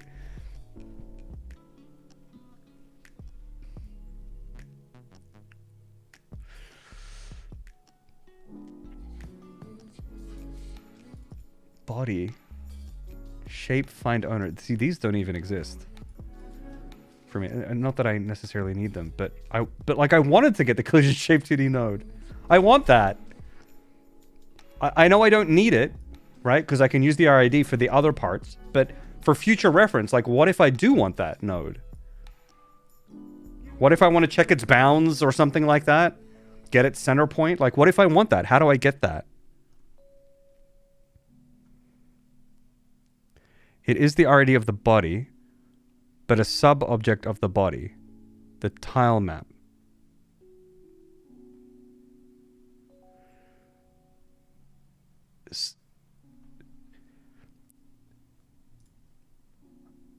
That broke my brain a little bit.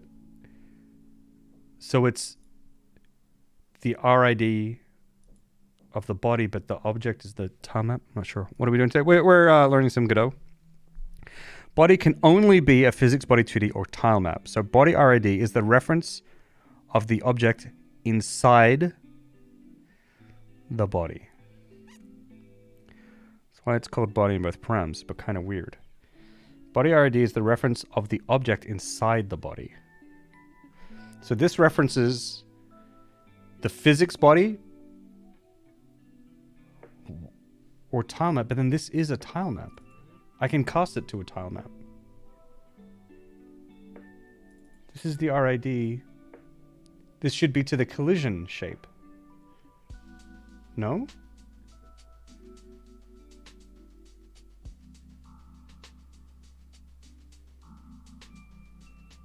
Body dot shape find owner. Body shape index. Shape find owner. Body dot shape find owner.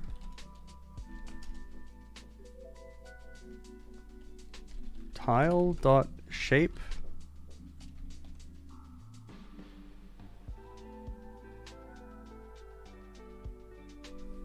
How do I use these?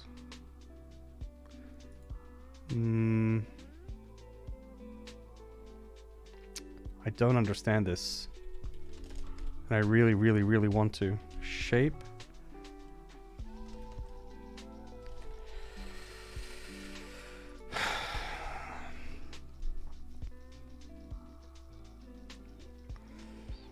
Each tile is treated as its own body. I think so too. So like, if this is referring to the tile that was collided with, then it makes sense. But then the fact that this body is a tile map it's just not clear anywhere for me to have known that. It all starts to make sense if that's the case. And it seems like that is the case. I mean, obviously it's the case.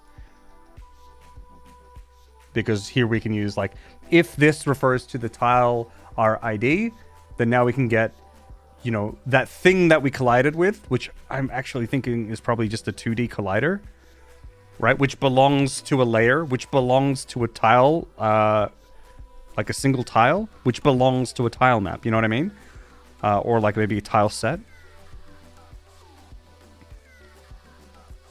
Because then why else would they give you these? You should be able to get the collision shape.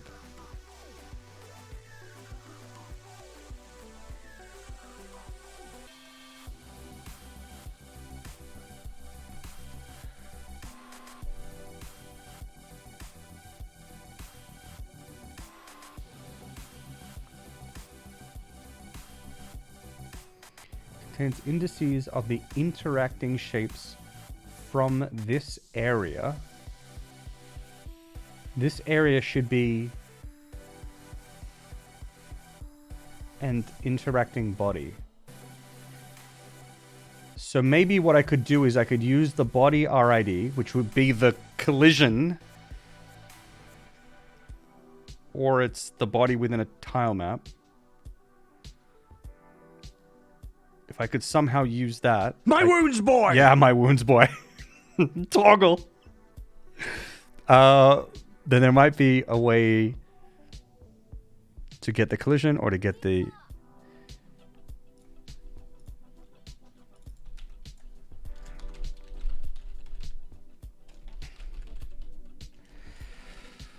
Get...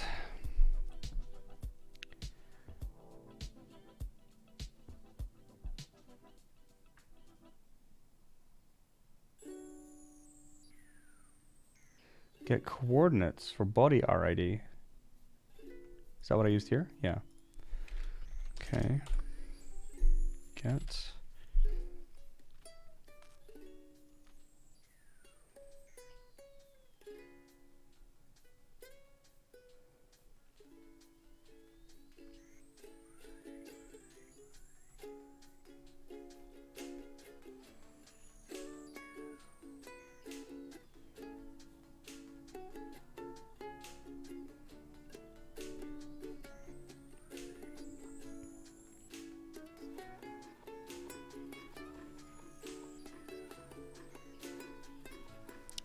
Bizarre.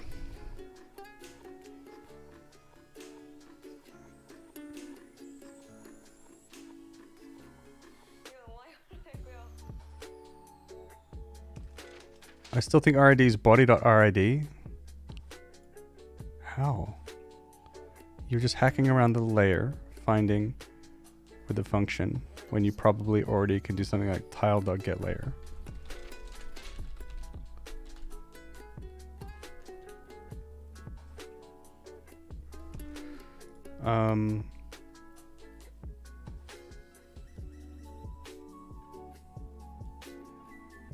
I mean, I can probably get the different... I mean, I just pass the layer in for different things, right? But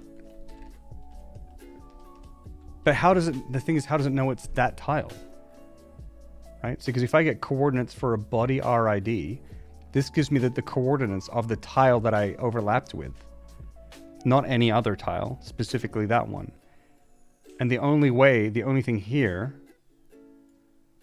that could tell it which tile it should be getting, or you know what body I've interacted with, is this here, because this body here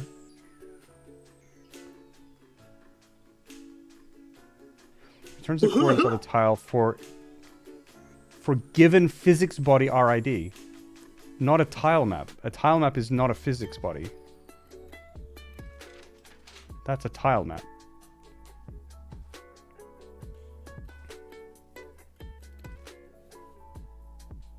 Such RID can be retrieved from kinematic collision 2D.get collider RID when colliding with a tile.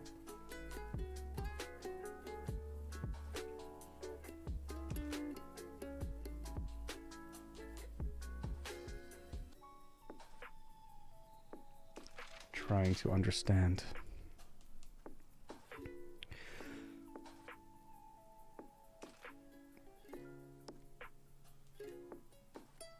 Body RD refers to something inside the body. This references the exact object you're looking for.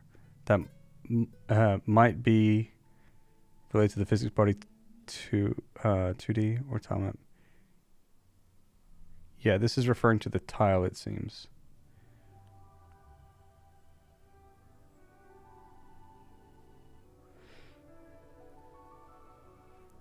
Yeah, this probably refers to the tile.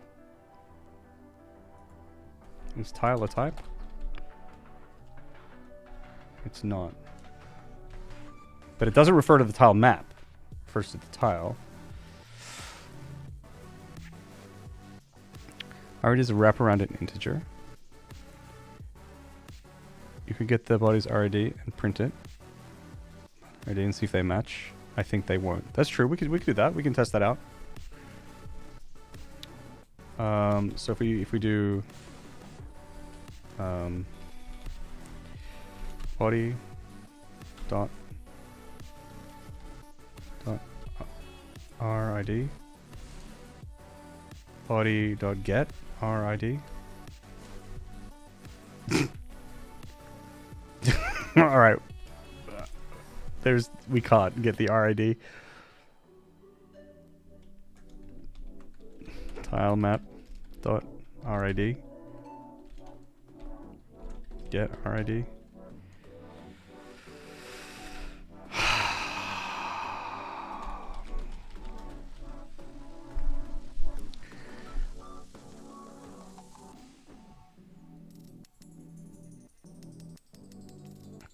Maybe the body is the whole tile map and the RD is a single tile. That's what I think. That's Arma. That's what I think. I think it's the implementation detail that leaks to the public API, not the easiest API, I would say. Just like proper documentation, yeah. It's replied when dealing with physics body 2D. Because those... True, Renerick. Maybe that's the case. You're actually right. But, wait, hang on. I think you're right. I think you're right. Here, these here... They're only relevant.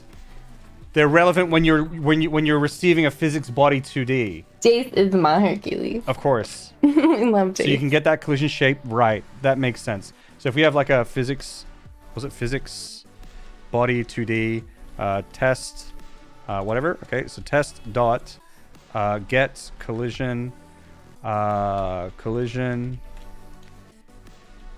What was the function called? Shape find owner. Shape find owner. There it is, right? And then now we start passing in the shape index. Body shape index. Yeah. That's what it is. That's what it is, guys. 100% correct. Vamonos! Vamonos. So these two here, these are for if you have a physics body 2D. And then from there, you can probably get the collision shape with that. But in the case of a tile map, you can't get the collision shape, but this body RID will refer to whatever that collision body is that you've collided with. In this case, it's some representation of a tile or the tile's collision. Who fucking knows? But it's referring to the thing that we collided with. I think. Right? It shouldn't refer to the entire tile map. It's referring to the thing that we collided with. And then in our code, if we know that, then from the tile map, we can use the collision RID, whatever we collided with, and we can find the layer of it. We can get the coordinates of it. And then we can start getting the custom data for it. Okay, this is making more sense. This connects all the dots in my brain now. There's like, or it connects enough of the dots, right? Like I still don't really fucking get, you know, what... I wish I could just get that thing and look at it, but I guess I can't. But now it makes sense. You know, if I ever use this again, I can understand it now because I know that this is referring to the RID of whatever the collision is. Right. Are we going to get the tile name? The tile's name? Does the tile have a name? The tile doesn't have a name. Does it? I don't think it does. Tile sets. I mean, kind of. We already fucked this on it, right? And we got that. Yeah, there's a name for the tile. But, okay. Cool. That's what I was mentioning with the inelegant API stuffing the same stuff for tile map and physics body. Yeah, they should just be separate. Then you can just write what you want. I mean, I suppose... You know, one could say, yeah, but it's convenient if they both, you know, hit the same thing. But maybe we could just have two different signals. One for tile map stuff, one for other stuff. And if we want to process them as the same thing, then I can create my own helper function, which will process them together. You know? I mean, look, this is okay. This is perfectly fine when you know it. When you know it, right? Like, it's okay at this point. But I don't think it was communicated super well, or at least it wasn't super intuitive to me. Like, if I were to make any changes here, I think I would very, very explicitly say that these aren't used for tile maps, right? That's what I would say. Unless they are, then I would say that too and make it very clear how, like in what way. And that this body RID will be referring to some collision shape. And that if I can't retrieve it from a tile map, then I say that, right? Because when we have an example of getting the collision shape 2D, to me, I think it's reasonable to assume that you can get this shape from a tile map too. Yeah, I think this could be clarified further. But it doesn't matter now because we fucking know now, chat. We know. We know. By the way, you know, I don't want to, no shots fired to the people who are doing this. This stuff is really hard to do. It's really hard. It's super easy to go back and like go to these people who have been developing this engine and writing all this documentation and be like, actually, you made one mistake here. I mean, that's very easy to do. Okay. So, yeah, no, it's, I get it. I understand how hard this is. So like, I don't mind, right? This is just part of what it's like. But so far, I would say, and maybe we can start wrapping up. Maybe we can start wrapping up stream. We can get a bit of just chatting now. Let's look at my to-do list. We didn't quite get to where we wanted, but we learned some stuff. So we did this. We did some signals. We learned how those kind of work. I really like the way that they work. On Clyde, we did something. Press E to interact. We didn't get around to doing that. We could probably do that quite quickly. Those are famous last words right there. So let's not over the can of worms. But you know, we can look into more stuff another time, and I can work on some of this stuff myself later and give you guys an update. Let's do like a small bit of just chatting before we wrap it up.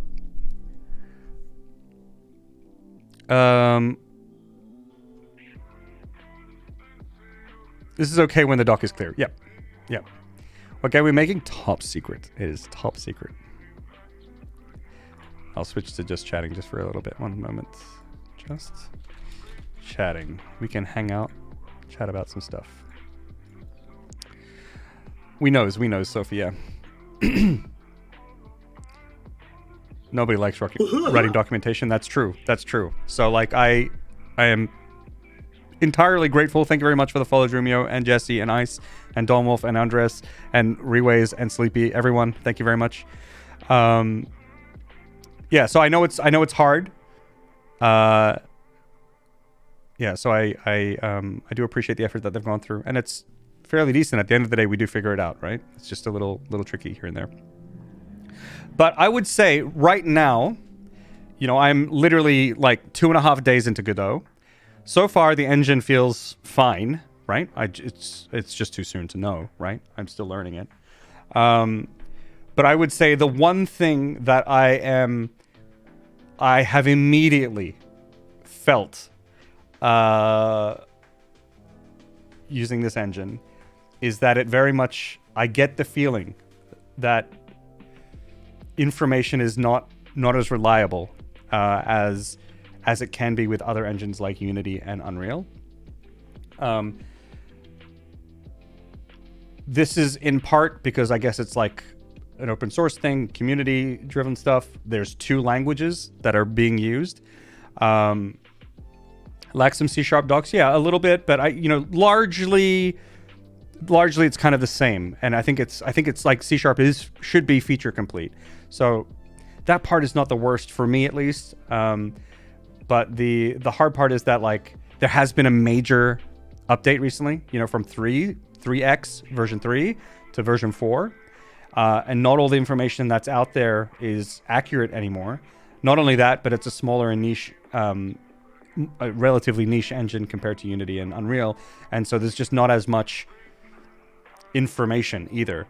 And then when you come across it, I get the feeling of like, I don't know what I can trust and what I can't trust because it doesn't always work out. Either because it's incorrect, because it's no longer correct because of the engine upgrades, or because like, as we've run into here, I feel documentation could have been a little better here, right? And so these are the things that I'm running into that I feel I don't really run into as much, or hadn't run into as much when I was using Unreal Engine 4 with Coffee Stain. and when I had used Unity in the past.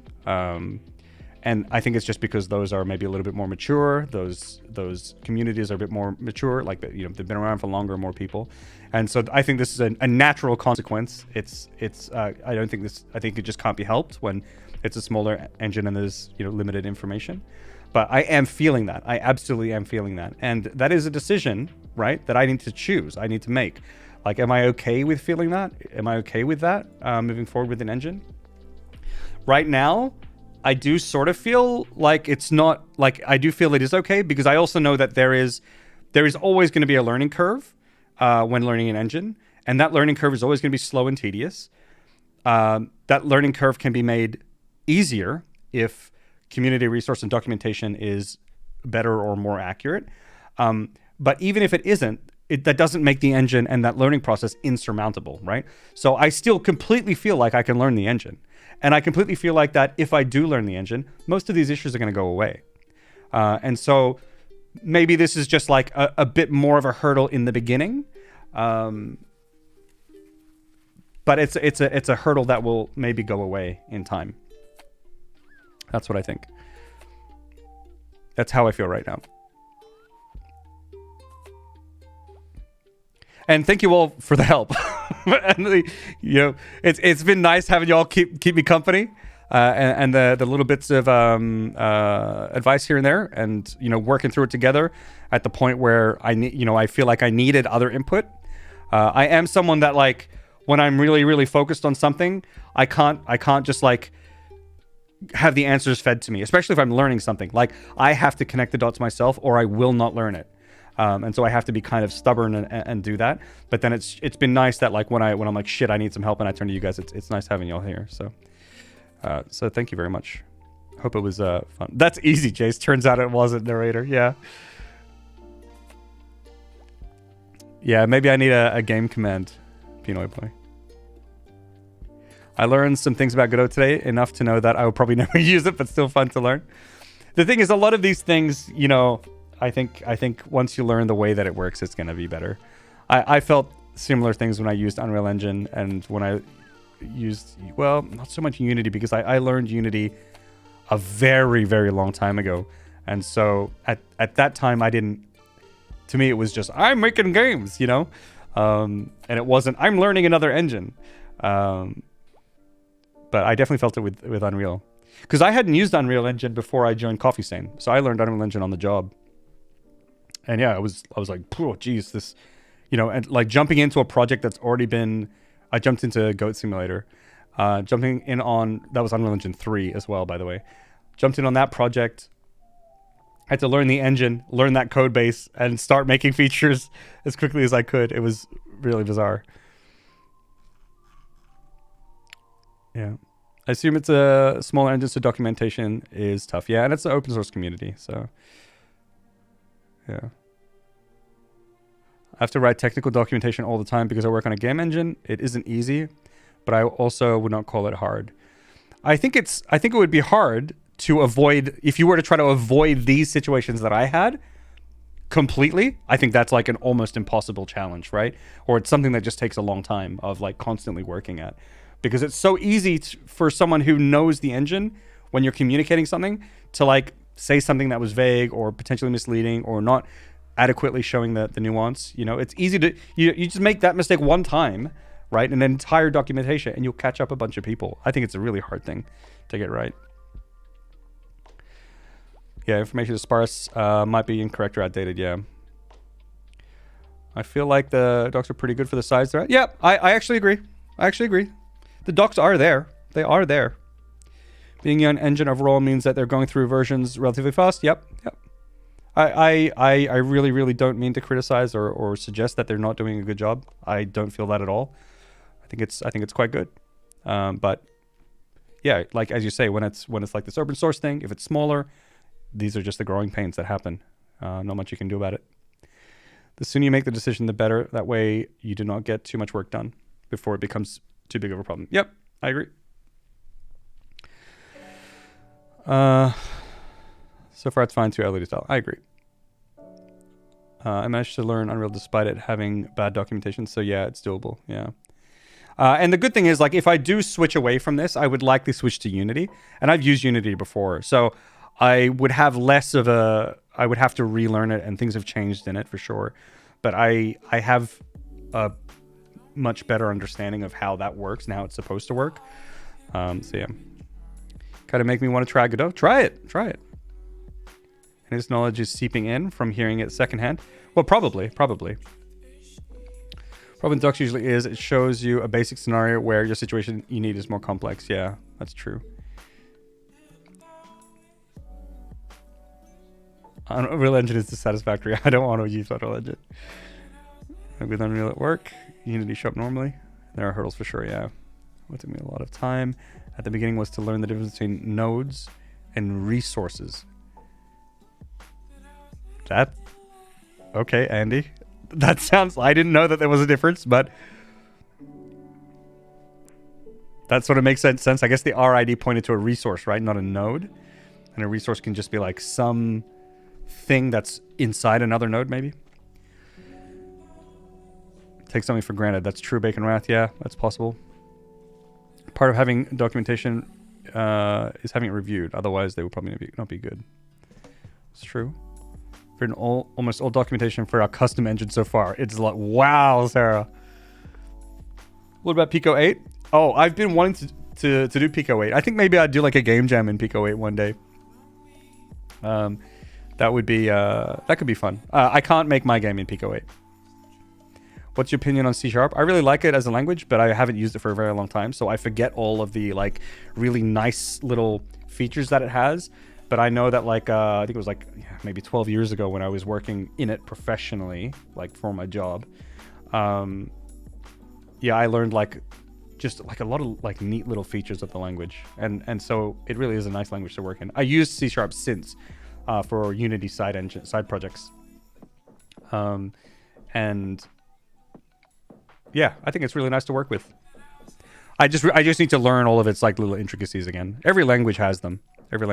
So Godot is so easy to get up and running with. It really is. Well, one part that wasn't so easy to get up and running was the whole like VS Code, C# and Godot, tying that together with the building and debugging. I actually recorded a video about that yesterday, and we'll hopefully have that out tomorrow on my YouTube channel. By the way, if you're not subscribed, here's my YouTube channel. Again, that is not my latest video, but there are other videos there too. Why not switch to Jai? No. Jesus. I'm curious about the language.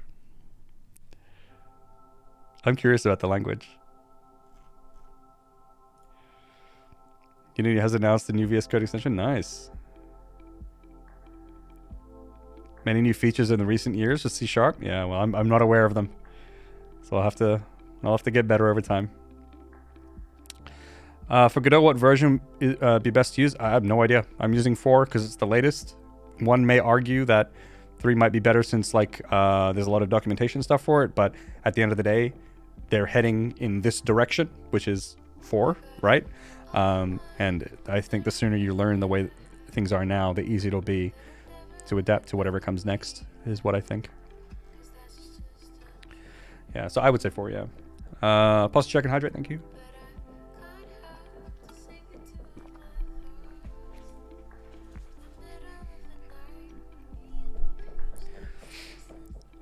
Languages that let you just add a string to an integer and it just shrugs and says, yeah, why not your funeral?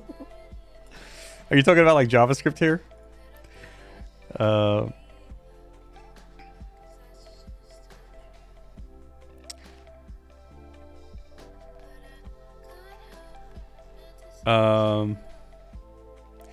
Actually, wait, if any of you, so try it here. You're talking about here. Does anyone here help me out here? Let me know if you... Okay. There's one thing with my launch, my build and debug that I wanted to get better, that I wanted to improve. And if there's anyone here, there seems to be some people who know Godot pretty well. Can you tell me if this might be possible or give me any leads? So with the attached to process right now, the way that it works is if I just run it.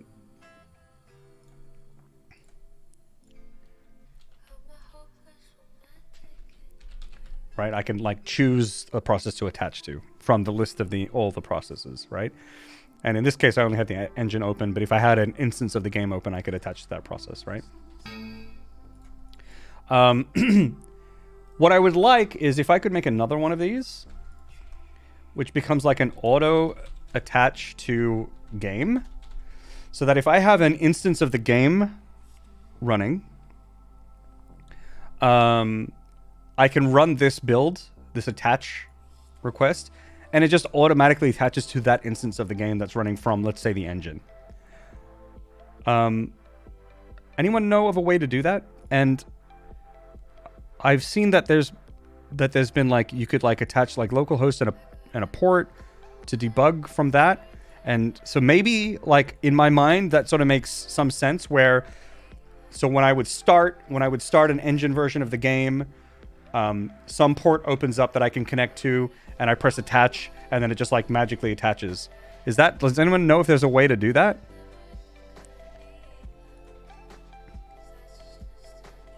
I'll wait like 10 seconds. If someone says yes, then I'll wait longer. Hello, how goes Game Magic? We learned some stuff today.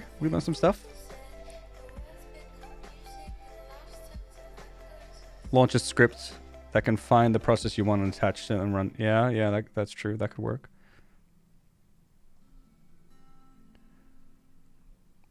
I mean, it's not that bad. I can always just search for the process. It's not that bad. But it'd be sick if I could have that. That's the only thing that I feel like I'm missing.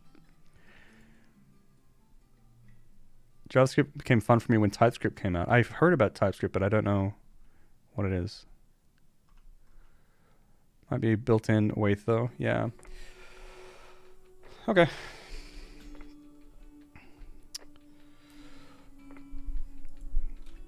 Cool. Alrighty. I think I'm done. Here. I was supposed to finish streaming. Oh shit. Supposed to stop 45 minutes ago. Accidentally worked too much.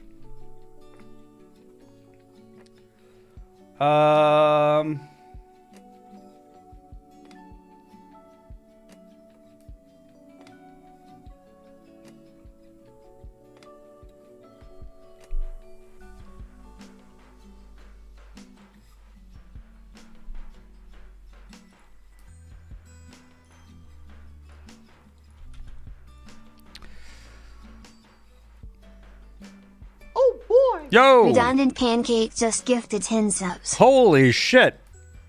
I was just about to end stream. Good thing I took a little longer to find someone to raid. Thank you very much, Pancake, for the 10 gifted. Holy shit. Enjoy your emotes, everyone. I was quick enough, you were. Thank you. Went on stream for 6 more hours instead of stopping. Hey, good idea. Thank you for the follow, Cal. Jace is already crunching. I guess so. Jeez. Workaholic confirmed. I'm absolutely a workaholic. That's why if you guys watched my video, my actual latest video, I was like, I have to have a day where I'm not doing any work, so I have to force myself to learn to do other things. Support out, Jace. Thank you. Enjoy the emotes. Next dev stream will be Tuesday. So it's going to be Tuesdays and Thursdays, but next stream will be Saturday. I'm going to be playing some Satisfactory this Saturday. Right? Starting at the same time, which is 4 or 5 hours before now, but on Saturday. Okay. So if you guys want to hang out for some games, we can play some games on Saturday. Okay, we're gonna be rating my buddy Miss V Adams. They're playing some Ark right now. They're a dear friend. But thank you all, everyone, for hanging out. Wait, how many people are here? What the hell? There's so many. I don't look at the viewers when I'm streaming. And then I see it on the raid. That's insane. Thank you, everyone, for hanging out today. I really appreciate it. It helps me stay focused. I feel more productive.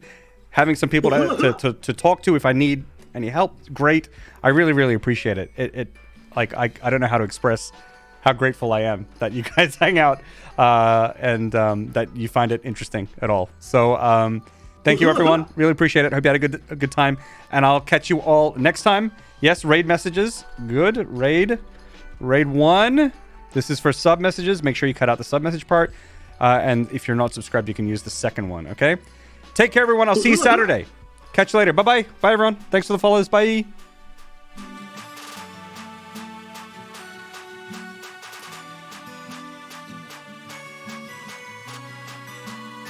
Check out my Discord. Check out my Discord. Exclamation Discord.